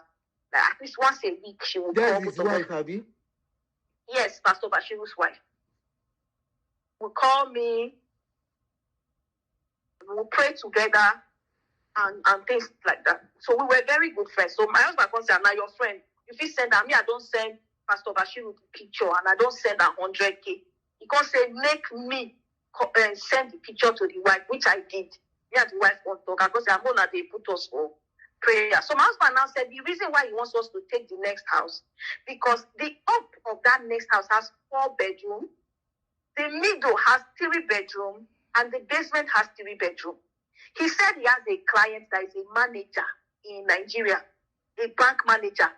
He do the client application, they don't approve, and the client say make him help and look for house. That the man get money where. You understand? Say the man say make him help and look for house. Say he's thinking of a situation where our current house, we can use it for Airbnb. And we go there that up. 4 rooms for up. We go rent that one. Then Bashiru and his wife and children, when he don't finish the application, they go take the basement. They are new immigrants. And in clients, my husband saying clients, where the bank manager could take the middle unit. That's why he was, soliciting for us to take that house. So Bashiru can't stay with a family for Nigeria. After he don't stay for a while, he now came back to Canada. He came back, my husband now also brought up that matter and told him that he wants us to go to that next house and let our foot step on the ground there and pray. So while we were there praying, Pastor Bashiru can say, my husband can begin to tell Pastor Bashiru say, they concerned because the landlord know they talk to us because of fights when we get over this our current house. The man be want to do us 419, carry our money run. Just case that almost landed us in court. Since then, we don't talk. Now Bashiru can say that the Lord just dropped in his heart. He can't tell my husband, say, let my husband go buy coconut. Get for Walmart. Hello, ma, can you hear me? I can hear you. Say you should go and buy My husband coconut. I don't sleep again. He can't go buy coconut. Come. Now Pastor Bashiru can't tell my husband, say, may he hold the coconut. He can't tell us, say, the mystery of how water take enter coconut when nobody will explain. He pray. May God put a good thought in our mind for the landlord. Whatever quarrel happened between us and the landlord, may God let the man forget and forgive so that we can negotiate for the next house. We now prayed with that coconut. The next thing, when waiting current situation they happen. About they tell people say Bashiru call they do juju for a house, he can't carry coconut. You know they tell people how. You know we tell people how coconut they come about. Then I ask for prayer. Now he spend money for prayer. Now he still go one month go buy coconut by himself. Now help, now this man they help. So but another prayer when he said make Bashiru pray for her was he said he always they get problems with a lot of his clients. Application will they delay, they'll come go they drag her for money and all that. Say I beg, make Pastor Bashiru pray for her, make God change that pattern. This man of God use all in heart. What is all this comment? My husband do application for one client. Within 5 days, they approved this application. After I pray for her, finish. I said, just come back from Nigeria. My husband got a shout. Say he never, say they do application, never ever see application when Canada go approve within 5 days. Now part of the prayer when I pray with her for coconuts be that God come begin to answer my husband prayer. Me, I was praying for a job. May God help me get my IT job back. I don't lose work. We just did pray generally. We had a lot of bills, a lot of debt. I lost my work. My husband done the struggle and all those kind of things. We're just praying generally. So life continue. If I did go out, if my husband did go out, Bashiru go tag along. Before you waiting to happen, my husband will say, okay, make him drive. Two of them go out one day. Now my husband tell him make him drive so that they used to the city. He bring his driver's license from Nigeria. He can't begin to do the process of changing his license. Sometimes if I come out, I tell him say make him drive. Maybe they used to Canada rules. Sometimes my husband will give her a car, say you can go out by yourself. At least you don't day. We can't make him feel at home. One day, my husband just called me, tell me say he want to invite his cousin. His cousin, they just approved in cousin application, say he want my cousin go stay in my house. Now I call tell my husband say, till today your sister know they talk to me. Oh. I don't want wahala. I'm not tired. I love people. Events. God knows. I love to Let's I'm stay fine. on. Does it have anything to do with Bashiru and your family? Yes, ma'am. Okay. I can't tell my husband. Sleep don't come. Here you see the time. You don't keep me up for 1 a.m. Yes. You go pay me for this job where they give me. 1 a.m. I dey hear. So that's how I now told my husband, please, I don't want wahala. I don't want person will go come fight me for my house. So when we were talking, my husband started shouting. We're now quarreling. Pastor Bashiru now called me and told me, said, Debbie, sure you know say you be my sister? I can't say yes. I dare your house. Me and you, we come from the same place. Your village and my own, less than 30 minutes. I dare your house. I come go discover, say your brother, now my friend from before. I don't turn your brother. Your nieces, they your house. And now your husband won't bring in cousin, because you say no. I don't sleep. Good. Because you not try this kind of thing. Your husband will talk, say your people I go they, finish. you don't want to know. It's never finish. Even if they want to fight you, my sister, I'm bringing people come. Mm. When he talked to me, I call because he go and apologize to your husband. I can't go meet my husband. I can't tell her, say I'm sorry. Okay, because if he come. So now so because he come, Bashiru will not intervene. Anytime my husband start calling, Bashiru will call me. He will say, don't talk anything, keep quiet. Now man he be. Give a me the talk. Just say sorry. He don't even let me talk my side of the story. I listen to this, I don't even want saga. I don't get power for saga. Because I know the kind of husband where I get. I don't want to make wahala start. Anger issue all over the place. They my house. I just keep quiet. Majority of the time, my husband now, if anything happens, because he constantly say, Pastor, no, they come let me talk, or Pastor, they always support him. He could just go report me to Pastor. Any small thing, my husband would report me to Bashiru. He could report me to Bashiru. That one would just call me, say, go and kneel down, go beg your husband. I will go beg my husband. Now, this time around, the cousin come to my house. This was like December in 2024, December. Their house, swallow finish. Remember, I said I don't lose job. I don't get work. I me don't they provide since I know they shout. Nobody know. Finish. Now my husband begin to shout. He raised down the house that day. Everywhere going to catch fire. He say that now rice like the fridge. We get 2 soup. Now he cousin even cook the soup. He cook malubo, their traditional soup and Abusive, but no swallow to the chopper. He say why swallow not dey this house?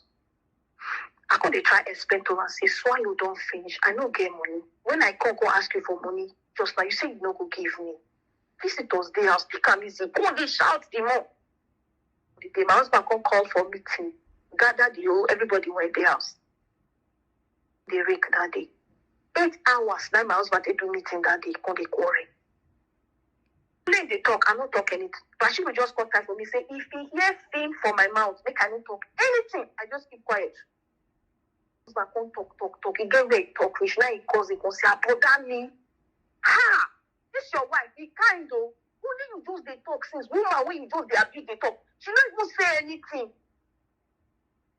I say, pastor, what you said even they do not they good. I the woman. You know easy to just see that they receive all this kind of blow. People explain herself. Make we even know what's happening. Because in my connect to person will be no one make come my house. I can't tell the how swallow take finish. And like Pastor Bashiru come say, why you not go meet your husband? Ask her. Tell her say swallow don't finish, you don't get money. I just break down. Then they say, I meet my husband. I say no, they give me money. Then my husband say, why you go give me money? Ma, I vex. Now I come tell them say, guys. Now me they provide for these houses. I don't lose my job. I still they provide. They put me on EI, employment insurance, where they put people if you lose work. They don't stop. I know they get EI again. And then my husband know. And all the bills when they come out from my account, that weekly they say they drag me.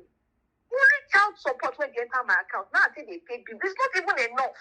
I go take this money. This man make it hard joy. No go free. He go insult me. What will I do? Will I still continue carrying load? And if they do immigration, if they get money, you don't want to give me money to go market. Now, dear night Bashiru and his cousin come here say, now me they provide things. Now the cousin go ahead begin shout. Yeah? So now your wife they provide for these houses. Why? Now my husband say, why he go provide? Night pastor because if they inside this house, if they eat this food, he say, no. This is not right. The man can't speak up because you know what, Mr. Kayode, from today I beg, I want the parent. Please. You guys are going through a lot. I want to be a part of this. Allow me to be paying rent or pay utility bills or providing food. Anything you want me to do, I want to be doing it. I can't be here and my sister here will now be carrying all this load. She doesn't have money anymore. Please. Now my husband will say, no, don't worry, Pastor. Don't worry now. He said, no, don't tell me that, Mr. Kayode. The very next day, Pastor Bashiru and my husband cousin, they can't go no frills and Walmart, they can't go stock the house up with food stuff. From that day onward, Pastor Bashiru now took it upon himself to be buying food in the house. Because my husband not me tell him how much he go contribute towards the rent. He go go meet my husband, he go say, sir, I have a social amount. Can I transfer this to you? Husband, they say, no, you go to pretend. He need the money, but you go to pretend. Pastor Bashiru will just, all these things why they tell you, my receipts day. He now took it upon himself. He said, he not go there as make a woman they buy food in the job. No, he can't do that.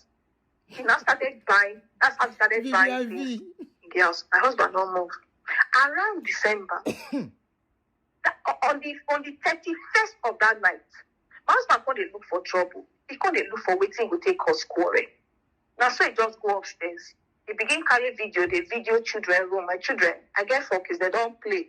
Scatter the boys' room. Can't do video. How old are your children?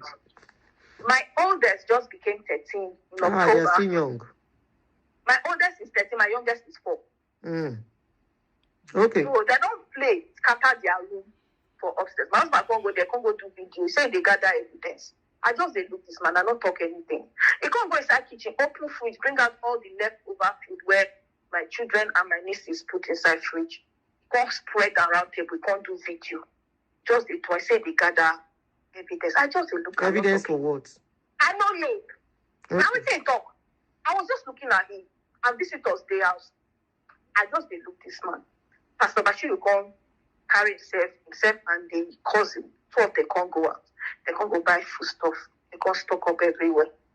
This babe, I don't even know say she can't call her mama for Nigeria. Tell mama making order for pupuru. You be Yoruba, I don't know that you know pupuru. She can't order for some food stuff from Nigeria. Say she not under her watch. Her brother will follow him wife the fight because food finish for house. She ordered for some food. She didn't tell me. was later I found out. So my husband from that day just began to look for trouble around the house. He could just be walk around. He could just look for something to quarrel. So this time around, Pastor Bashiru now told him that, you know what? I think say my family go don't join me at least 6 months. I don't stay your house for 6 months. I think it's Anybody time we for me won't to go sleep. Go sleep. Oh, But good for night. the teller say, no, make you know, going on there, use quarrel, take go. Even because he come with the beg and say, make it calm down. That December quarrel when it happened, Pastor don't already go to parking. Don't say, well, he go lodge for hotel from there, go get his own place. You get that, you know what, this is getting, like say, don't agree this. Welcome, because he could even try to calm my husband down. That one, no, they hear, he go, they shout, he go, they talk anyhow, and all those things within the house. You get. So Pastor Bashi was now getting uncomfortable and made up his mind from that point that he was going to leave. But you know what, come on to quarrel. People won't do you good. So my husband now started his family application through a lawyer. Because of waiting in do Bashiru, he be like say conscience on the warrior. He said no, he wants to make lawyer handle Pastor Bashiru wife and children application. He can't hand over the application to I can't start this. I can't do this tomorrow again. I do another one. Maybe if difficult case they now that Indian lawyer they help her. So the lawyer was now working on Pastor Bashiru's family application. So we just did around January in a quarrel for house. Pastor Bashiru and Kayode cousin they settle fight tire. So the extent that the lady can't tire. He get one house help work like that when she gets to take your nanny, and so she can't say her beg. Say she go take the nanny work, and so she can't come out. You get to stay in my house for a while. She and Bashiru, she left. She went for that nanny work. So when she left the house, it was now Bashiru and the rest of us in the house. So now one day, my husband just come meet me. He can't just be quarrel again. I can't look. I say, come. I don't understand. Any little thing go just be quarrel. You know when you can say visitors, the house. Take this thing easy. So he can't call me. We just they talk. Now I can't tell my husband. Say, okay, wait till they make you vex. Tell me. Now he can ask me question. He say, Bashiru they use and preach for church. I say, I don't understand. How he can use you preach? He say Bashiru preach about first fruit. Say he notice say I audio record the service. I say, I don't the record service for a while because it's not easy to the write notes. I want to make a record them so that I still listen to her later. This man preach about first food, and I don't say anything wrong in waiting to talk because that day Bashiru was saying, don't let anybody force you to give. Any pastor when go they tell you say you must give. Now for one night they do you. In a Muslim they're born now, he born Christian. You get he loves this our Christian God. And since they read Bible, you don't see where God will force anything on anybody. He can say, okay, for example, taxes now, government tax. Why is a government not they force us to pay tax? We can expect make church force us to do the right thing. It should come from your heart, free will, something. He can also talk about property tax. Now my husband can tell me, say that property tax, how many people get property for the church? Say now they abuse. Oh God. He said that they abuse for a message, say because not only us get house. I said no, some other members get house there. What you can do wrong? Person use example as property tax. He means say now you. He say he also make mention of the EI, employment insurance. Not be me lose job when they on employment insurance. Now I say what was the context? The next thing. Now my husband can't look me. He said, I notice, say, I'm going to report Bashiru to you, you go to support her. I said, I don't understand. What do you mean by that? What are you trying to insinuate? Okay, this thing when you don't talk now, it makes sense because pastor calls property tax, they abuse you. Call EI now, they abuse me. What is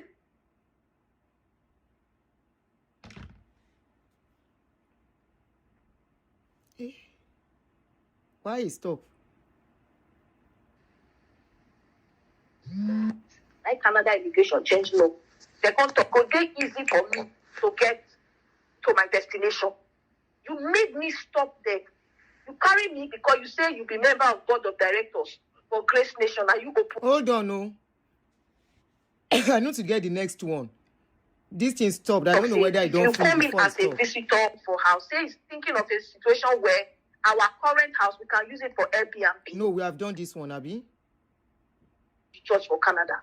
You come to explore. 4th of February 2025. This was last year. No, we never reached this one. Oh. I think, did this stop and again? we go take that up. 4 rooms for up. We go rent all this load. She doesn't have money anymore. Please. Now my husband was say, no, don't worry, Pastor. No, Ati boy ilé. To get to my destination. You made me stop there. You carry me because you say you be member of board of directors for Grace Nation and you open the church for Canada. You command me to stop. I don't resign from my big church. Now we don't start new church. You just wake up one day say, we will not go to church again. Church when our house it will start. Why? Every day I quarrel for house. Pastor Bashiru and Kayode cousin, they settle fight tire. To the extent that the lady can't tire. He get one house help work like that when she gets to take and send 100,000 naira to him, make help and drop her for altar. Okay, I've played it. Okay. So pray. Well, too much. I know Sabi talk much. I dey try. Have we listened to this one? Mm-hmm. You know, at this point, I was in and out of sleep. So, I could say, okay, which church now you want maybe you to go for Canada? Okay, let's start okay, it from church here. when I tell you they do runs. Okay, I think it's this next one. Pray concerning us, taking over the next house. Pastor Bashiru get this conversation for his phone. He could show you. My husband can't go. He can't take picture of the next house. He can't send to me. He can't tell me, say he don't send to Pastor Bashiru. Say make me send to the wife. Because me and Pastor Bashiru's wife, we can't be very good friends. No, we have listened to this. My house. Person put you for house, you know go to talk to Madam of the house. You understand what I'm saying, man? Mm-hmm. Me and the lady, we now became very, very good friends. Once in a while, we used to pray together. Like, at least once a week, she will That is his wife, Abi? Yes. Yes, Pastor Bashiru. Make me and you go. I don't understand. He said that is the man of the house. If anything he says that will go. I say, you know what? You talk so. I will continue to go that church and you know if he stop me. Let's start from here, like, something is too much. Let's start from here. Man, or whether I am the man for this house. This man just enter in violent mode activated from that point. He said in short, I want Bashiru out of this house now. And if they shout, if they talk, he go they shout, everybody go they hear. Bashiru they upstairs with my nieces for up. Obviously go they hear in voice. I now say, God, which kind of thing is this one? I can say, you know what? At this point, anything when you want to, as long as it pleases you, go ahead and do it. I don't go follow you argue. Now I can tell my husband, I say, I noticed that there's nothing I do that pleases you.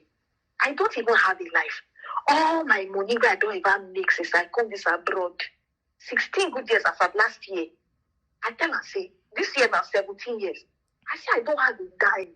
I don't get couple because I marry. Now I don't kill person. You don't go give me peace. You don't go give me rest. You go to talk, I know they talk back at you. At every given opportunity, you go want to report me to visitor just to make them see me as a bad person. I don't understand what your motive be. I now asked him, I said, I have a question for you, sir. I said, do you feel like you made a mistake marrying me? I could say, okay, let me ask you this question in a proper way. I say, if you had a chance to choose, knowing the kind of person I am a child of God, I'm daughter of a pastor, which you knew before. I love to pray. I love the things of God. If you had a chance, would you have chosen a character like me? Now he can't look me, say, honestly speaking, say to say, say, so I take carry church for him, say, for no marry me. I say, very good. Now I say, you want to hear my own?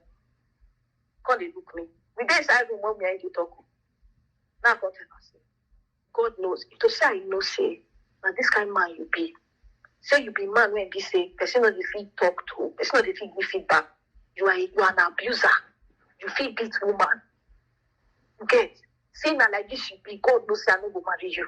So the feeling is mutual. Now God tell us, okay. It's obvious that both of us, it be like say you don't like my lifestyle. The difference between us is too much. I say I no go like leave you. You see the way you say you take tire. Me, I tire past you. You know what? Instead of us to kill each other, if you know say this marriage don't tire you, please, I am for a peaceful resolution. We already have 4 children between us. I said, I promise you, I will not hold it against you. Let's just dissolve this thing. Let everybody just shake Gary. Go your own way. Don't keep quiet. Say, okay.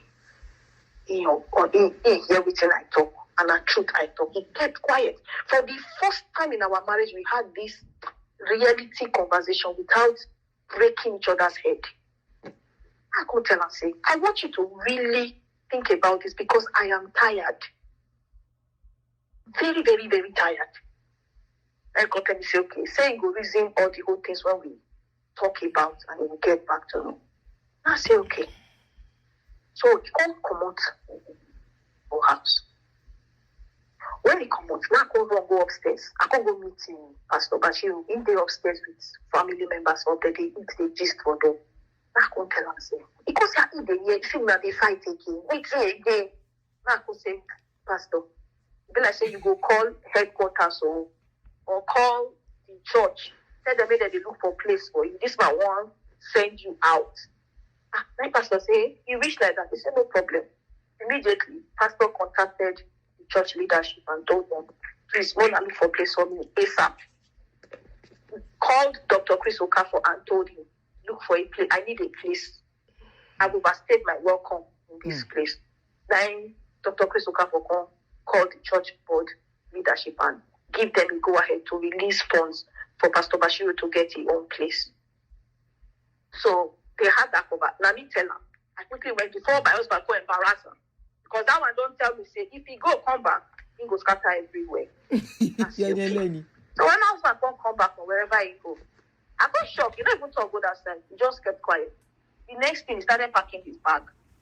He now took my... Who started packing his bag? My husband. He can't begin pack bag. He can't carry hand luggage. Let me get that hand luggage. He can't say whether it's easy. He can say, oh, sure. He started, I can't say, where you they go? He say, you know what? You lost the right to know anything about me or anything about my movement. He say, he can't tell me. He can't say, going forward, both of us, we're not going to do things where husband and wife, they do it again. We'll just live like roommates. He say until he decide on what to do finally. I can't just look up and not talk anything. And so my husband called pack with him one pack. We had a conversation till early hours of Sunday morning into the midnight. In the morning, I can carry his bag. He said he travel. I said, where you they go? He tell me, say, none of my business, but I don't ask anything about his life again. And I said, okay. So I now told him, I said, have you told Pastor that you are traveling? Because now we open church. Now my husband, they make announcements. You know, when service starts, they go make money. I see people come, they ask for you for church. What did I wanted to say happen? Where I wanted to say you go. He said, I should tell them he's having a quiet time. I said, okay. As long as you say exactly the same thing, I'm okay with that. So he was just being monotonous with that, just they look up. So now he can't go downstairs, can't go meet Pastor Bashiru for basement, on a basement down one this day. Now he can't tell that one, say, they travel. Pastor Bashiru can't answer, they travel to where? I don't understand how, where. Now he can't tell that one, saying they go US. I was eavesdropping. I just can't stand by the stairs. Now I don't even know where they go. Saying they go US. Then Pastor Bashiru say, which day here we get conversation about bills? You talk say mortgage, they come back because our mortgage is every 5th.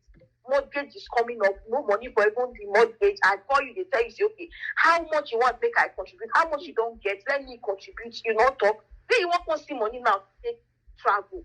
Money where you want to travel, why we not put them together? Make we pay this bill.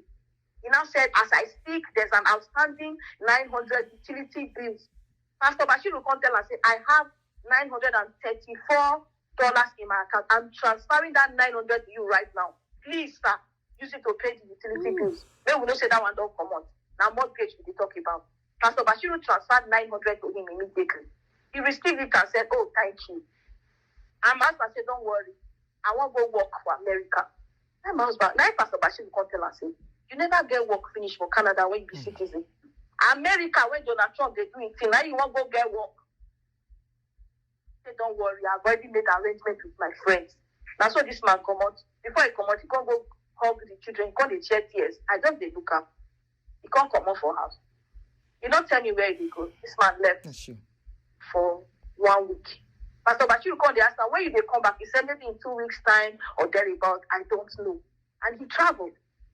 Immediately he left. Pastor Bashiru now told me, Debbie, I've already called the headquarters. I am leaving. I'm going to look for my own place ASAP. If you're my sister, I take God. You see, say this man will look for trouble. Avoid trouble with your husband. Don't argue with him. Don't do anything that will piss him off. I beg you, in the name of God, maintain peace. I can't say okay. He said, I know say your husband tell you, say I overheard him saying, don't call me, don't look for me. He said, call him in the morning, call him in the afternoon, call him in the evening. You don't know where this matter is getting to. I beg you. Try and do what you're supposed to do as a good wife. I can't say okay. Pastor Bashiru can't go out, he can't go look for a house. The very day he went to look for us, he got a place that same day in a condo close to the church. He can't get a place, he can't inform the church leadership say he don't get a place. They were aware. So he can't tell me, he can't say, see, I came to you people's house, now good, now your husband do me. Now your husband, as we speak, they handle my wife and do an application. I don't get any quarrel with your husband. And he no use mouth tell me, say, come out for your house. If to say you don't tell me, I don't go, no. I will not leave in his absence. I will wait for your husband to come and tell him I've got him a place. Even though I know I've got him a place. So, and I said, okay, if that's what you want. So that's how he stayed. My husband now stayed in America for a week. And he just came unceremoniously. While he was away, I would call him in the morning, call him in the afternoon. Sometimes he will not answer my call. Sometimes he will just answer. I would just give the children phone to greet him. We're not, in a friendly, now children who just they talk to. Remember I mentioned the kind of conversation we had. If you don't say marriage, not the work, instead of us to kill each other, okay, make everybody share garlic. Because me say I don't tire. We had that conversation. So that's how my husband now came. So when he came, I welcomed him and I prepared food for him. I gave him food and he ate. After eating the food, Pastor Bashiru now told him that he has gotten his place. Oh, my husband was now like, oh, wow, really? Both of them went and they looked at the house together. Pastor Bashiru took him there. They looked at the place. Pastor Bashiru, the next day, now started packing. Now, my husband and I follow and pack alone. Two of them packed together. Pastor Bashiru, the last day he moved his last thing from my house was 4th of February, 2024. Hello, ma, can you hear me? I don't sleep again. February 2024 was his last day in my house. So, on the 5th of February, on the 5th, sorry, 2025, I said 2024. 4th of February 2025, this was last year. On the 5th of February, my husband was in his office in the basement working. I went to meet him. I wanted to have a conversation with him. I now saw that he was on the phone. She no kuku wait for me again. Just the talk go. I went back upstairs to my office. I was applying for a job. All this one I don't know. So when I got to my office, he now called me around after 11. So my husband called me around after 11 and was now telling me that I wanted to see him. I said, yes, I had some things to discuss with you. So he now said, okay, what is it? So I now told him, I said, Pastor Bashiru has left our house. What plans do you have for us to rent the basement? So that you can move upstairs and use one of the rooms upstairs as your office. And the middle unit, our tenant that was there has left. Okay, we are struggling. I lost my job. We are struggling to pay mortgage. Let's rent out 2 units of our house and we will manage the 4 rooms upstairs, which is one of the main units upstairs. I wanted to have that conversation with him. I said, that's what I wanted to discuss with you, one. And secondly, I told him, I said, another thing I want to discuss with you is children's school fees. Since I lost my job, children's school fees have not been paid. We are owing the school. It's embarrassing. We've been owing the school now for more than 6 months since I lost my job. You have not I even had slept, bothered yeah. about school fees, and every day we are taking children to school. I now told him, I said, please, I have called their former school, Catholic school, that they were going to before. Let's take the children back to the Catholic school that they were attending, so that we will know that, okay, it is outstanding that we are owing the private school. And let's go and see the principal of the private school and have a conversation with her concerning the outstanding school fees. It's more honorable like that. Instead of children to just continue going to private school and school fees is piling up. It doesn't make sense. So when I told him that, he now said that he has another plan, that he wants us to pack from our house to another house in Hamilton. I now said, okay. He said, then this is not a phone talk, that I should come downstairs. Let's talk. I now went and met my husband downstairs so that we can have a healthy conversation. When I went downstairs, instead of him to continue with the Hamilton conversation that we were having, my husband just changed. He now started accusing me. He now said that he has been watching me, and he has been keeping evidence against me. And I said, I don't understand evidence. What do you mean by evidence? He now said that, well, that aside, that what plans have I made for Pastor Bashiru's feeding now that he has moved to his place and his family has not joined him? So I now told my husband, I said, I don't understand you. You have not even asked us how we will eat in our house. You are asking me, what plans have I made for Bashiru's feeding in his house? Have you forgotten that since you start problem in December, it's Bashiru that's been buying food in this house? Now he's going, and you know I still do not have job. Your question should be, how are we going to be feeding in this house now? Not asking me how I'll be taking food to Bashiru in his house. It doesn't make sense. So when I said that, he now said, and besides that, why did I not give Pastor Bashiru pots and cutleries to take to his new house? I overheard the board chairman asking him if he has pots, and he said no. That me, I have Airbnb, I've been running Airbnb. How can somebody be leaving my house and I did not make provision for that? I didn't say anything. He now said back to the feeding. So I am pretending. I gave Bashiru food to take to his house, and I'm pretending as if I didn't make provision for that. I said, I don't know what you are talking about. Honestly, I don't understand what you are talking about food. He said, he now told me he saw rice and soup in Pastor Bashiru's fridge, that who gave it to him. I now told my husband, I said, oh, I remember Pastor Bashiru telling one of my nieces to boil rice for him. That rice was given to him by one of our church members. He said, basmati rice. And he dashed us the rest and just cooked small portion. Is that what you saw? So, while we were just talking, my husband just started getting violent. He now said that I think he does not know everything that has been going on, that I'm pretending. I'm trying to pretend to him that I have not made plans to provide food for Bashiru. He was just shouting. And the next thing, he slammed his hand on the table and started going violent. And now, he now said that he's coming back and he's going to deal with me. He stormed out of the house and he left. After he left the house, I went upstairs to my prayer room, my office. I continued applying for a job because I was applying for one job and I was to have an interview with a recruiter that day.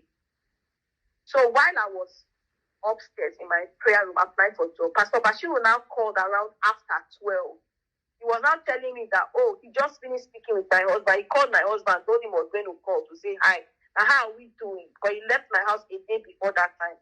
I now said, we are doing fine. I now told him, I have a question for you, sir. So Pastor Bashiru now said, okay, what is it? I now said, what food did my husband see inside your fridge? Pastor Bashiru now answered me and said, it is his rice. A church member gave him basmati rice in church. So he just told my niece to boil a little for him, and he left the rest for us. And also they brought fish, like 8 pieces of fish from church for him. And he took only 3 and left 5 for us in the fridge. So while we were just talking, my husband now started coming upstairs. He stormed out before, started storming back inside the house.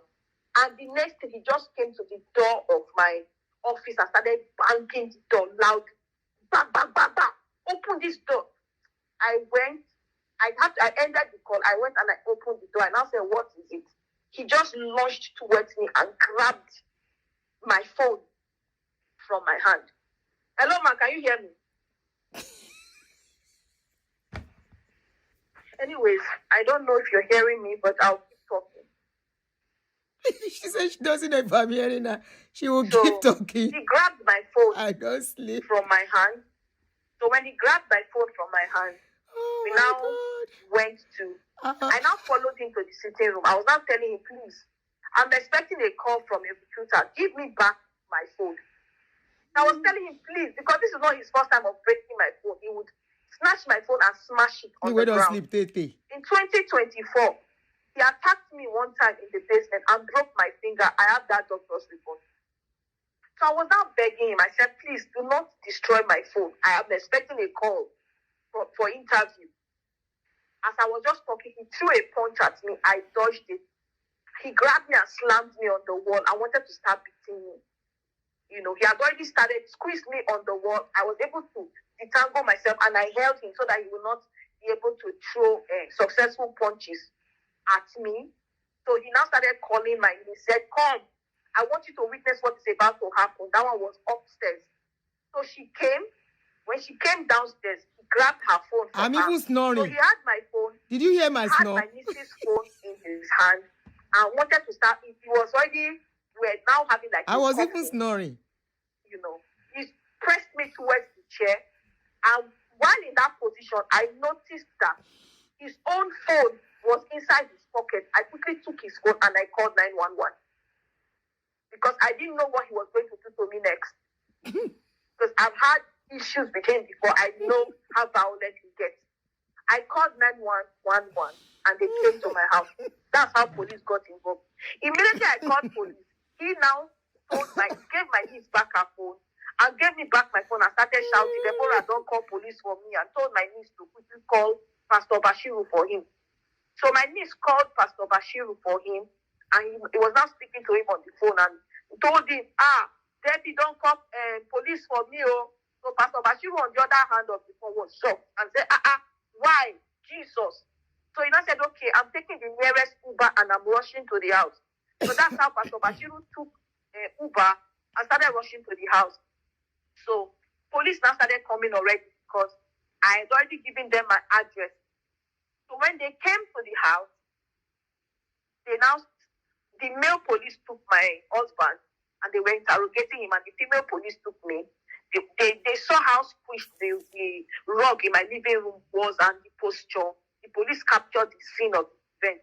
And they asked me what happened, and I narrated exactly what I just said to you. They now asked that, is this his first time of, assaulting you and all that? I said, no. It has been happening. This is not the first time. So the police were even surprised that, why have you never, ever, reported? So I told them my side of the story. I was ashamed. I didn't know how to tell people that I was going through abuse and all of that. I never reported him. I reported like family members, they knew about it and all of that. So that's what happened. Hello, Ma, I can't hear you. I don't know if you are still here. So, Koshi kúrò nbí jèrè. Koshi nbí kúrò nbí kó má stress mi. Koshi kúrò lórí page mi. What do you mean? What do you mean by that? What do you mean by that?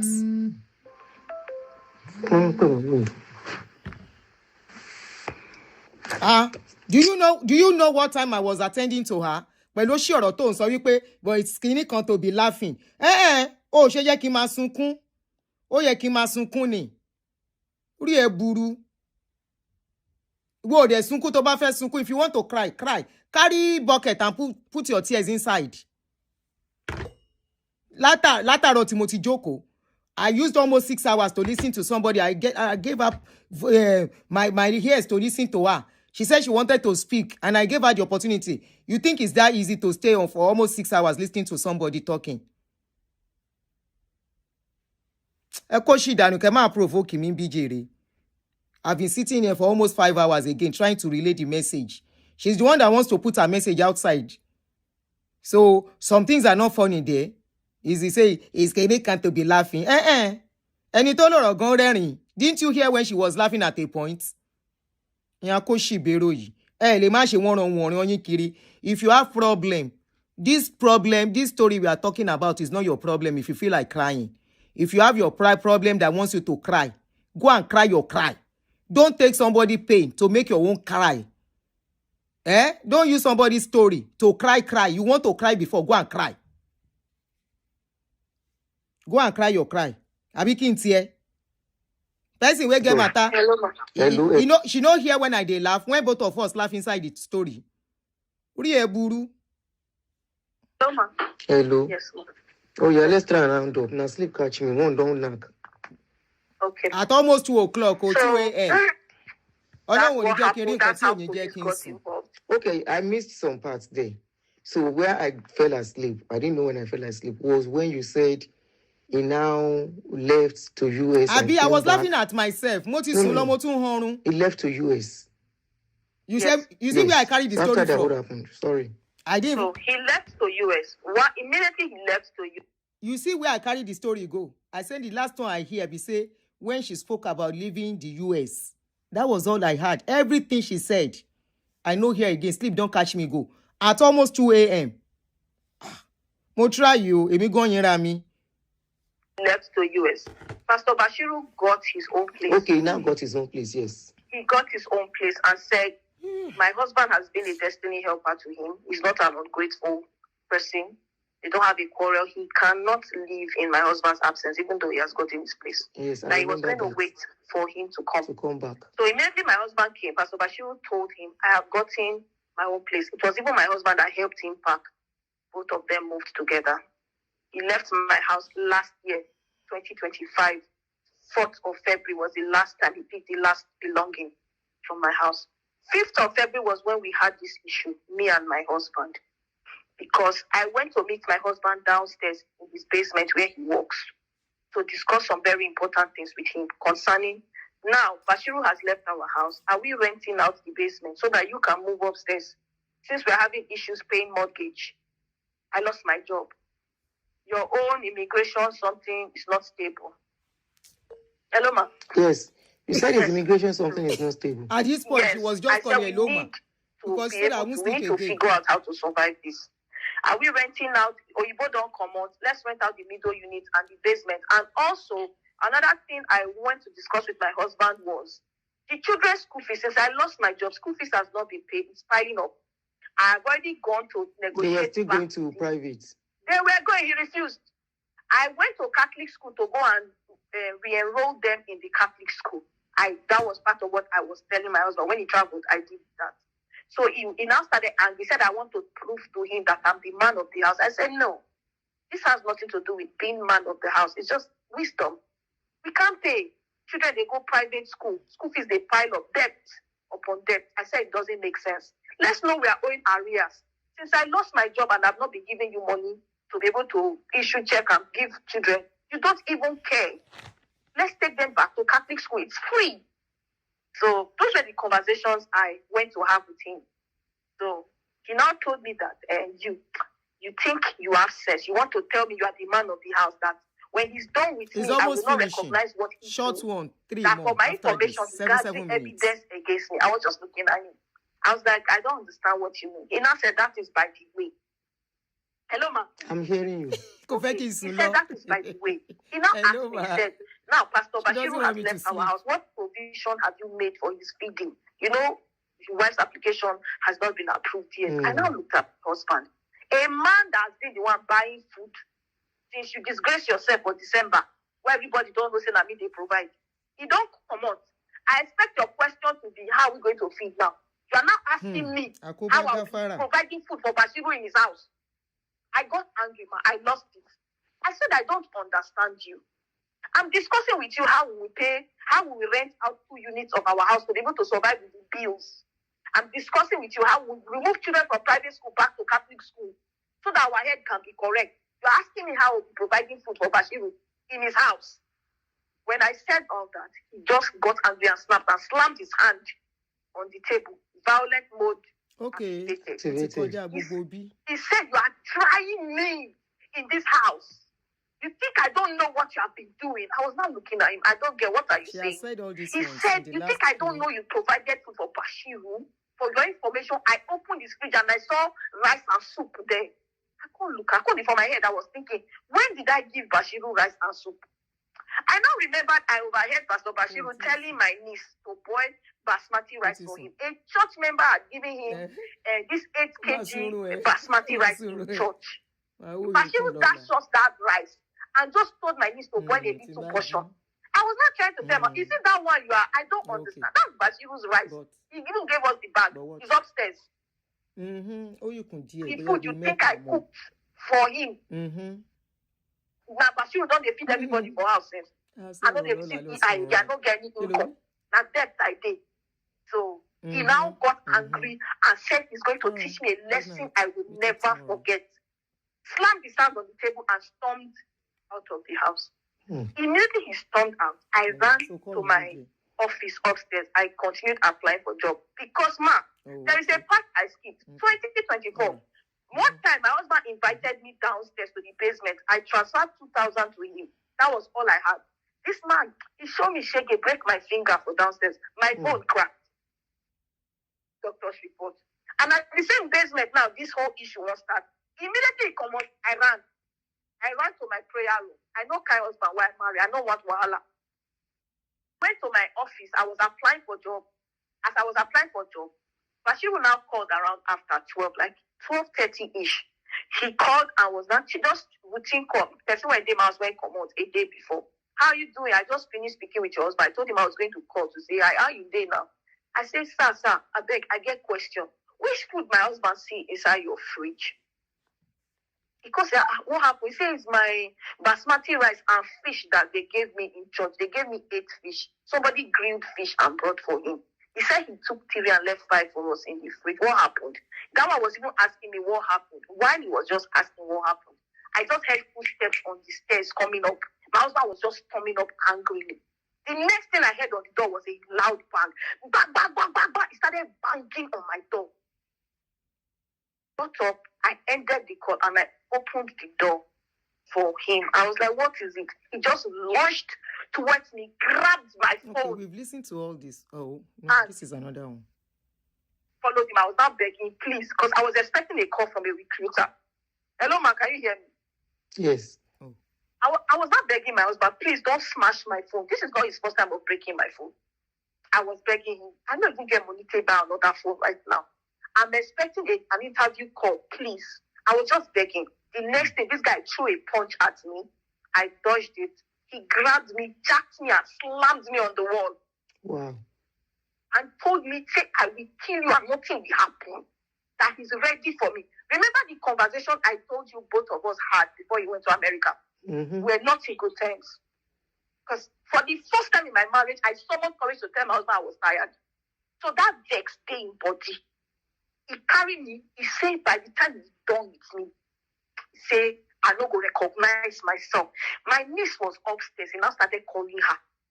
And she was there with our last born. My child was 3 years at the time. And they're calling her name. He said, come. I want you to witness what is about to happen. He won't beat me for my niece's fault. As he called that one, immediately she came. He grabbed her phone from her. He called police. This guy took my phone. He took my niece's phone. He was about to start, man. I saw the situation. I knew what this guy was about to do. This is not my first time of experiencing violence from him. Now, we're not having a scuffle. I held him very close, making us see chance. Maybe punch not enter me well. I held him by the stomach. He won't blow. He blow me. We can't get that squished position. Fall for top. How he pinned me on the couch. Hello, ma, can you hear me? Ma, too soon. Ma, don't sleep again. You can't tell us nothing as stress. Because I don't know what he was about to do to me next. Immediately he realized he didn't even know what I was doing. The next thing, police started when he now realized I called, I was giving my house address, quickly gave my house address and told them domestic violence. He now realized she just called. Phone's day, and you know, no say your own phone day in pocket. Now your own phone, I take call police.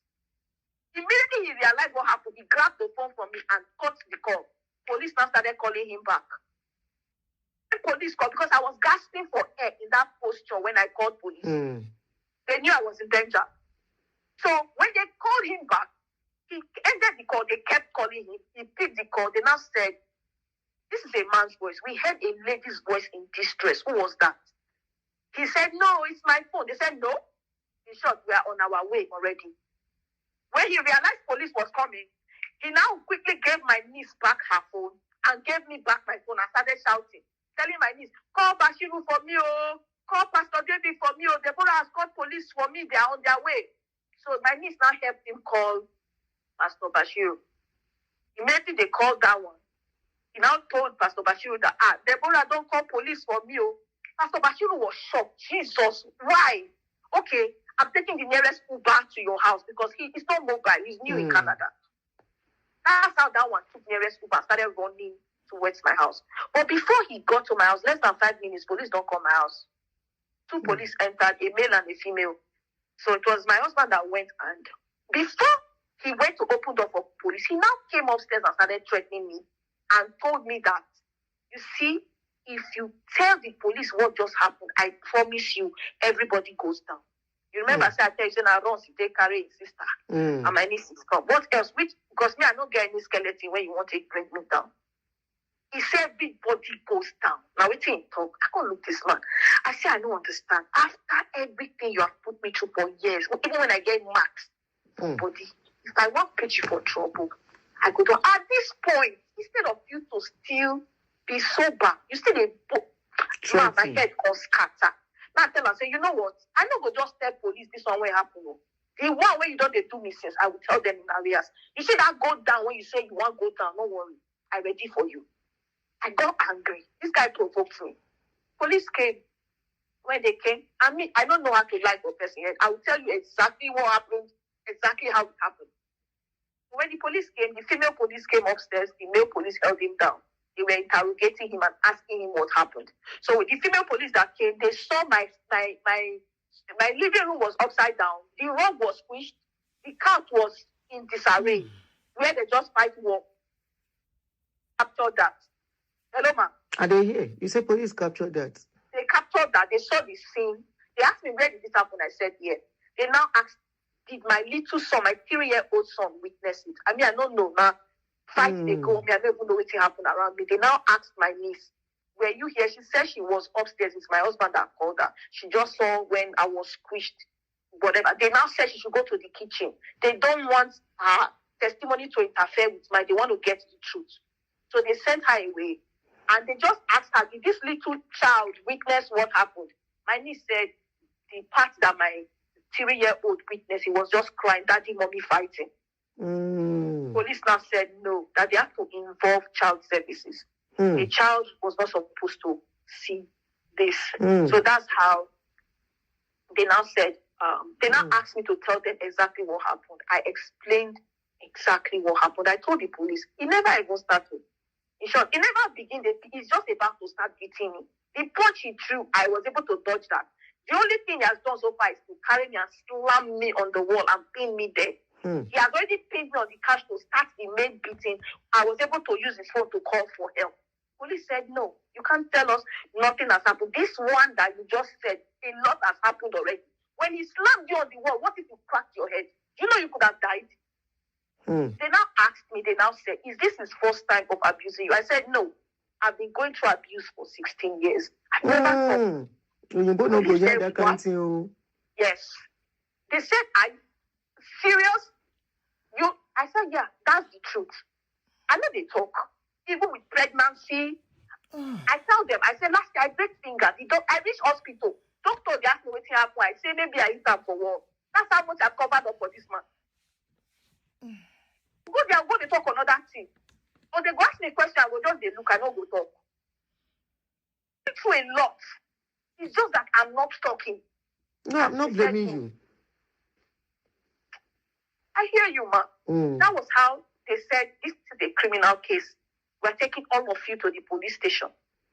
So when they took us, they immediately carried him, handcuffed him, took all of us out, said, including my 3-year-old, my niece, part she witnessed, everybody's going to the police station.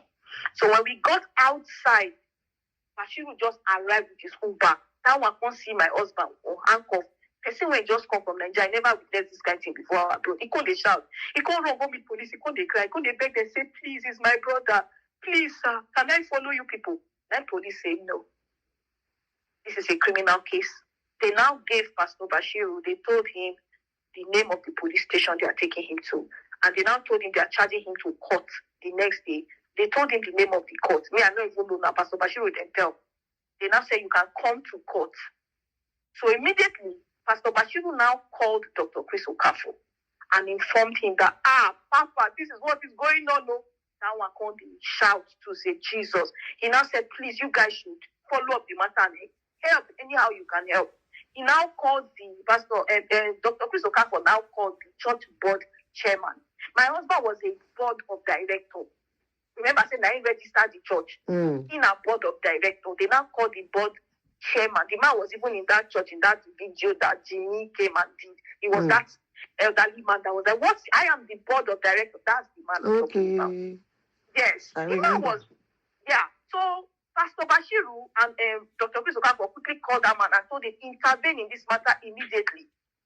So Pastor Bashiru now gave that one the address of the police station that police gave him and also the court. So the man, you remember I said Pastor Bashiru used Uber to come to front of my house. Police now told me to drive in my car. I should follow them. They put my husband in their car. They took all of us to police station and they now told me that I'm going to give my statement under oath. That anything I'm saying, I must make sure is the truth, and the whole truth, and nothing but the truth. That if I lie in any of my testimony, 5 years imprisonment. Ma, they took me into a room where they put all these criminals with camera and everything, and took my statement under oath. They took my niece to a separate room and they asked her questions. I wasn't there when they were questioning her. They don't say take oath. You must not lie. They brought an oath officer with Bible. So this was a serious case. Immediately they charged it to court. I told them my story, a story that I've been ashamed. I lost, like I said, after the encounter with that his first pastor that shut me up, I lost my voice. I wasn't talking about my abuse until family members knew, like a couple of years after all the ordeal I've been dealing with. I've been quiet about my abuse and whatever I was dealing with in my home. I wasn't telling people. I was quiet until this incident happened for the first time. Police were now, they now looked at me and said, do you know you? They said they don't know what to call me, that they would have taken my children away from me because I have shown them signs of weakness. How can a man be abusing you for 16 years and you kept covering up for him? What guarantee do you want to give us now that you can protect your children from abuse? If you could take it and you are a woman in the Western world, hearing me. Sure. So police now told me, they now said that the only reason why they will not take my children right now from me, because child services have gotten involved, they've escalated the matter, is that for the first time in 16 years, I found my voice and they can relate. A lot of women, especially women, religious women or women in Africa, a lot of them struggle with this thing out of shame or whatever their reasons are. They'll be covering up for their abuser until they finally find their voice. That after this time, I have found my voice. If I make any attempt to want to bend the story and they're taking statements or try to now defend my abuser, that they promise me they will come for my children. They will carry them. Ma, it was a very dicey case. They don't want me. So after taking my statement and everything, police now told me, they said with the level of violence that this my husband gets, that they fear for me, my life not they safe. Whether I know how many cases that they handle. Man, when they say don't they abuse you since you they cover and you come bold, you talk. If he come for you, if he not come directly, he might use somebody else to carry out action. That I'm even lucky that they did not come and carry my body in a body bag. And that I should be thanking my stars that I took the courage to use his phone to call them. Who knows what he was planning to do to me that day? See all this story I told you, I told them. Because you are talking to a tired woman. I was tired. I didn't care anymore. I was just tired of everything. Try to do good. This guy will still traumatize me on top of the good. So I didn't care anymore. I was ready to talk. And I talked my story back. And I have no apology for it. Any pastor, anybody dragging me right now, I don't care. You know what now happened? Because first time I spoke, police now said, you know what? Do you have friends? I don't have friends. My husband don't isolate me. I don't care, friend, man.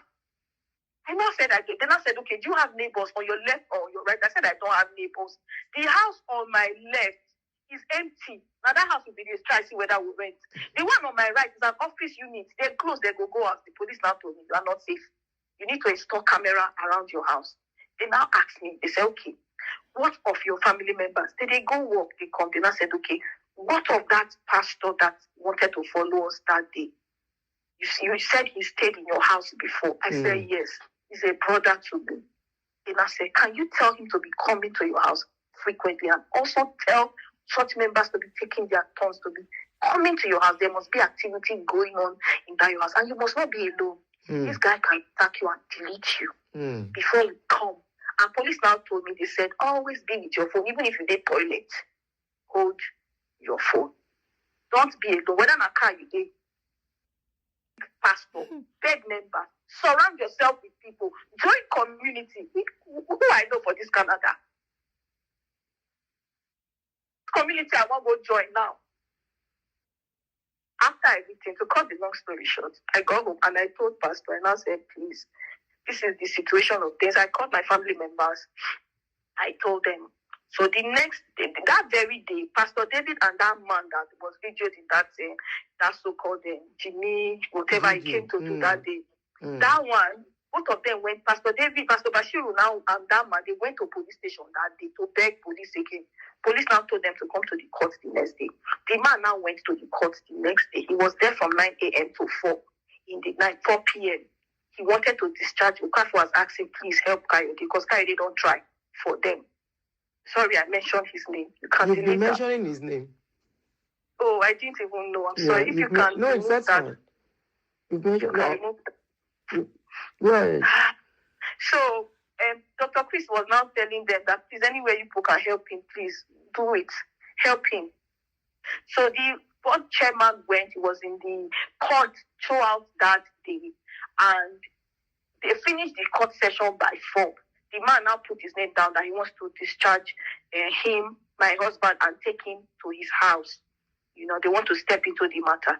So when it was time to discharge him, the police now came back to the man and told him, my ex-husband said he has never met him before in his life. The man was shocked. The man said he's not saying the truth. They almost handcuffed the man. They rough-handled the elderly man, lifted his hands up and took his 10 fingerprints like an impostor.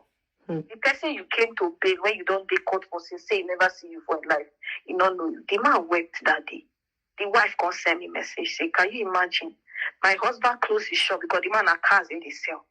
He closed his business, stood up for your husband all day, and we're ready to bring him to our house and step into this matter. My husband told police he has never seen my husband in his life, and both of them be board of directors together.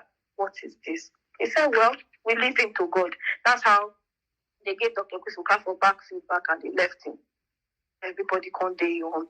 So he now gave names of one pastor that is also a mutual friend and his sister, the one that was staying in my house before.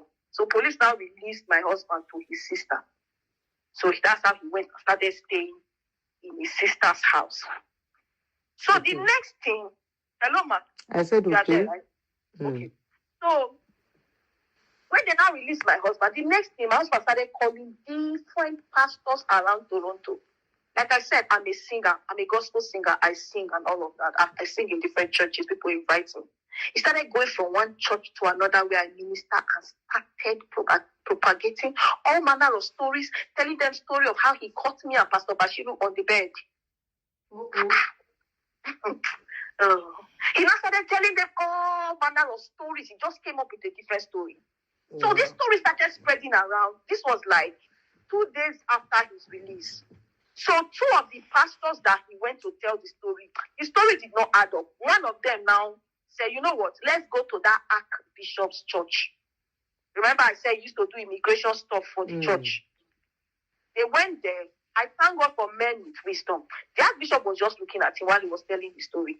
One of the pastors now asked him, okay, you said you caught Bashiru on the bed with your wife. What did you do when you caught them? He now started stammering.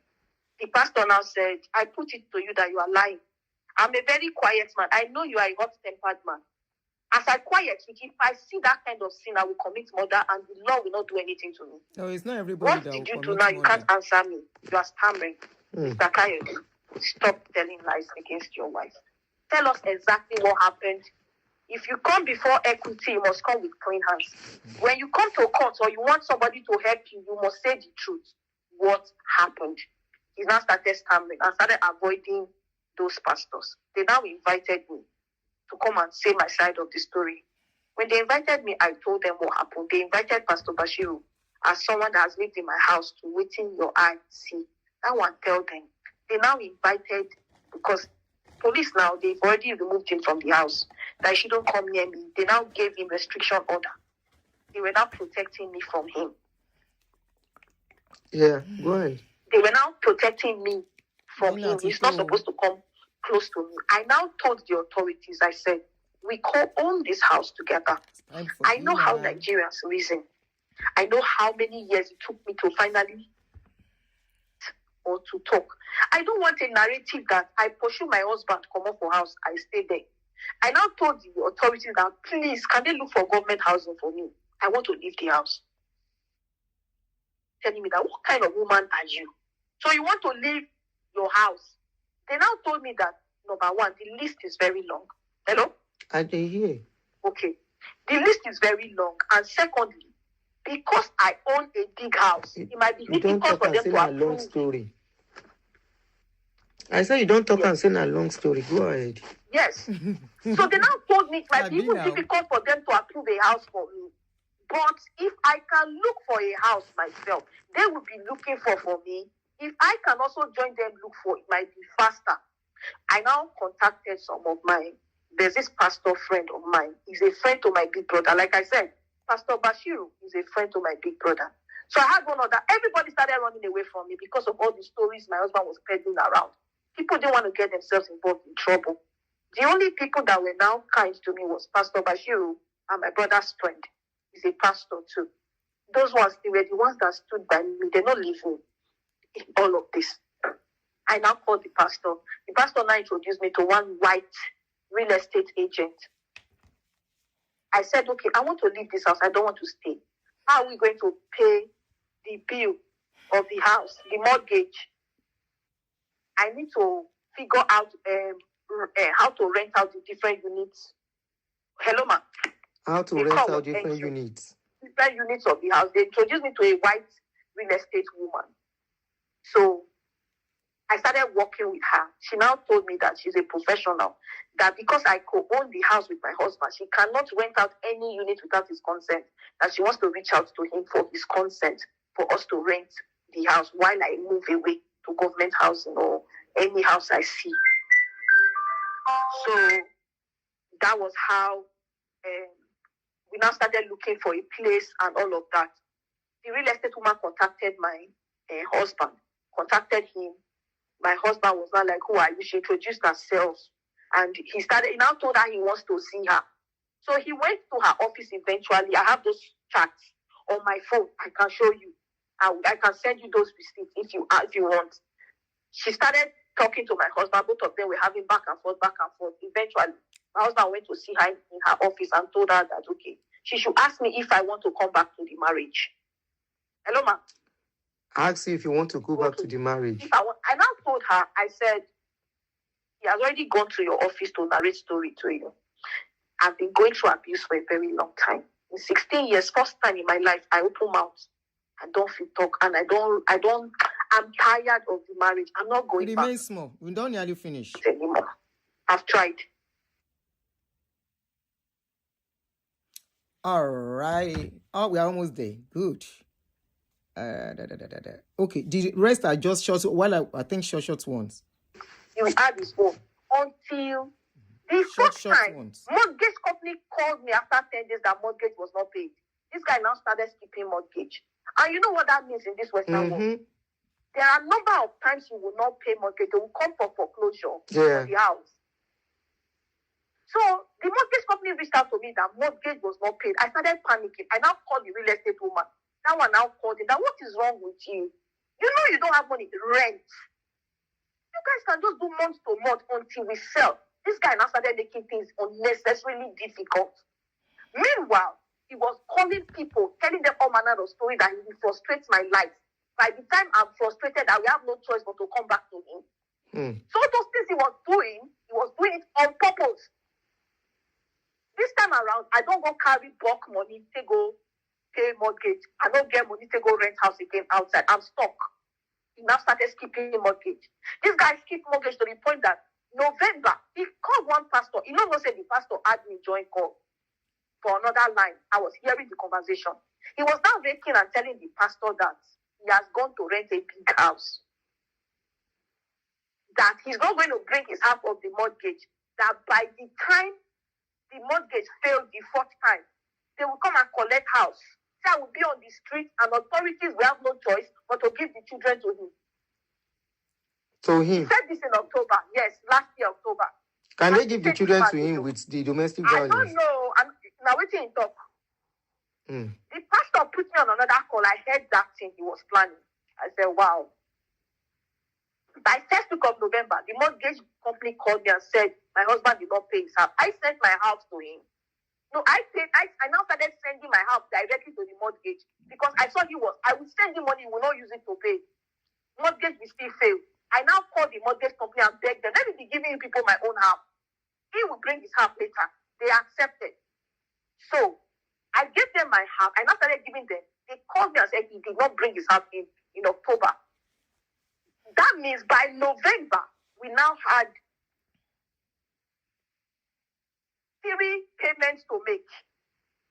Wow. He now told me that we have to make 7,005 payments because the mortgage was like 5K. I sent my like 2.5 plus. He didn't do his own 2.5. By the time November now came, it was now 5,000 plus 2.5. That's like 7.5. I lost my job, man. Never get work. Where I want to see 7.5 pay mortgage. Now me dey inside this house. I am trapped there. This man now don't go rent house. What will I do? But I thought you were trying to seek help from government. Ma? I thought you were trying to seek help from government to give you a house. Yes. This time when I now told them that myself and my husband have agreed to sell house, the money I want to use for rent, I not do again. They now left me. Now me tell them say we don't sort things out. They stopped looking for house for me. Because I thought I was collaborating with someone. I didn't know anything he was doing was to make my life a living hell. I was now stuck in November last year. 7.5, where will I get 7.5 to pay? I was miserable. I said, God, even to look for my own house, I have to sweat. I have other bills to pay. Every month, I was going through hell. This man is not even supporting the children speeding. The person when they say, when we get together, and I mean they drink. I didn't know what to do. Because they go up and down, they tell people, say, I never see anything. Say, by the time he's done with it, he will now send people to come and be banging my door. I was literally living in fear. So what is your plan now as it is? Ma? So what's the state of things now as it is? So, I've been the only one paying mortgage since that time, ma. I was lost the house. I had to call the authorities and inform them about what was going on. I now begged them they should please start looking for government housing for me. Well, before this time, we're still on criminal case. He was now sending different pastors, family members, different people to beg me that I want to send him to jail. I want to destroy his life. Remember oath that police made me take. I was careful. I don't want to lose my kids. So the real estate woman, he went to her office to beg her. The woman now told me that do I really want to help my husband? I said yes. But at the same time, I don't want to go and do something that I will shoot myself on the leg and lose my kids. They've already threatened me. You get. So she now said 2 of her daughters are lawyers. She can give me free consultation. And one of them work with the police. This is true so life. she knows a lot of loopholes that I can explore. If I genuinely want to help him, that they can give me work around. I said, no problem. She said, do I mind her connecting her daughter to the call? I said, yes. Obviously, they have spoken with Coyote. I don't know what they said. So they called me. The doctor that works, like the lawyer that works with police, called me and said, have you heard of peace bond before? I've never heard of that before. I now said, she now explained what peace bond means. That if I do peace bond, the authorities will not come after my kids. That after 1 year, they will grant him that peace bond. It's just like two countries are fighting and one just raise up hand and say, I want don't peace. fight again. Yes. He said that's what it's like. Then automatically after 1 year, they will drop the case. Because now me get case, I don't talk, say I want peace. But they will continue to protect me because the authorities are afraid for my safety. They care about my life. They care about my safety. That they will protect me for 1 year during the period of that peace bond. That if I want further protection, like restriction order, I will now go and fight in the court.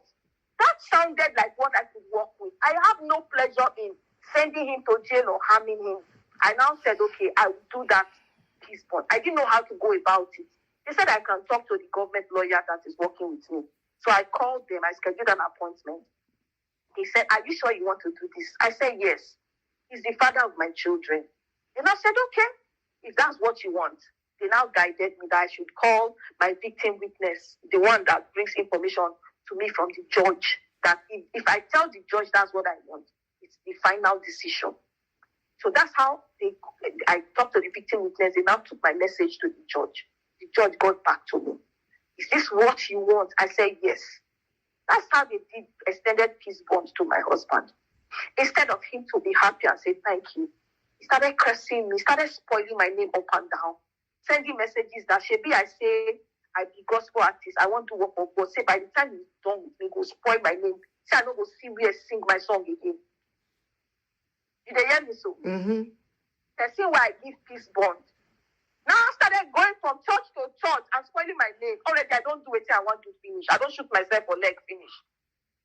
So you don't reach the peace bond? The peace bond is currently ongoing, ma. Now inside peace bond, now this guy carry go meet Jimmy, go they talk lie. When they carry my name, go internet, they spoil my name. So now man, why I give peace bond? May life for better. I've been the one paying this mortgage, borrowing money up and down to take care of myself, pay bills. Nobody knows how I'm surviving. The only family I have here are my nieces. Glory be to God. My younger brother just came like 3 weeks ago. Pastor Bashiru is the only family I have. Wow. This guy just went. After all the harm you have caused me for 16 years, you went to internet to spoil my name. Even though you did not call my name, you called Bashiru's name, and everybody knows that I am the one that housed Bashiru. Yes. So they automatically know it's you. They know. What is all of this? All this while you have been beating me, messing me up. Okay, you know what you are going to do? Them, Any evidence you have about his domestic violence, send them to me. Okay, ma. Yes. Send them to me. Don't worry, I'll try and see what I can do. We are getting Sorry for taking it. This is a 16. Okay. So we are getting there. I said any evidence she has about the domestic violence, I want to see them. They are talking about... Now deactivate the judge. Now deactivate them. No be government. What the concern government? Wait. Such your state are not the US and Canada. Maybe government, they say your documents expire. Man, the government, they protect me. Waiting why they go close church when we say that there be only people. Well, the church was actually closed because he deactivated it. It was my ex-husband. It's my ex-husband that did it. Hold on now. So the church was actually deactivated, but it was your ex-husband that... I open church. Now registered the corporation in a member of board. Right? I want to stop it here. Let me stop here. Just one more voice note, which is not necessary. Let me stop it here. I'm not here to destroy lives. Like I said, I saw the story online and I posted and it has gotten us to this stage. So the last something you were hearing there was that after the wahala, the man comes to say wahala don't start. Say as things be, it be like say they won't finish in life. That's what I'm thinking from what I discussed with her. I guess the man now was like, okay, what do I do? Don't forget the man was one of the directors of the church. Him and another elderly man. Then Chris Okafor also. But Chris Okafor is not resident in Nigeria, in Canada. Only this lady, only this man, the husband of this lady, and another elderly man that are active in Canada and board of directors. But now this man registered the place. Also, now this man still they do Bashiru paper. And I learned they still won't do Okafor paper to make Okafor self get citizenship. But I wonder why prayer no do am and everything scatter like this. But I'm not talking about that now. Now, Mr. Bashiru. Mr. Bashiru, I'm waiting for your call between now and tomorrow. Between now and 12 p.m. tomorrow. It's unfortunate that this case has gotten to this stage. And your pastor, your general overseer watched everything get messy to this stage. For reasons best known to him and you, Bashiru. I'll be 60 in few months' time. Not in few months, like a year plus, I'll be 60 years. I'm not a baby. Bashiru, I saw some pictures. Debbie, I'm sorry for you, just like I told you this afternoon. Like I told your sister-in-law, and I promised your sister-in-law I won't play her voice note and I'm not going to play it. But I remember what I told her. I said, I am sorry for you. You have entered into a web, a trap that is greater than you. I'm not going to analyze your issue yet. But tell Bashiru, or you yourself, I need the real truths from both of you. What is between you and Bashiru? You see, when stories are flying, there are people that will know you people. As I was talking to you, people that went to school with you already texted me. One or two people who know you and your husband already texted me. But I'm not bringing all that out yet.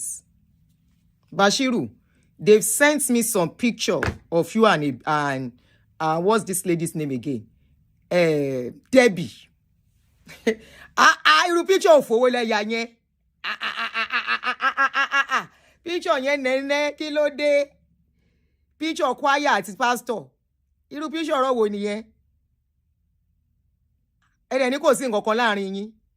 Sorry Debbie, I feel I'm not talking about your past experience because I don't know how true that is. I asked you for evidence of your domestic violence.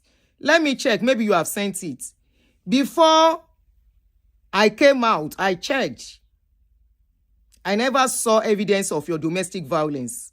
For almost 3 or 4 days that we've spoken. 3 days or so.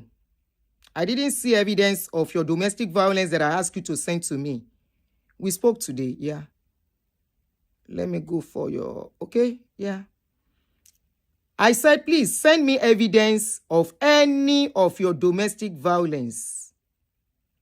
You only send me a picture of a medical report. How am I sure it is domestic violence?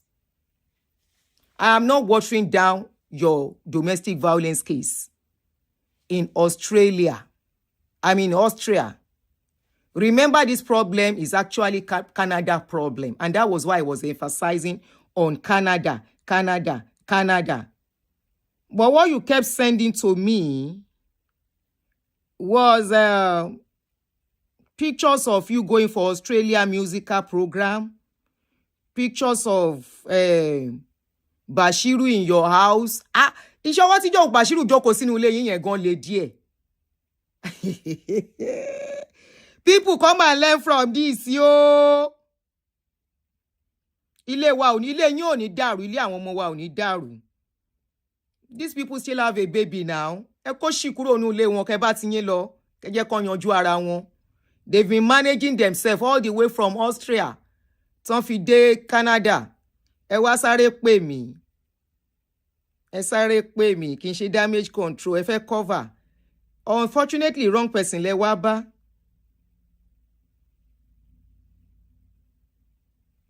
Unfortunately, I need evidence. Ibi tó ti lù ẹ́, picture owó ẹ̀ tó rọ́. Not the picture. Even Australia evidence. At least if you can't get the one for Canada, you should have something from Kilonje, from Kilonpe, from Austria. I've not seen anything. I'm still scrolling through. Muleleyi. Yes, the man might be financial chaos. I'm not going to dispute all of that. Maybe he didn't manage finances well. Okay? Maybe the man might not be a good manager in finances. I will agree with you. It's possible. I need evidence of domestic violence. Debbie, ìwọ náà bímọ. You have children. Let's just think of tomorrow. You know why I said so? I need evidence. Up till now, nothing like that. If you don't have evidence of Austria, you have evidence of Canada. And throughout your period in Canada, it was when Bashiru came that you had problem of domestic violence. Throughout, you never said you had problem of domestic violence before Bashiru came. Bashiru, how many times I call you? Bashiru, how many times I call you? I have pictures, evidence of a picture tí wà tí gẹ́ yìí yà tó kọjá bẹ́ẹ̀. Somebody's wife ló ń bá yaru picture yẹn. Kasongo, oya, ẹ pè wọlé. Oya, people should call in. I shouldn't even have talked. I should allow you to call first. I'm still looking for whoever knows that man. Hey, Joe, what is the husband's name again? She mentioned the husband's name. Is it Kayo? I think it's Kayode. She mentions the husband's name. So when she called me this evening, what she wanted me to do, after everything she said, àti wọ́, àti Kayode, I think that's the husband's name. Tẹ́fẹ́ náà lọ sẹ́wọ̀n. Àti Bashiru, àti Chris, kò sẹ́ni tó máa rí ìwé Canada tó bá dojú ẹ̀. Gbogbo yín náà máa lè padà sí Naija. Ẹ fẹ́ báyé má nìyẹn jẹ́. Mi ò ní kò ṣe o. You do you know they wanted to they wanted to go and sell the house. Now realtor say no. It's Kayode. Thank you for reminding. I wasn't too sure if it was Kayode I had. Now realtor say without the husband's consent, they can't sell house. Ẹ fẹ́ lọ ta ilé onílé. Eyo. Eléyìí wà lẹ́ni ò sí nǹkan. Ẹ ló kọ́là ẹ bá wa dá sí. Gbogbo yòókù dọ́là. Ẹ dá sọ̀rọ̀. Hello, my brother. Hello. Ẹ gbà wá o. Debbie ti wọ one chance. When you started the program, I mean, this particular story, when it started, when I heard about it, it was during the AFCON thing in Morocco, so I was away. But I listened to it. I never know if Paraline is so sad. I feel very sad them and bad about it. We were together from 1995. I know the gentleman in question. We were together in a particular school in the Southwest. The wife, uncle. We then moved to another university in the Southwest, in Lagos. So we were together. So I know him very well. How about the wife? Find the number I last had with him. Everyone, people lose track of people. I know when they married in 2009. It is not up to 20 years, as they say. They got married in 2009. So this is very bad. Very sad. Very sad. And I can't imagine all what she has said. I don't know if there is an element, whether it is domestic, whether there is domestic violence. Domestic violence. Yes. Because it seems to me that what they are trying to do is to push all of this on him and then get a favorable public narration to say. I got information that they wanted to sell house. Hey. And I can see traces of that because she never mentioned how if she ever gets amorous with the pastor in question. And okay, so as you are talking, I will send you one picture, but don't bring it out. What's your need? Not very religious when we were in school.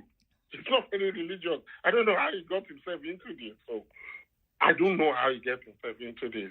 I will. Ẹ bá wa contact and work ẹ bá wa wá ọkọ ẹ jáde tó bá lè sọ̀rọ̀. Yeah, even if he has to talk through somebody like you, ẹ gbà wá. Wọ́n máa gbalé lórí wọn o. I doubt if he will want to come to the public. He might not want to come. Let him talk through you. Because these people are trying. What they're trying to do is to manipulate the woman. People's opinion. Okay. Because he would. I don't think he would want this type of thing about him to be out. Hey. I feel so sad and sorry for this. He wouldn't. But I will talk to him and say he has to come out now because I mean accusation you po. If it is. Silence is consent. He has to go back to Austria. He should just move back to Austria and leave Canada for them. If that is what he can take. Abi? Because I know he has papers in Canada. I mean, he has Austria paper too. Where they were. Okay. I think up to 2016.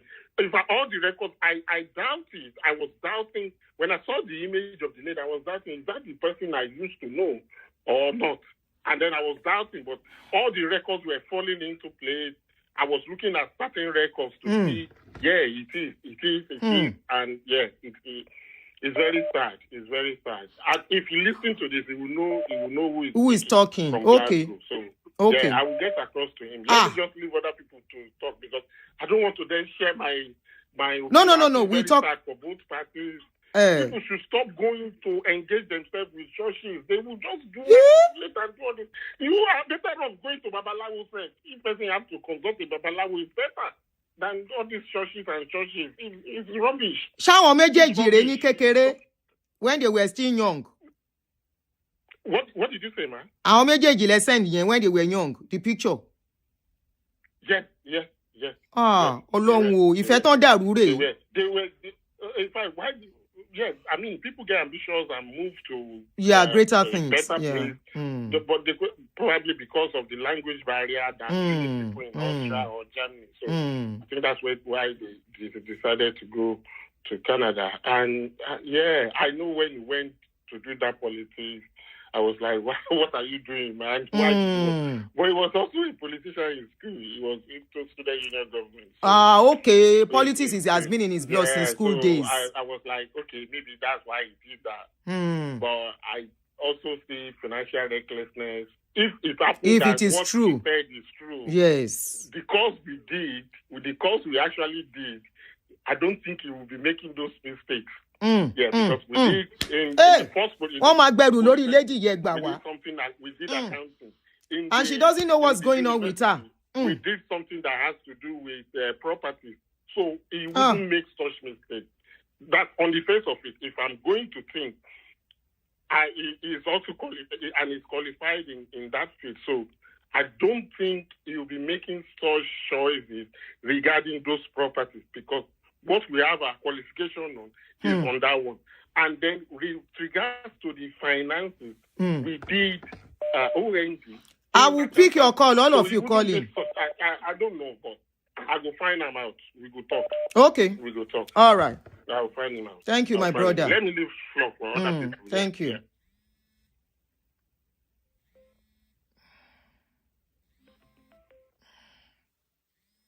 I will call you back. Again, sorry, call any. Hold on, please. I need to call somebody. Any your company. Again, quick. I will call you back. Any talk I will call you back. Hello. I'll call you back. I will call you back. Hello.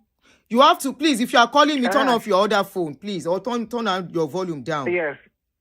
You are on. Yes, I've done that. Yes. Okay. Good evening. Good evening, ma. Good evening, sister. Okay. Please, I just want to really just talk on the abuse part. Okay. The abuse.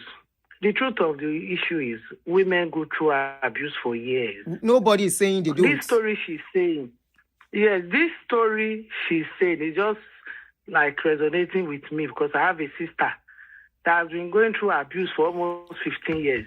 She know they talk, she know they agree live marriage. In fact, she had to even run to relocate. They have relocated to Canada. Even though the man is not in Canada, anytime he comes to Canada, I won't lie to you, this man can sit down for 5 hours, 6 hours and be insulting my sister. But what she said, and if she talks, she does not talk. If we call her, call the children, call her, only buffoon 10 hours. Just waiting for her to say one word and then beat him. In fact, the last time she called me, she said she has told him maybe she will call police. He's not in Canada. He just comes for holiday. Anytime he comes for holiday, every day is phone call. See me. I cannot advise her to call police because don't come out of the marriage.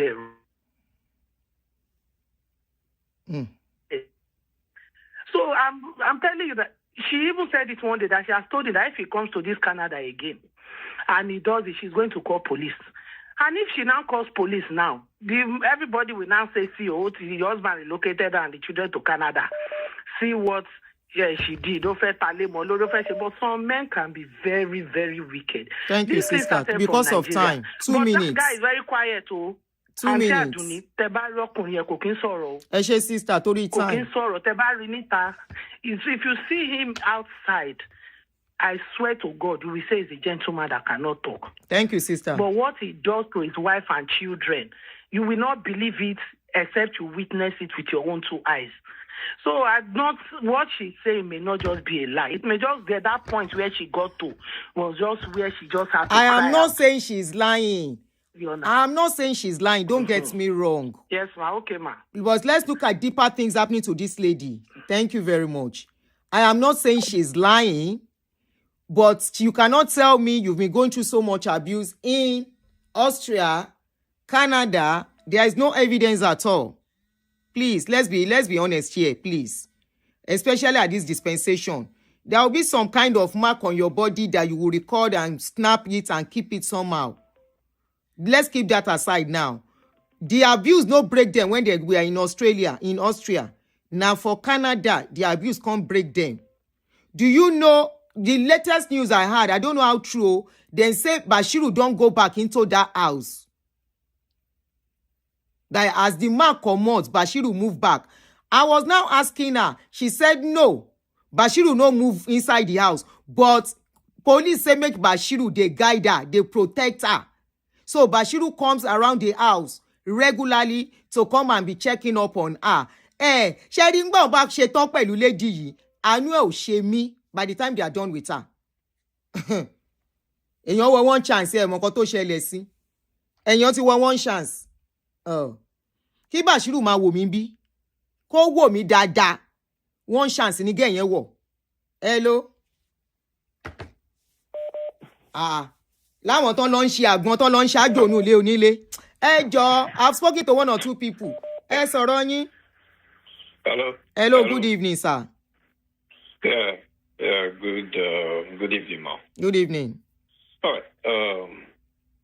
It was really a lengthy one. Wow. Yeah. I at some point I slept off, I woke up, and I was like, oh wow, this stuff is still on. And then I had the most important part of the whole discourse. Ma, let me say something. I did a bit of psychology while I was in school.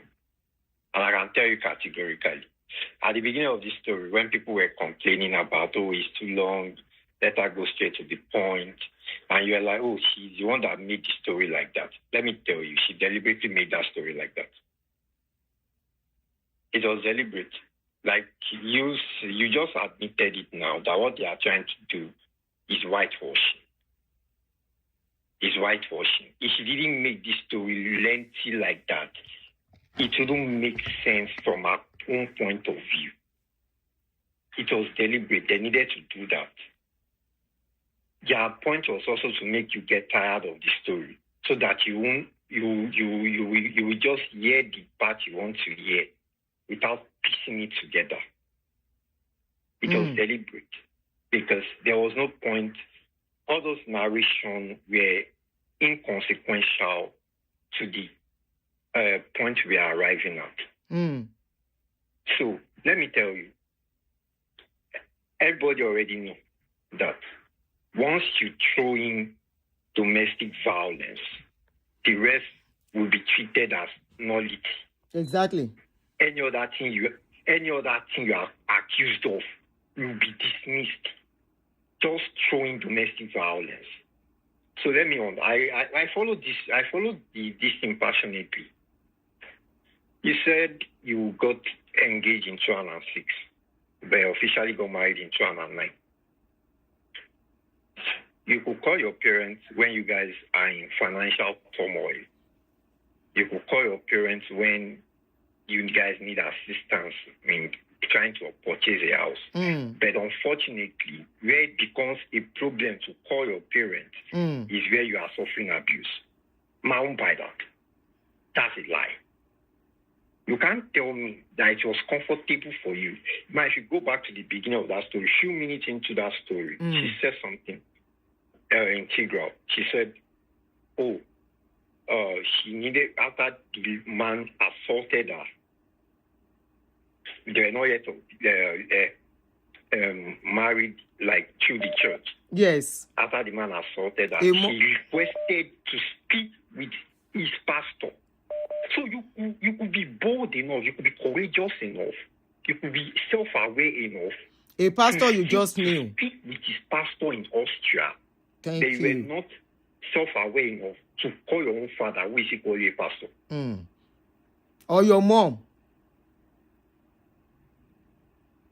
Call any you go pastor. It's not as if it was a case of, you didn't know what you were doing. It was not a case of, you were blinded by love. From what you displayed, from what you showed here, you knew what was right from what was wrong. This is me assuming, though not conceding, that the man hit you. Assuming, not conceding, that the man hit you. You knew that, okay, this thing is wrong.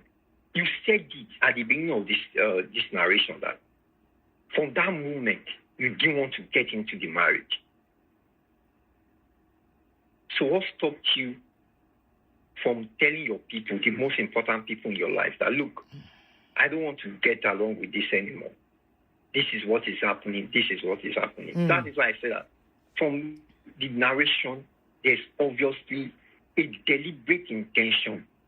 Throwing the domestic violence, few minutes into the narration, maintain the narration that, this was it, so that by the time you arrive at wherever you are going to, it will be seen that, it was the man that used his hands to scatter his own home by himself. The intention is not to outrightly deny that they will not. Of course, at first they will say, nothing happened. But they know that you are not a stupid person. You will still find out if there's something between them. So the domestic violence that has to be out there so that it can be used as a plausible deniability that, the man is the one that ruined his own by himself.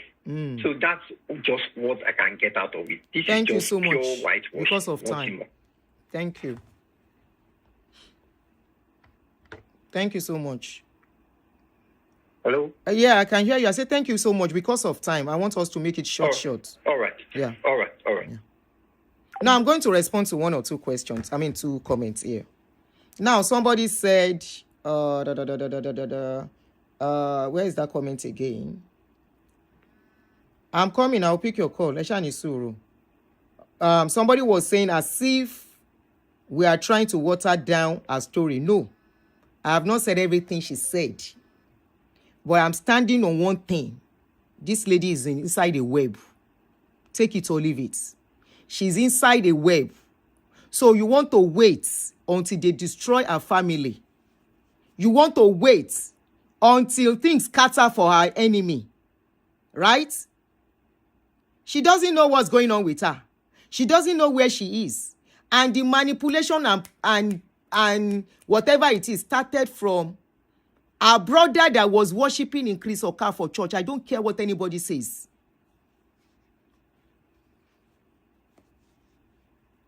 I don't care what anybody says. That is what I can see. I am not saying she's lying. You see that financial abuse, I believe. That's what I want to believe she went through. Very likely. But I'm not saying it's 100% as well. But I'm saying this. Why I'm making this stand is so that Bashiru, Okafor can beware that their plans, all eyes on them. Hello? All eyes on them. All eyes on them. Bashiru cannot tell me. With what I have seen, I will bring it tomorrow. And some other informations I get tomorrow. Hello? Hello? Hello, good afternoon. Don't come and do women supporting women here. That was how you did women supporting women. In your Aladuke, you found out that she was lying against her husband. Go ahead, sir. You are on. Yeah, what I just want to contribute is this. I listened to this the woman's voice note, and it took a very long time, and I was so surprised. My own perspective of things is this: if Kayode is devil as she has painted him, Kayode is devil. You have fourth child, you have second child, you have third child, you have fourth child. So after the fourth child, Kayode now suddenly become devil that you can no longer live with. So I'm so surprised. If it has only one issue and this type of thing happen, I would say, okay, maybe it's true. I'm not ruling the domestic violence out, but in Western country, in Western nation, domestic violence, every responsible man know the consequences of doing something like that. So if it's a Nigerian story now, I can say, okay, anything go. Can beat your wife, do whatever you like. But in Western nation, if do it, everybody know the consequence. So to me, I think that lady has entered trap and is going to take the grace of God for her to come out of it. So that's just what I want to do. Thank you for the good work, man. Thank you so much. Somebody make a comment on Facebook here. Say if she can, that person said if she can ask her parents for financial assistance, why can't she report domestic violence to her father? Exactly. If she can be asking for financial, that means she's free with her daddy. And she never reported till they moved to Texas, till they moved to Canada. And since they've been in Canada, nobody hear these people's voice until these people enter their life. Exactly. You people will not hear. To talk to her so that her sense can come back. I hope her senses will come back. Something is going on. It's very difficult now. Yes. They have entered their trap, so it's going to be very difficult for you her can lie to yourself, Debbie, but you are in a web. Thank you, ma'am. I'm not going to lie to you. You are in a web. Like I told you this afternoon. You are in a web. Serious web. I want to lo jókòó ti tolo ti rí pastor. Anu ẹ ò ṣe mí.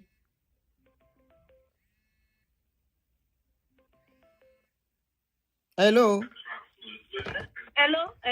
Hello, sis. Ẹ wà on. Hello, sis. I just quickly want to mention some things. Go ahead. People that were saying she's a victim. You don't understand? She's a survivor. She's a survivor of this thing. The way this woman painted the domestic V, let us look at it. She painted this as an extreme one. Yes. It's not a once that boss. You can't say. She said every weekend, the man they beat her. I went through it for 4 years. Every weekend. 2013 to 2017. I went through domestic V. I jacked after 4 years. They be like, say I go die. Somebody they beat you every weekend. Every weekend. Abba. That's number one, sister. Number two, this why is it that it's until this man came into their life, all of a sudden she got her voice happy.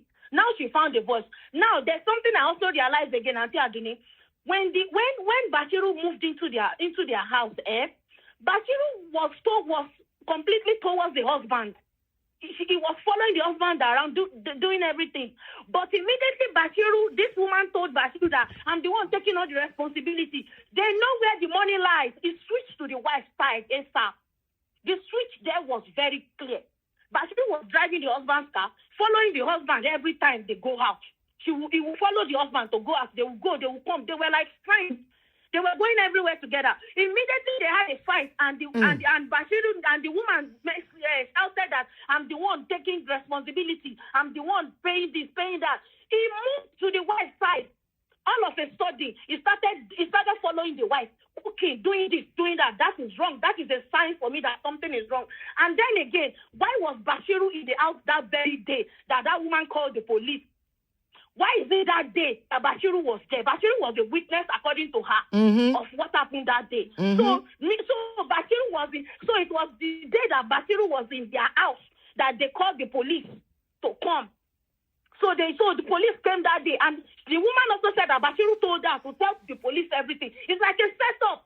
They know the man might have anger issues. So they picked him. They picked this anger. They gaslighted him into a fight that day, and they called the police, and he was thrown out of the house. It was a perfect plan for them to have full access to that woman. Debbie, if you are listening to me, you are in a serious issue. You better let your family be involved. Let people be involved in your life at this time. Our families are members of Christ Church. Aduni, this is a serious issue. Until they deal with that woman finish before they know what's going on. Auntie, thank you very much. This one long go. How long you? How long you, sister me? How long? I hope you just know where you are. Wọ́n ti ká ẹ, wọ́n ti mú ẹ, wọ́n ti mú mọ́lẹ̀. They don't catch fish. Hello, sister. You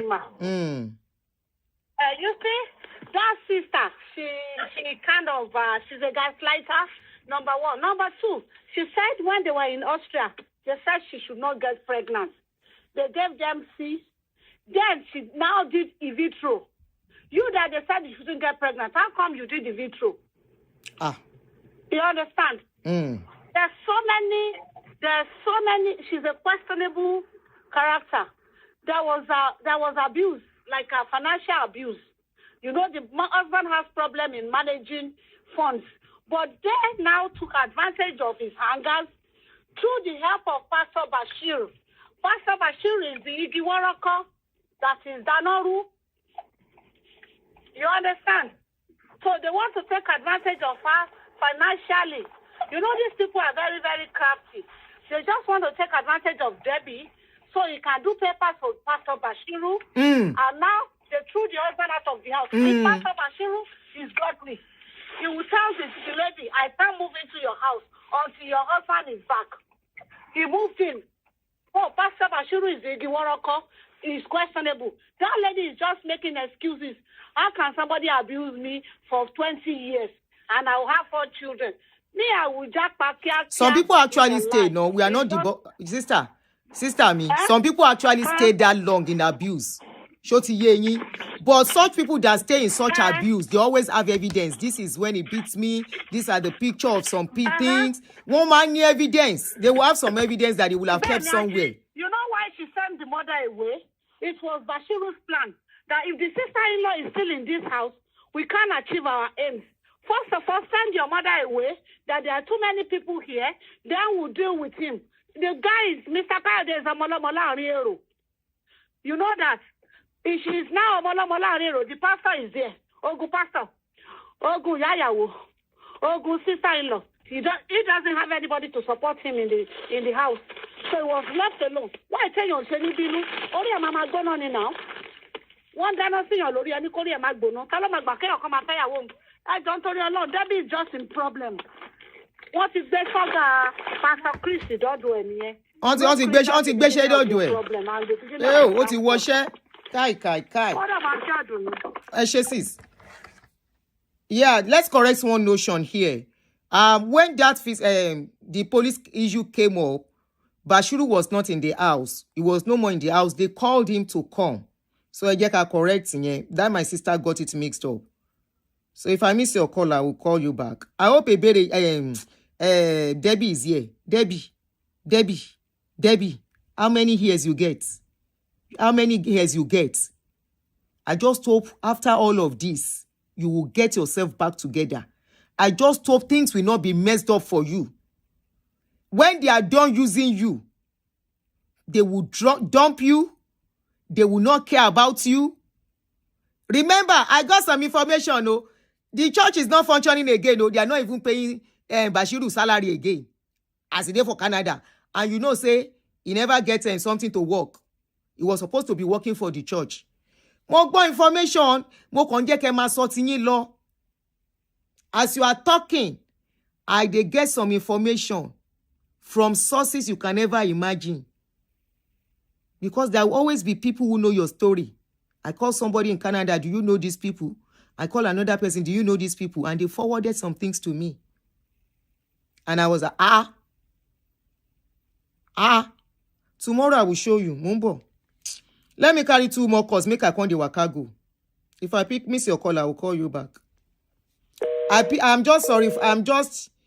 Look, for people that are saying domestic violence, and all of that.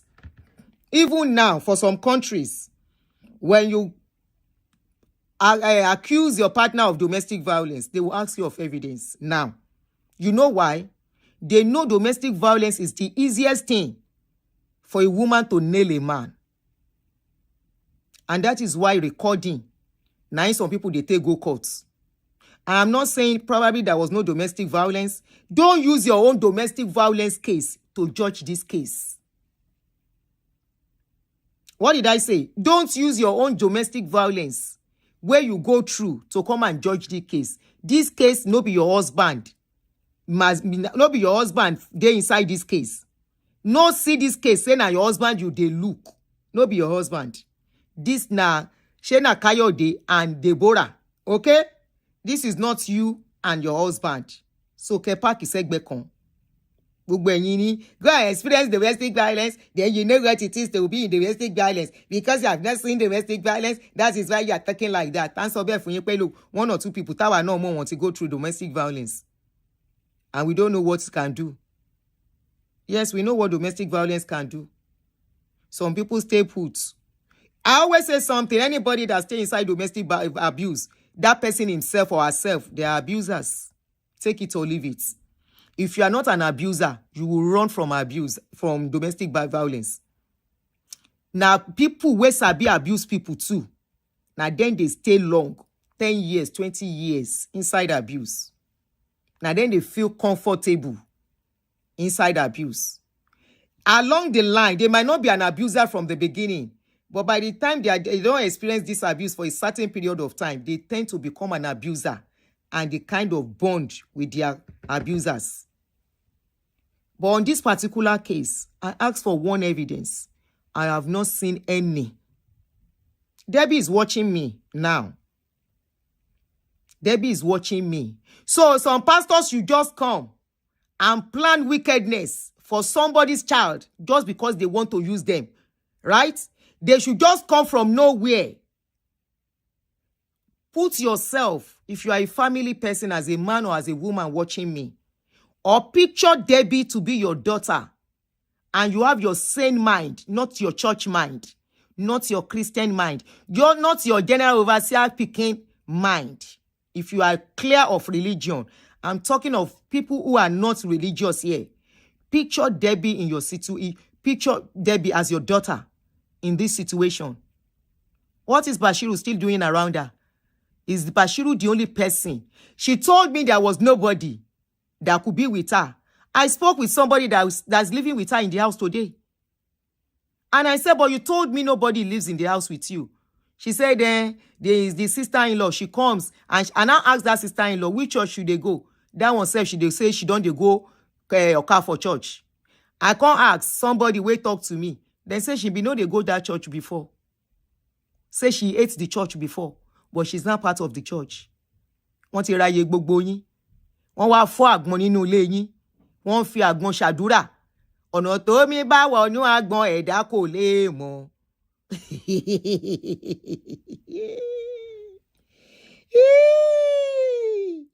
Ọ̀nà àràṣà níṣẹ́ rẹ̀ láyé ẹ̀dá. I will bring some pictures tomorrow. Now go look the picture, help me analyze the picture. Bashiru. A try. Just 8 months in that house. The house they've been holding together for 19 years, I'll be 18 years.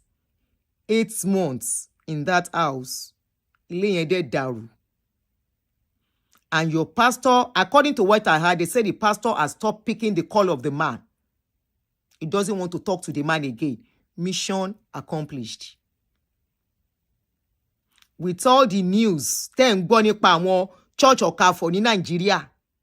àwọn lè hábọ̀ sílé tí yín bá yín. Debbie, tí ẹ bá ẹ. Finish the paper for Bashiru. Let Bashiru bring his family and children to Canada. Ìgbà yẹn ló máa mọ nǹkan tó kọlù ẹ̀.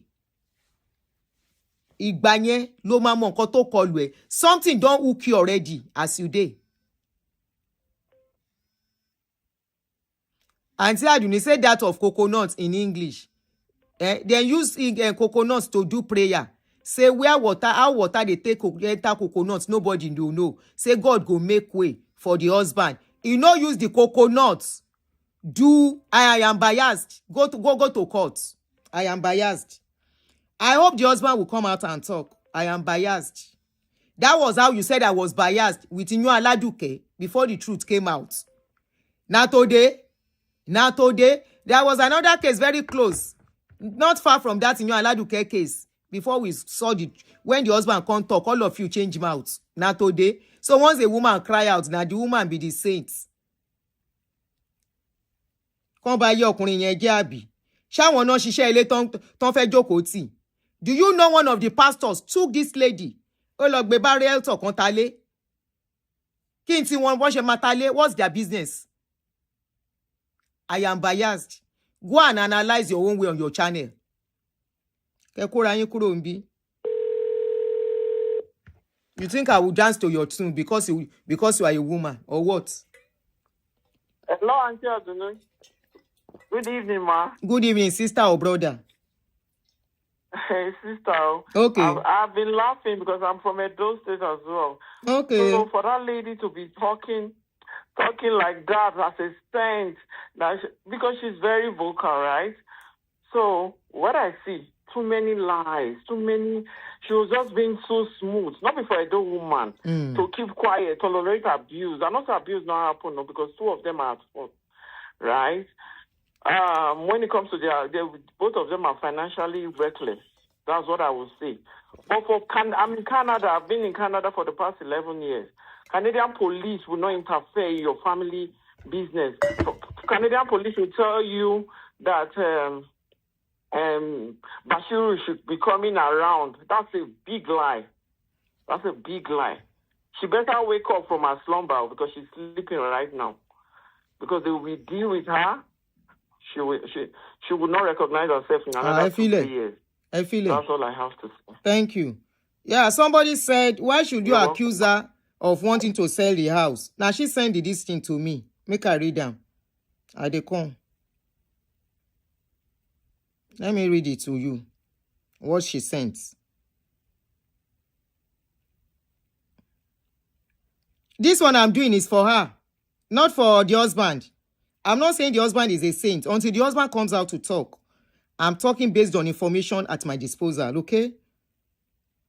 You think she will come and talk? I will not look for you. I will not ask other questions from other people. We fit know them. Come on together. So make her just believe her story and say that she's a saint until they come out house for her head. And suddenly she'll be looking like Lukumo. You need to see how this man, they sit down inside their house. You will wonder who is the oga of the house. Any suru make her read wetin she send, Jere. I will not let you guys stress me. Ebere, abikilo lonje. What's her name again? Sorry, I'm looking for her call. What is her name again? Ẹ bá mi rántí orúkọ ẹ̀. Okay. So this is one of the messages she sent. Let me read it out to you.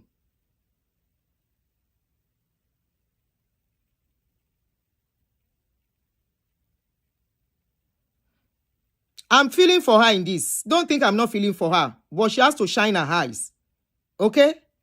She's pulling the wrong people around her. Take it or leave it.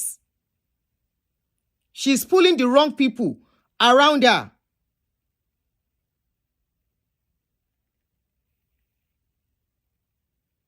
Mumbo. Where is that something she sent to me?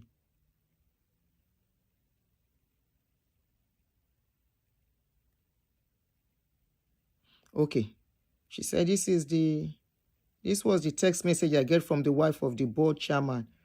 after my ex-husband told the officer in court that he doesn't know the man. The next set of messages is a conversation between me, my ex-husband, and the realtor that I approached to help rent out 2 months of our home to assist with mortgage payments. There was one where the man refused in that conversation that he was not going to sign anything. Oh, too much. The message is... Hold on. So, just hold on for me. I know I opened the message and I read it.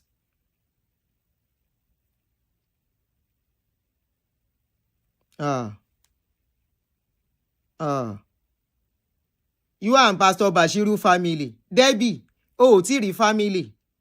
Hello? Debbie, you never see family. You never see family.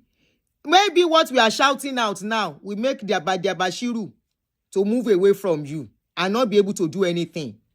You never see... Bashiru is not your family. Bashiru is not your family. I'm coming, Jerry. Message. I have not even opened all these messages. I will come.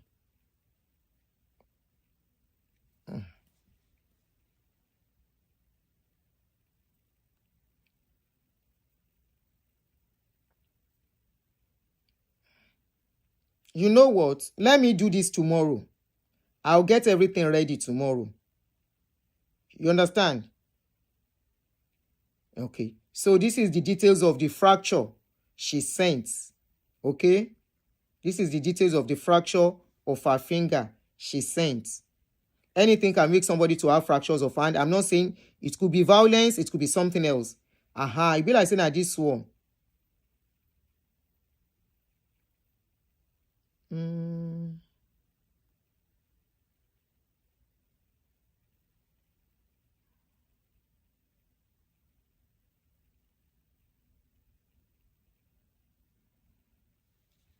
Bashiru re nínú ilé wọn. This is Bashiru inside their room, inside their house.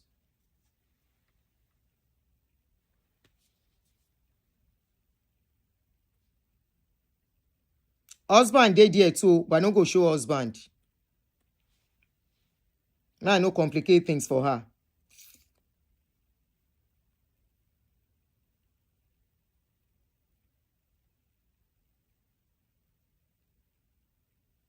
I'm trying to be careful so I don't put what I'm not supposed to put out there for her, you know.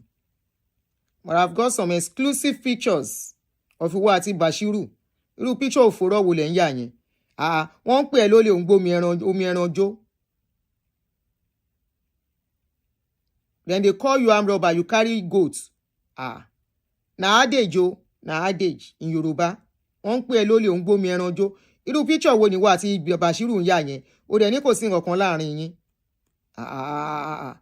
Let me take my time to look out for those information. Debbie,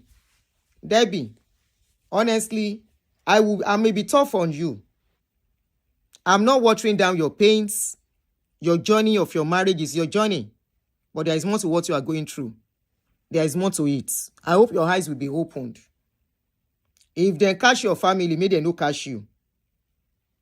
Okay? If they catch your family, make them no catch you. Toba Diola, we will continue. And I hope by tomorrow, people will know the husband. Like that first caller said, I hope they will get across. I sincerely hope that we'll be able to see the husband, to talk to the husband. Since she has come out, I think the husband should have a right to come and speak too. Hello? Since she has come out, I think the husband should have a right to come and speak too. Hello? Aunty? She has come out, I think the husband should have a right to come and speak too. Hello? Aunty? You are on.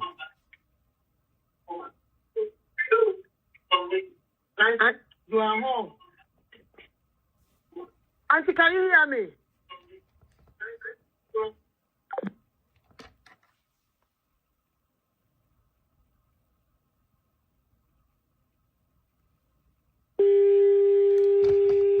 If I miss your call, I will give you a call back. Maybe 2 or 3 calls more, then we go. Hello? Hi, Aunty Aduni. Good evening. Good evening. How are you? Fine, thank you. So I'm calling from Toronto, Ontario. And this case is so sad.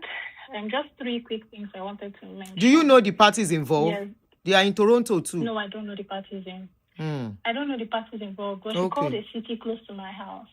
Oh, the place is close to your house. Yeah. Oh, so okay. I don't know the city. I'm an Orthodox worshiper. I go to Anglican Church and Catholic. Ah. So I don't involve myself with all this church thing. So 3 I don't things blame wanted you. to just note. I'm not belittling the woman's domestic violence issue. She might have been in a very toxic environment. Yes, And the man I agree. might have been toxic as well. But one thing I find is sometimes... And both of them might have been toxic to men each don't other. speak. Sorry? I say, and both of them might have been toxic to each other too.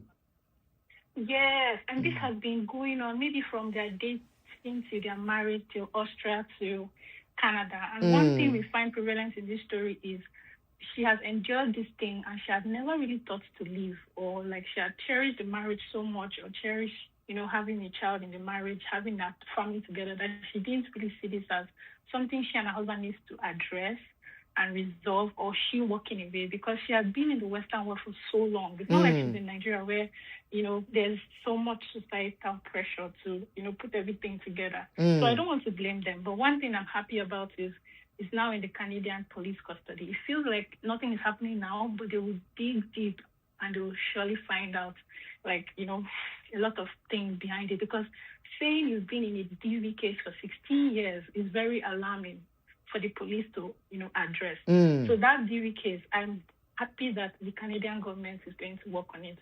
Apart from this, the second piece I wanted to discuss was the financial situation around this. I'm in banking, and I can imagine the number of houses, the number of parking now, the number of rentals.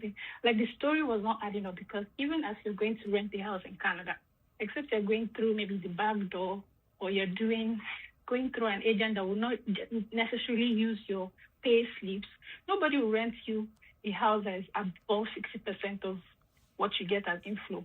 And for us to say your husband doesn't have a steady flow of income is also an alarming case. So if this thing eventually did happen the way she explained it, they were living above their means. So what this thing just shows is that they were living above their means. They didn't find time to even sit down and discuss this finance, because she never said in this conversation that in all the conversations they had, well, let's get Airbnb, let's make it Airbnb. It's not just getting Airbnb. How are you paying back the Airbnb?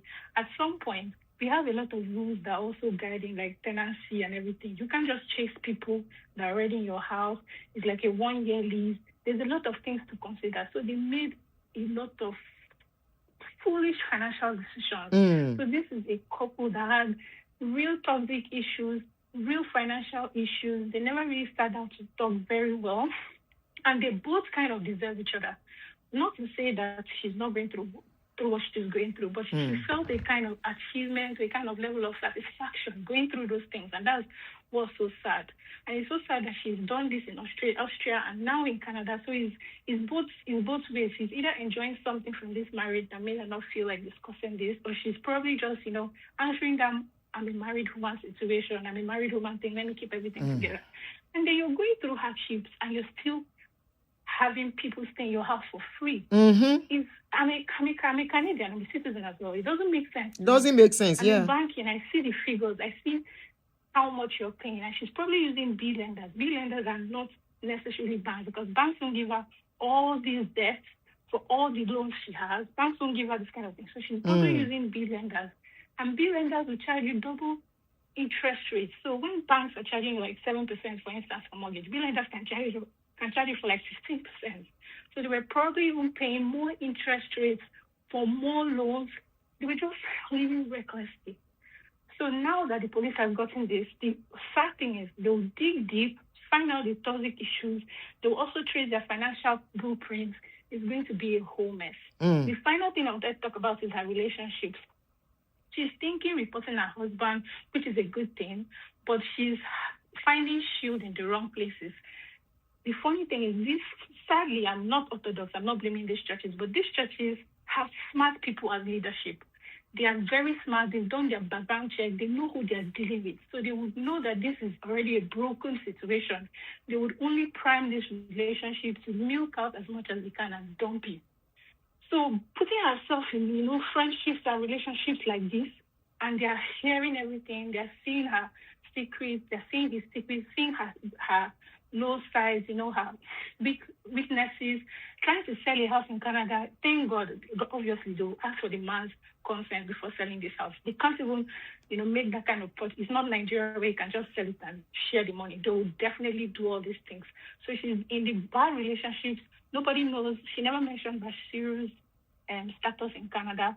She never mentioned what is the need for him? His family is probably in Nigeria, or even if they're in Canada, he's probably not working. He's probably not, so he's not there for fancy. He's not there just to protect her. No police will tell an individual to go and be protecting somebody. The man is always around. Okay, reach out, find out. They will more likely look or position people around her. I've been in a situation where upstairs I had people always quarreling. Police were always in my environment. They don't need an individual to say, come and visit you. They station 2 policemen that will just be walking around. You might think there are people buying coffee, but they're actually police. So all this whole story she's giving, she needs to be in the right space. I'm just scared for her, honestly. I'm scared for her. To understand that, yes, she's been in Canada for so many years, but she has not fully immersed herself in the Canadian culture, where she's able to say, okay, I'm in Nigeria, but I'm in Canada. I have to do what will work for me in Canada here and make myself better. I just wish both of them the best, but 2 of them have a long history of toxicity from, behaviors, finances, love. Like, there was no real blueprint. Until I hear from the man. That aspect, until I hear from the man. Thank you so much. Thank you so much, my darling sister. You've really made a point. Thank you so much. Until I hear from the man, that particular aspect. Now, I hope Debbie is still here with us. I know you are watching. I'm going to play an audio of somebody who had experience with your pastor, with your general overseer. Hello? Oja. If I miss your call, I will call you back. Kamawalo. Anu Ushemi. Hello, sir. Good evening, sir. Ekale. Good evening, ma. Ekale Shalafiani. Fine. You are on. I just want to. At first, I was reluctant to calling, but I figure I will share a few things with you. Part of my contributions will be done privately with you after the show. Okay. But let me say what I can say publicly. Number one, I will leave the conclusions and the judgments to you to make, because you are privy to information that we are not. Yeah. And you have done an investigation. You have collected all the data, evidence, and everything. So we cannot make an informed opinion. We can only base our opinion on what we've all heard from Sister Debbie. In the public, yeah. Having said that, I want to conclude that let us wait to hear from either the husband and or people Bashiru, close to or him. both of them together. But one thing I can guarantee you, it appears Bashiru is evasive, and there's a reason for that. If the husband eventually comes on to speak, you will have a version that will suit his own narratives. This is a family that is steeped in criminality. They are very fraudulent. They are criminal. I can guarantee you there was nothing wrong with this relationship until Bashiru came along. And this is MO for most Nigerian churches, Pentecostal churches, so to speak. It's sad that they are painting Nigeria badly. They are giving us a bad name everywhere they go. They attempt to plant churches. This is how they do it.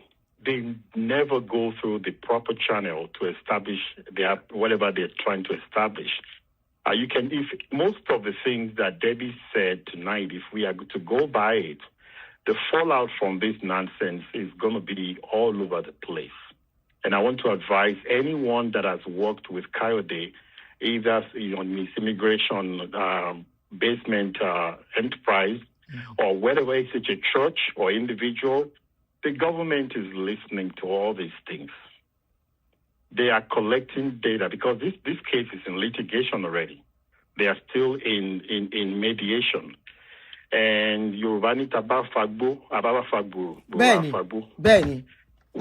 Thank you. Debbie, in her attempt to paint herself as an innocent individual, she said a lot of things that roped in a lot of people. She has exposed the criminal enterprise that her husband was running for so many years, running an immigration enterprise in the basement, and you are not legally certified to do so. Again, you notice that I don't want to talk about what she said pertaining to her. That's why I said I will leave you to do that because you have an arsenal of information that we don't have. So I'll do that. But the point is this. So let me conclude on this. If you have benefited from Coyote's services, I will advise you to start getting a lawyer or lawyer up because when the investigation falls out, they will reach out to every individual that Coyote has worked for because that is a criminal activity that he has performed. And Coyote will not sit idle. There are things that they both mutually share together as husband and wife prior to Bashiru's coming that they're going to be using against each other when the case becomes a little more broader and wider than this. I don't know about what happens in Canada, but I can tell you in the United States, I just forwarded a picture to you, sir. On any issue, they have access to anything. There's nothing you can say that they cannot pinpoint and bring it back on you. So please let us all lay back and see what happens tomorrow. Aunty Aduni is working on it. Whatever she brings us tomorrow, then that will put us in a better position to be able to lay our claims on where we should lay our blames. But from what I'm seeing so far, most of the stories, put forth by Debbie, they are more of fabrications and they are more of embellishments, which is normal. If the husband comes up tomorrow, he will say his own version of the case. But don't expect anything credible from Bashiru. What they planned to do initially was to spend money to establish that church. They succeeded. But when things go haywire with the marital relationships, then everything's scattered up. And the whole thing is going to burst in their face. The likes of Chris Okafor, may never taste Canada for the rest of his life when this thing comes into public. This whole thing reminds me of a movie called The War of Roses I watched in the early 90s. Go back and watch it. It's similar to what is playing out. And the fallout is always dirty and very nasty. So I'm just going to end up on that. But for now, let's just take it for what it is and see how things play out tomorrow. Thank you, my sister. Thank you so much.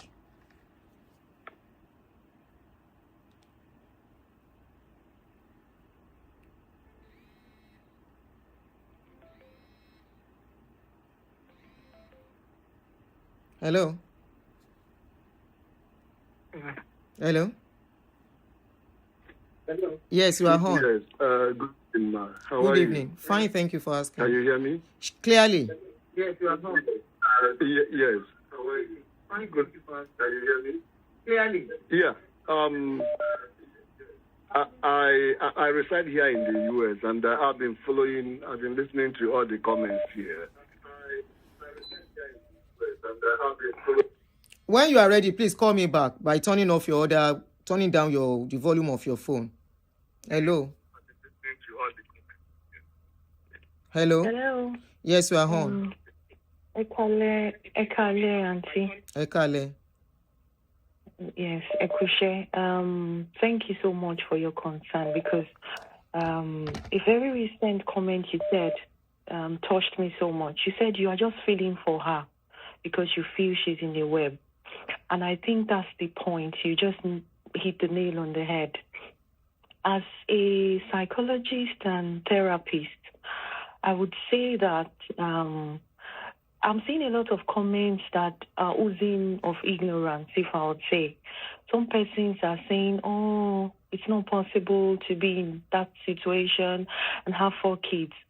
From the little experience I have and also collaborating with the social services here in the UK, I would say that it does happen a Yeah. lot, especially with women from Africa. But the point is, the web, I think, is something that even the husband, Kayode, is in as well.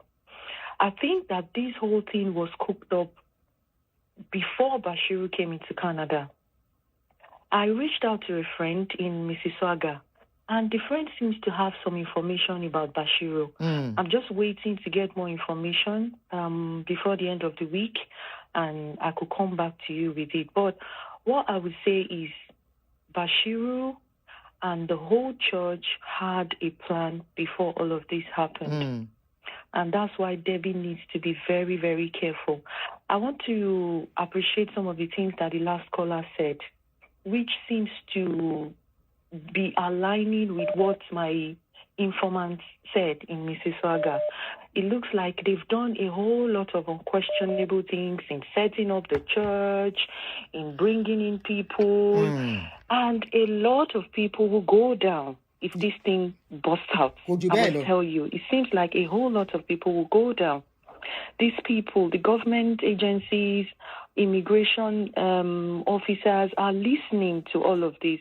They're gathering information, and they will definitely act on it. So that's the little I have to say. And like we said, Debbie needs to be very, very wary. She needs to take the right steps towards freeing herself at this point. She needs to get out of that web that she's in, if I would borrow your word. That's the little I can say. Thank you so much. Thank you so much for your contribution. Onwati Debbie Sita, go and talk. Thank you so much for your call. They pushed her out. Go and talk. Yeah. And nail your husband finally. I was saying, won't you talk? He said, I'm not ready to talk. I was asking some question yesterday. He was very evasive, even 2 days ago. Hello, go ahead, sister. I was asking some question yesterday. He was very evasive. Don't call me again, please. I won't pick your call again. Hello. Hello. Good afternoon. Good afternoon. Good afternoon. Ekrole. Good evening. It's evening from here. Oh, yeah, so that by 8 p.m. I can stop. So I can go and eat my dinner. Canada. All right. Okay, from Canada. Okay, go ahead. Yeah. We want to thank you for all the good things you've been doing, the enlightenment you are giving people. Thank you, sir. What you are saying now, a lot of people don't understand it, that this debut of a lady, I'm not saying she has not been abused, but she has to be very careful, because all these people she's dealing with, they know what they are doing. I think she's being brainwashed. So she has to be very, very, very careful. That's what I have to say. Yeah. Thank you, my brother.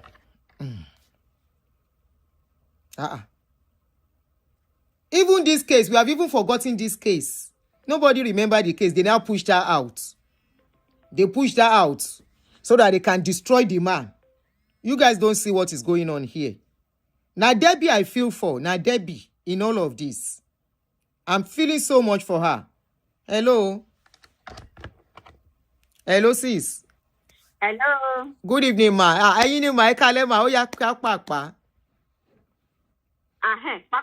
Yes, ma. Good evening, ma. I just want to contribute a little bit, and the part I want to contribute in is the shady aspect of their lives. When you are doing visa or all these papers and everything, especially for illegal aliens, it doesn't come easy. And you are doing it at the basement of your house, and you are not a lawyer, you are not an immigration person and everything. And this thing costs a lot of money. I live in the U.S., and some of these things, I want me to share for $5,000. So those people that are saying they live above their means, they are not living above their means. It's because one can one more. They couldn't afford that house anymore. If you are doing one paper for one person for $5,000, for $2,000, it's not a lot of money for them to pay for their house or to pay the mortgage, because if by now that is the way they do it. And I think that church, that is my own opinion. No? They want to clean, that is what they call laundering in banking. One for my clean shady money, clean money. Englishman. Okay, I'm sorry. They want to be laundering their shady money, and you are doing your laundry. That is what they call laundering in banking. They want to be laundering their shady money to make it clean, and they will be using it and passing it through that church because they don't have any specific business or any specific work that they are doing. But unfortunately, because things turn sour, the wife lost the job, the immigration papers that the husband is doing is no longer coming in very well. That was why they ran into problem. But how on earth you are not an immigration person, you are not a lawyer, you are not a legal practitioner, you are not a paralegal. But the man she said the man went to immigration school for immigration courses. You are doing papers for people. It is shady. And I wouldn't even be surprised if they are marrying people for papers and everything. So their life is very shady, and I think that is why the wife couldn't get away on time. And now that the police is involved, and she has told them everything, like one of the callers said, they are going to dig deeper. This is not Nigeria where you can bribe. It's not possible. And it is so unfortunate that you can trust your family, you can trust your father and everybody when things are not good, and then it is now Bashiru that is your only family. How did that happen? That you can't even trust your parents anymore, and you don't have any friends. And Bashiru is the only friend that you now have. And police said Bashiru has to be around her. I didn't hear that. I said, and police said Bashiru should be around her, should be coming to check her constantly. Police cannot insert themselves in a family dispute. That is not right. That's a lie. Police don't advise you like that. That is not true. And one other comment that I want to say. I saw a comment that says that how is Bashiru's wife comfortable? These people do it. I have a very good friend. How is Bashiru's? Who is asking that question? And she said Bashiru's wife will be very comfortable. What they have to do to get what they want to do. And I said, your husband is a pastor. How can you be comfortable with your husband going to marry somebody else? What do you take marriage to be? You don't hold marriage in any dignity or in any reference. Hey, because you are in America. That is why you came through the grace of God. You came well, and you think, I said America is not a big deal. What is it? America is just like another bloody country like every country. If realize, okay, yes, they have good things, they have everything, but if Nigeria can get their acts together, they will be better than America. But you are ready for your husband to go and marry somebody else for papers because you want to come to America? So I understand that Bashiru's wife will be comfortable. She's very close to Debbie. Very comfortable with Debbie. Bashiru's wife, according to Debbie, she said they are very close. They are best of friends. Exactly. that is what they all do. I know Debbie will shame me. With each other Debbie, I know it will shame me. As soon as he gets the paper, as soon as he gets the way, they are going to throw her out of that house. As soon as Bashiru's wife and children, as soon as they get to Canada, then she will see Pepe. Like because of time. She's in a web. Thank you, ma'am. She can open her eyes and her head and her brain. Serious web. She will see what is going on. Serious web. Seriously, she needs to. Exactly. She's Thank in you, a sis. big web. And they are just using her. That is my own little contribution. Thank you, ma'am. All right, Debbie, I will advise you. There is a video on Damanturu. I don't know how to call Parana's name. It's on Facebook where it titled Chris Okafor Again. Go and watch that video. Or I play a little bit of it for you tomorrow. Ó ti lọ wọ iṣẹ́ idán tó ju idán lọ idán ló iṣẹ́ idán ló lọ wọ̀. Idán enter idán work. I knew it was shamey.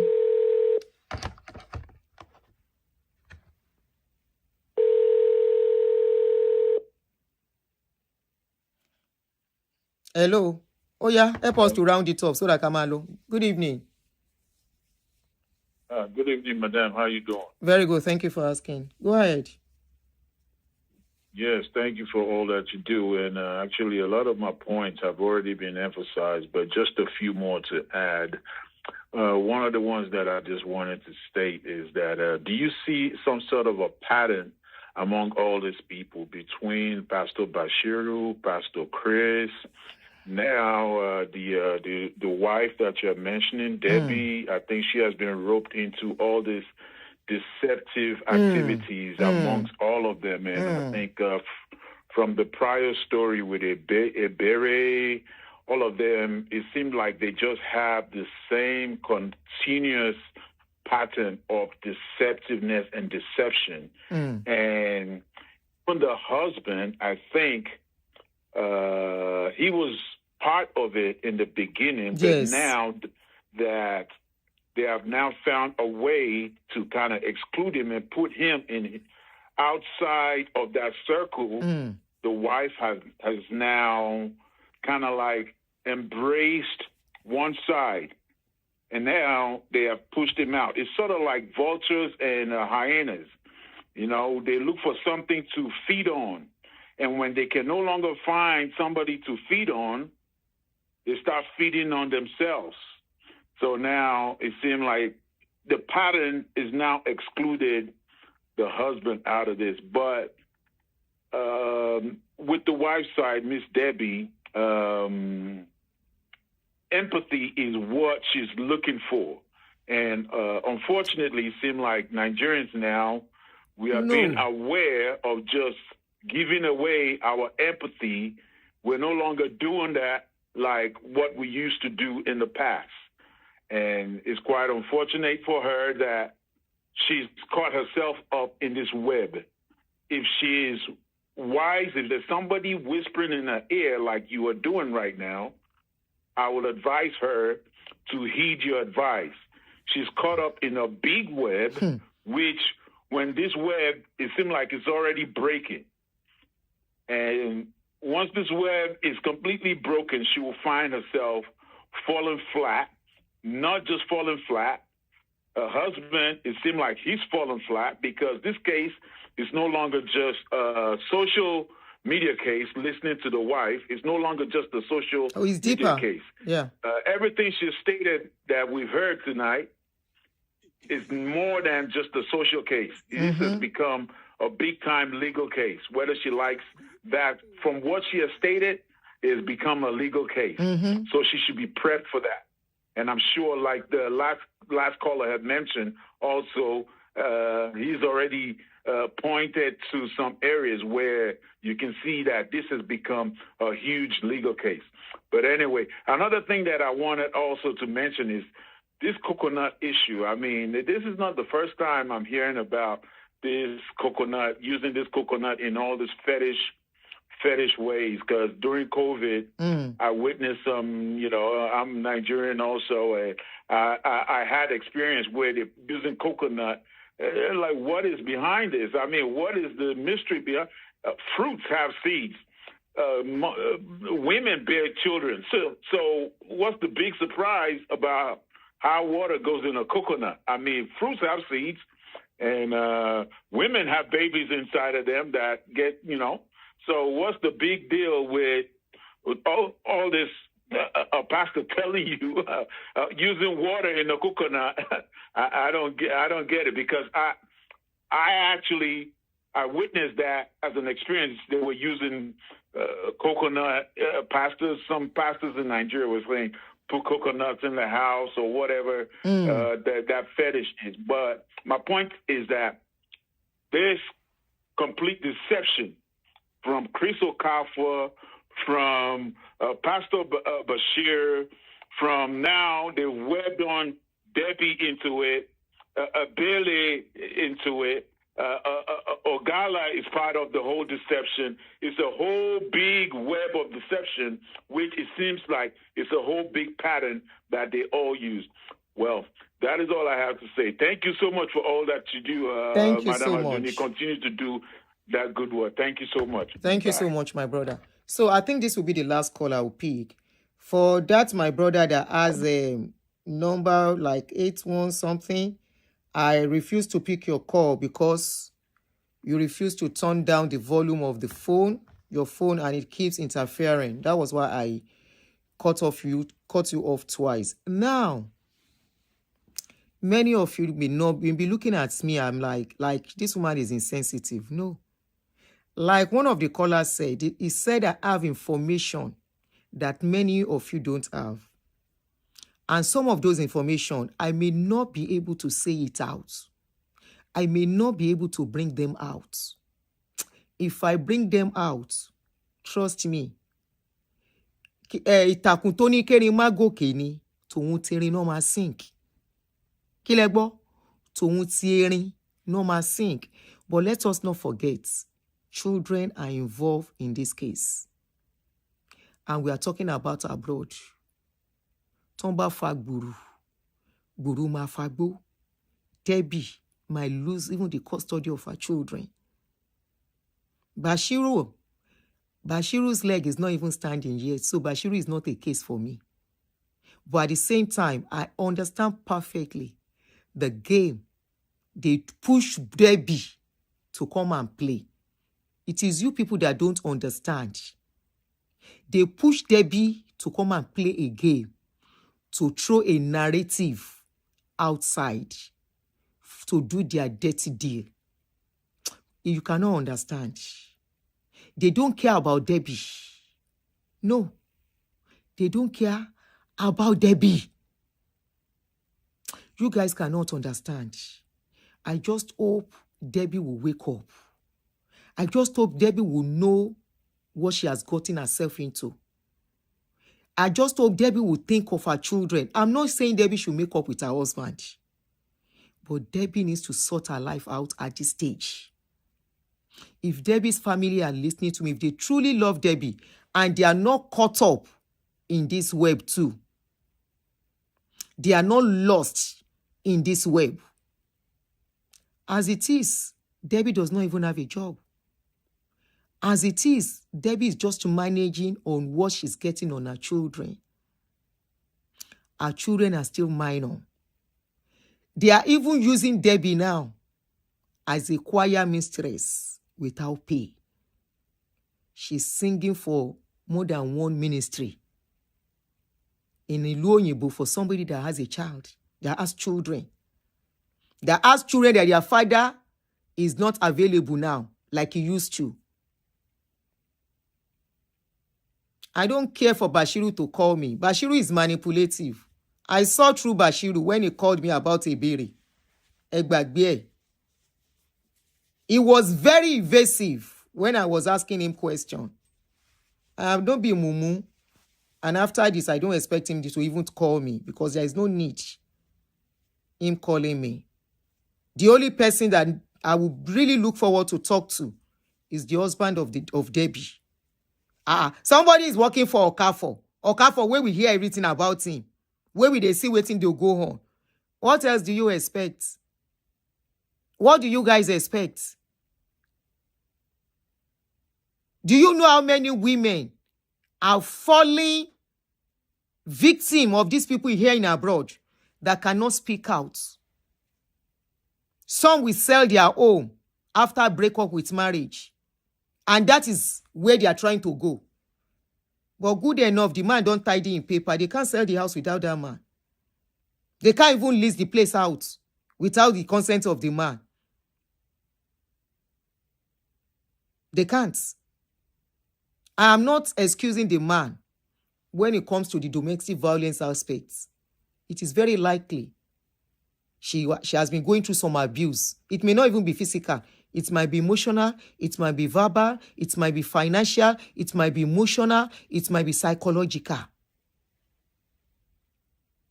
And it might even be physical as well. But at this point in time, before Bashiru came into their lives, were they managing themselves, yes or no? Of course, their marriage they might be sitting on a keg of gunpowder, but it shouldn't take Bashiru to come and scatter that place. Now, Debbie, I sorry for. Because Bashiru paper, he no get ground, he no get stand. Now that same man, now he do the paper. Abi, you at least you had everything. Now the man do the paper. Now he do the paper. And that was why he was able to cancel the church documents. She lied to me. Debbie, you lied to me that the church something that was cancelled has been restated. That's a lie. It has not been restated. And that is why till now, you have not been able to have a physical church. Now they dodge to do service till now. As at yesterday, you guys cannot do physical church. Now they dodge to do service.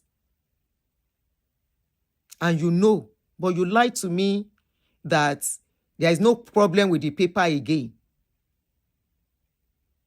I don't hear everything, how everything go, how the church was reported to the, what is it called? Not IRS. There's another, what do they call Canada IRS? Tax something, where you report your business to.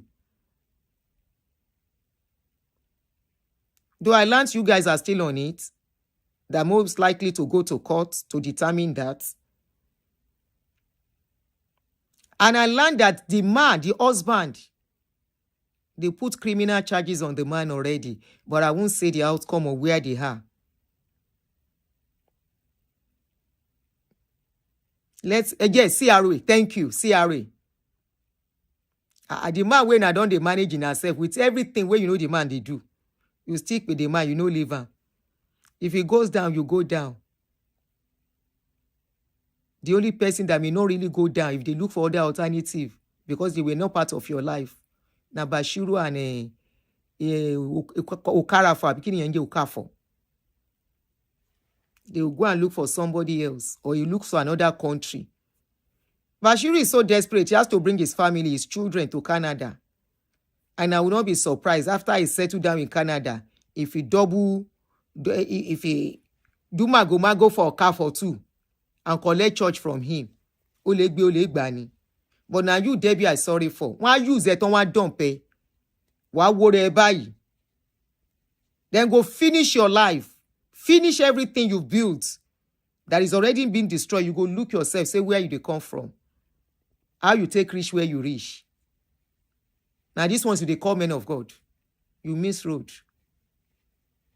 Hopefully the husband gets across. Hopefully people who know the story get across. We don't have to bring the husband. People who can speak on his behalf, if they know the story, please get across. We want to know the truth of this case. Starting from the Australia journey, the few information I gathered, they said about 200 people attended their wedding in Australia, that it was massive. That their wedding in Australia was massive. Being massive does not mean there won't be abuse. At least you can see one of your husband's friends that called him. He said he know you people very well. So a marriage being massive does not mean abuse cannot be there. Abuse can still be there. And I learned immediately, the same day they carry your husband go police station. Now that same day, I've been a second day, you come out your wedding ring for hand. Instantly, marriage don't finish. Instantly, you come out the ring for your hand. You are looking very happy. I saw everything. You are supposed to be happy, but at the same time, get a Sibisha. Hello, good evening. Yes. Àmín bàbá mi.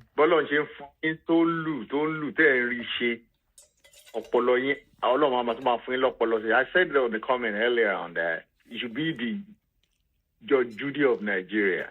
And yeah. Àwọn Yorùbá máa ń pòwe kan. Wọ́n ní lówe là lùlù àgbìdìbò. Ọlọ́gbọ́n ló lè yé, ọ̀mọ̀ràn ló lè mọ̀. Ẹni? Mo ná ọlọ́gbọ́n ló lè yé, ọ̀mọ̀ràn ló lè mọ̀. Benny. Please, English, sir. All right. So my point is, I want us to always pick the lesson, because some people will just come and think, oh, we're just talking on the social media. Mm-hmm. No, I want us to always, the lesson, that's what I want. Because people have been talking, I said, I want to bring out the lessons. For me, the major lesson is, men, I always talk about men first. Men, do not settle for women who always try to manage you. Do not. From all indications, based on what that woman said, he said, oh, I don't like him like that. It was my sister. Even though, I don't like him like that. It was my sister that introduced me to the guy. Yes. And I also remember that yesterday when you were talking to Bashiru, he was like, I don't want to talk about something. But I like you. You were very smart. You pretended and said, okay, I agree with you. I like your style, Aduni. You say so that you can talk more.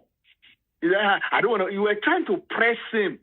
So like, okay, do you do this with so persons, and you know that this person is this, and you still went ahead. Your pastor was doing this. He said, I don't want to talk about that. I only want to clear my name. See how he wanted to clear his name, my brother. Like, my brother, he wanted to. That guy. But, Sorry. He wanted to clear his name, but he was ready to push this lady to come and speak about her husband. And also, there's one question you asked me yesterday. Maybe you forgot it. You said, "Oh, did you talk to Debbie?" And he's the one that said, "Debbie, we talked to you." He said, "No, I've not spoken with Debbie." So you can see that I caught him in a lie there. If we were to be in my court during cross-examination, would he fail? You know, when if you remember, you asked him, did you talk to Debbie? You called him, you're like, did you talk to Debbie? Yes. He was the one that told Debbie to come and talk call me. He denied. He said, no. Do you remember that part? When you were asking him, like, he was not be trying to pretend. I'm like, this guy, you think we are fools? We are not fools. If you think you know how to talk, you should respect people who know how to listen well. So my point is that men, always don't go for women who will choose you to be the second person. And also women too. Do not get entangled with these men of God. Please, safeguard, protect your marriage. Protect your home. They were not there when you got married to this man or whatever. Always protect your family. Don't allow anybody come and destroy your home, all in the name of religion. Because a lot of women, they suffer from psychosis. To be honest with you, getting married again to Nigerian, I told my kids, that's not going to, Nigerian religious, people that are religious, it's not going to happen. I will do everything to stop that. We're in the same class. Because I'm with you. You know, before when we were young, they would say, let's marry a godly woman who has the fear of God. All those things are BS now. We all know. Because these religious people, they so much brainwash people that people cannot even think for themselves. Some people, before they even do stuff with their husband, sleep with their husband, they will go and take permission from their pastor. That's how bad it is. One of my friends was talking to me the other day. They said, "Oh, this girl was talking about my pastor." I'm like, "Oh, you better run." That's the man that will ruin your family. Eventually, if you decide to remarry again. I said, "Do not." I said, "Don't even go there." So my point is that we should be careful who we allow into our homes. Yes. Because the lesson, very important lesson. Men, be smart. Don't just say, oh, even the friends that you know for so long. I'm talking to both men and women now. Yep. You've known the friend for a long time. After a while, they say, oh, I need help. Fine. You can help people, but put them in a hotel. Give them, if you want to help, don't bring people into your home. Do not bring people into your home. We even have family members, real family member that has come to home that have ruined homes. Not to talk of outsider.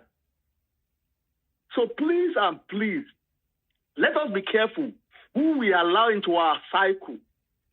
Because this Bashiru guy, like you said, and I like your song. suspicion that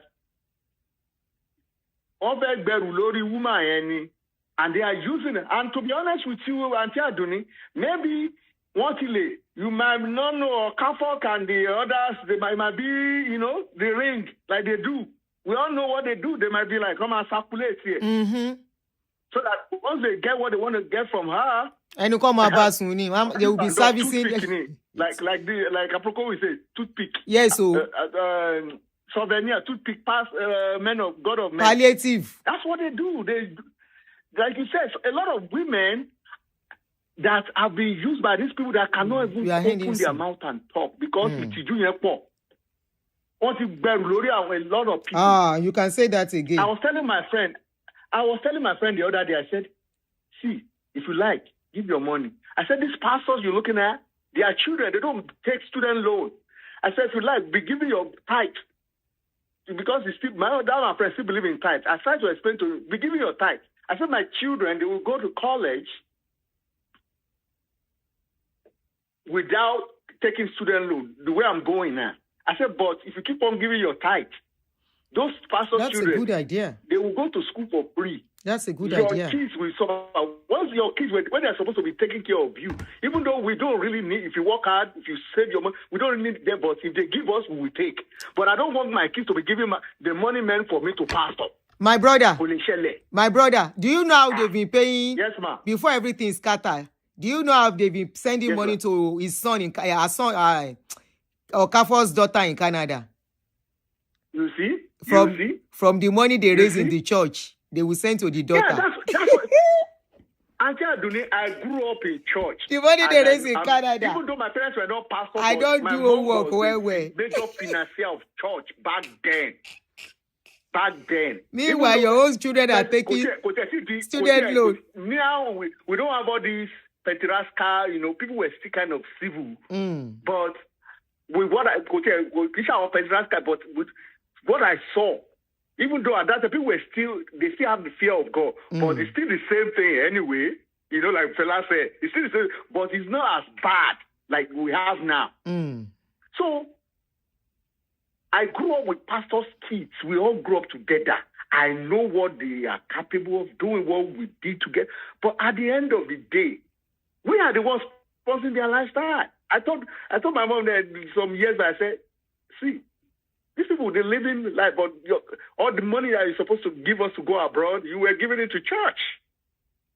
It was just God that people like us, you were giving it to church then.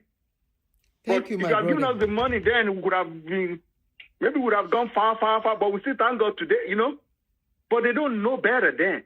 But with the awareness going on, and we see how people who work hard, they hand out money and just say, 10%. Like your ex-daddy said, even you can, that is for baby. 10% is for baby. You can do 30%. 30%, 40%. So for those who want to do 30% dangerous seed, let them go ahead. But sowing dangerously. Brother, it's not going to happen. Yeah, thank you so much for your contribution. People, please let us learn. Don't put please. It's serious life issue.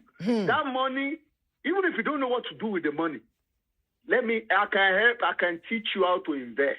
Go and invest your money. There are stuff you can buy with $50, $100. You'll be surprised in the next 5 years. You will see how much you will make. Stop giving your money to this evil God of many. Aunty Aduni, God bless you. Keep doing what you're doing. Thank you, my brother. A lot of people have been liberated every day. Thank you. Don't get discouraged. Thank you. All right, no more call tonight, please. No more call. Let's go. Please, hold this as you go. My brother says something that he had a plan for himself that his children are not going to pay child support. You can do that. That's tight. Go and be saving it for your children's school fees when they will get to the age of 18. Just go and be dropping it there. Come accumulate CB. That's a very good idea. Very good one. Very good one. Now, Debbie, I know you are watching. At this point, I'm scared for you. I fear for your survival in Canada. We have seen a lot of people that were up there in Canada, in abroad, suddenly you will find them on the ground and you wonder what happened. You guys allowed the wrong people into your home. Unfortunately, you are where you are today. But tomorrow, join me, guys. I want to ask some questions from Bashiru and Debbie. That is, if we don't get across, we don't get information about the husband. I'm hopeful that I will. But pending that, tomorrow, join me. I want to ask some questions between Debbie and Bashiru with this kind of pictures they've been taking together that was sent to me. Good night, everyone. I want to appreciate you for staying through the show. I'm very sure you have learned a lot from this, especially if you live in abroad. This is a serious eye-opener, serious awakening to be very, very careful. If you've bought your house for a long time, they know you have a house. Equity of your house, it means a lot. Please, guide your privacy. Guide your privacy. Ire o. Mo fẹ́ lọ jẹun, ebi ń pa mí. Ó dàárọ̀. Thank you, every one of you.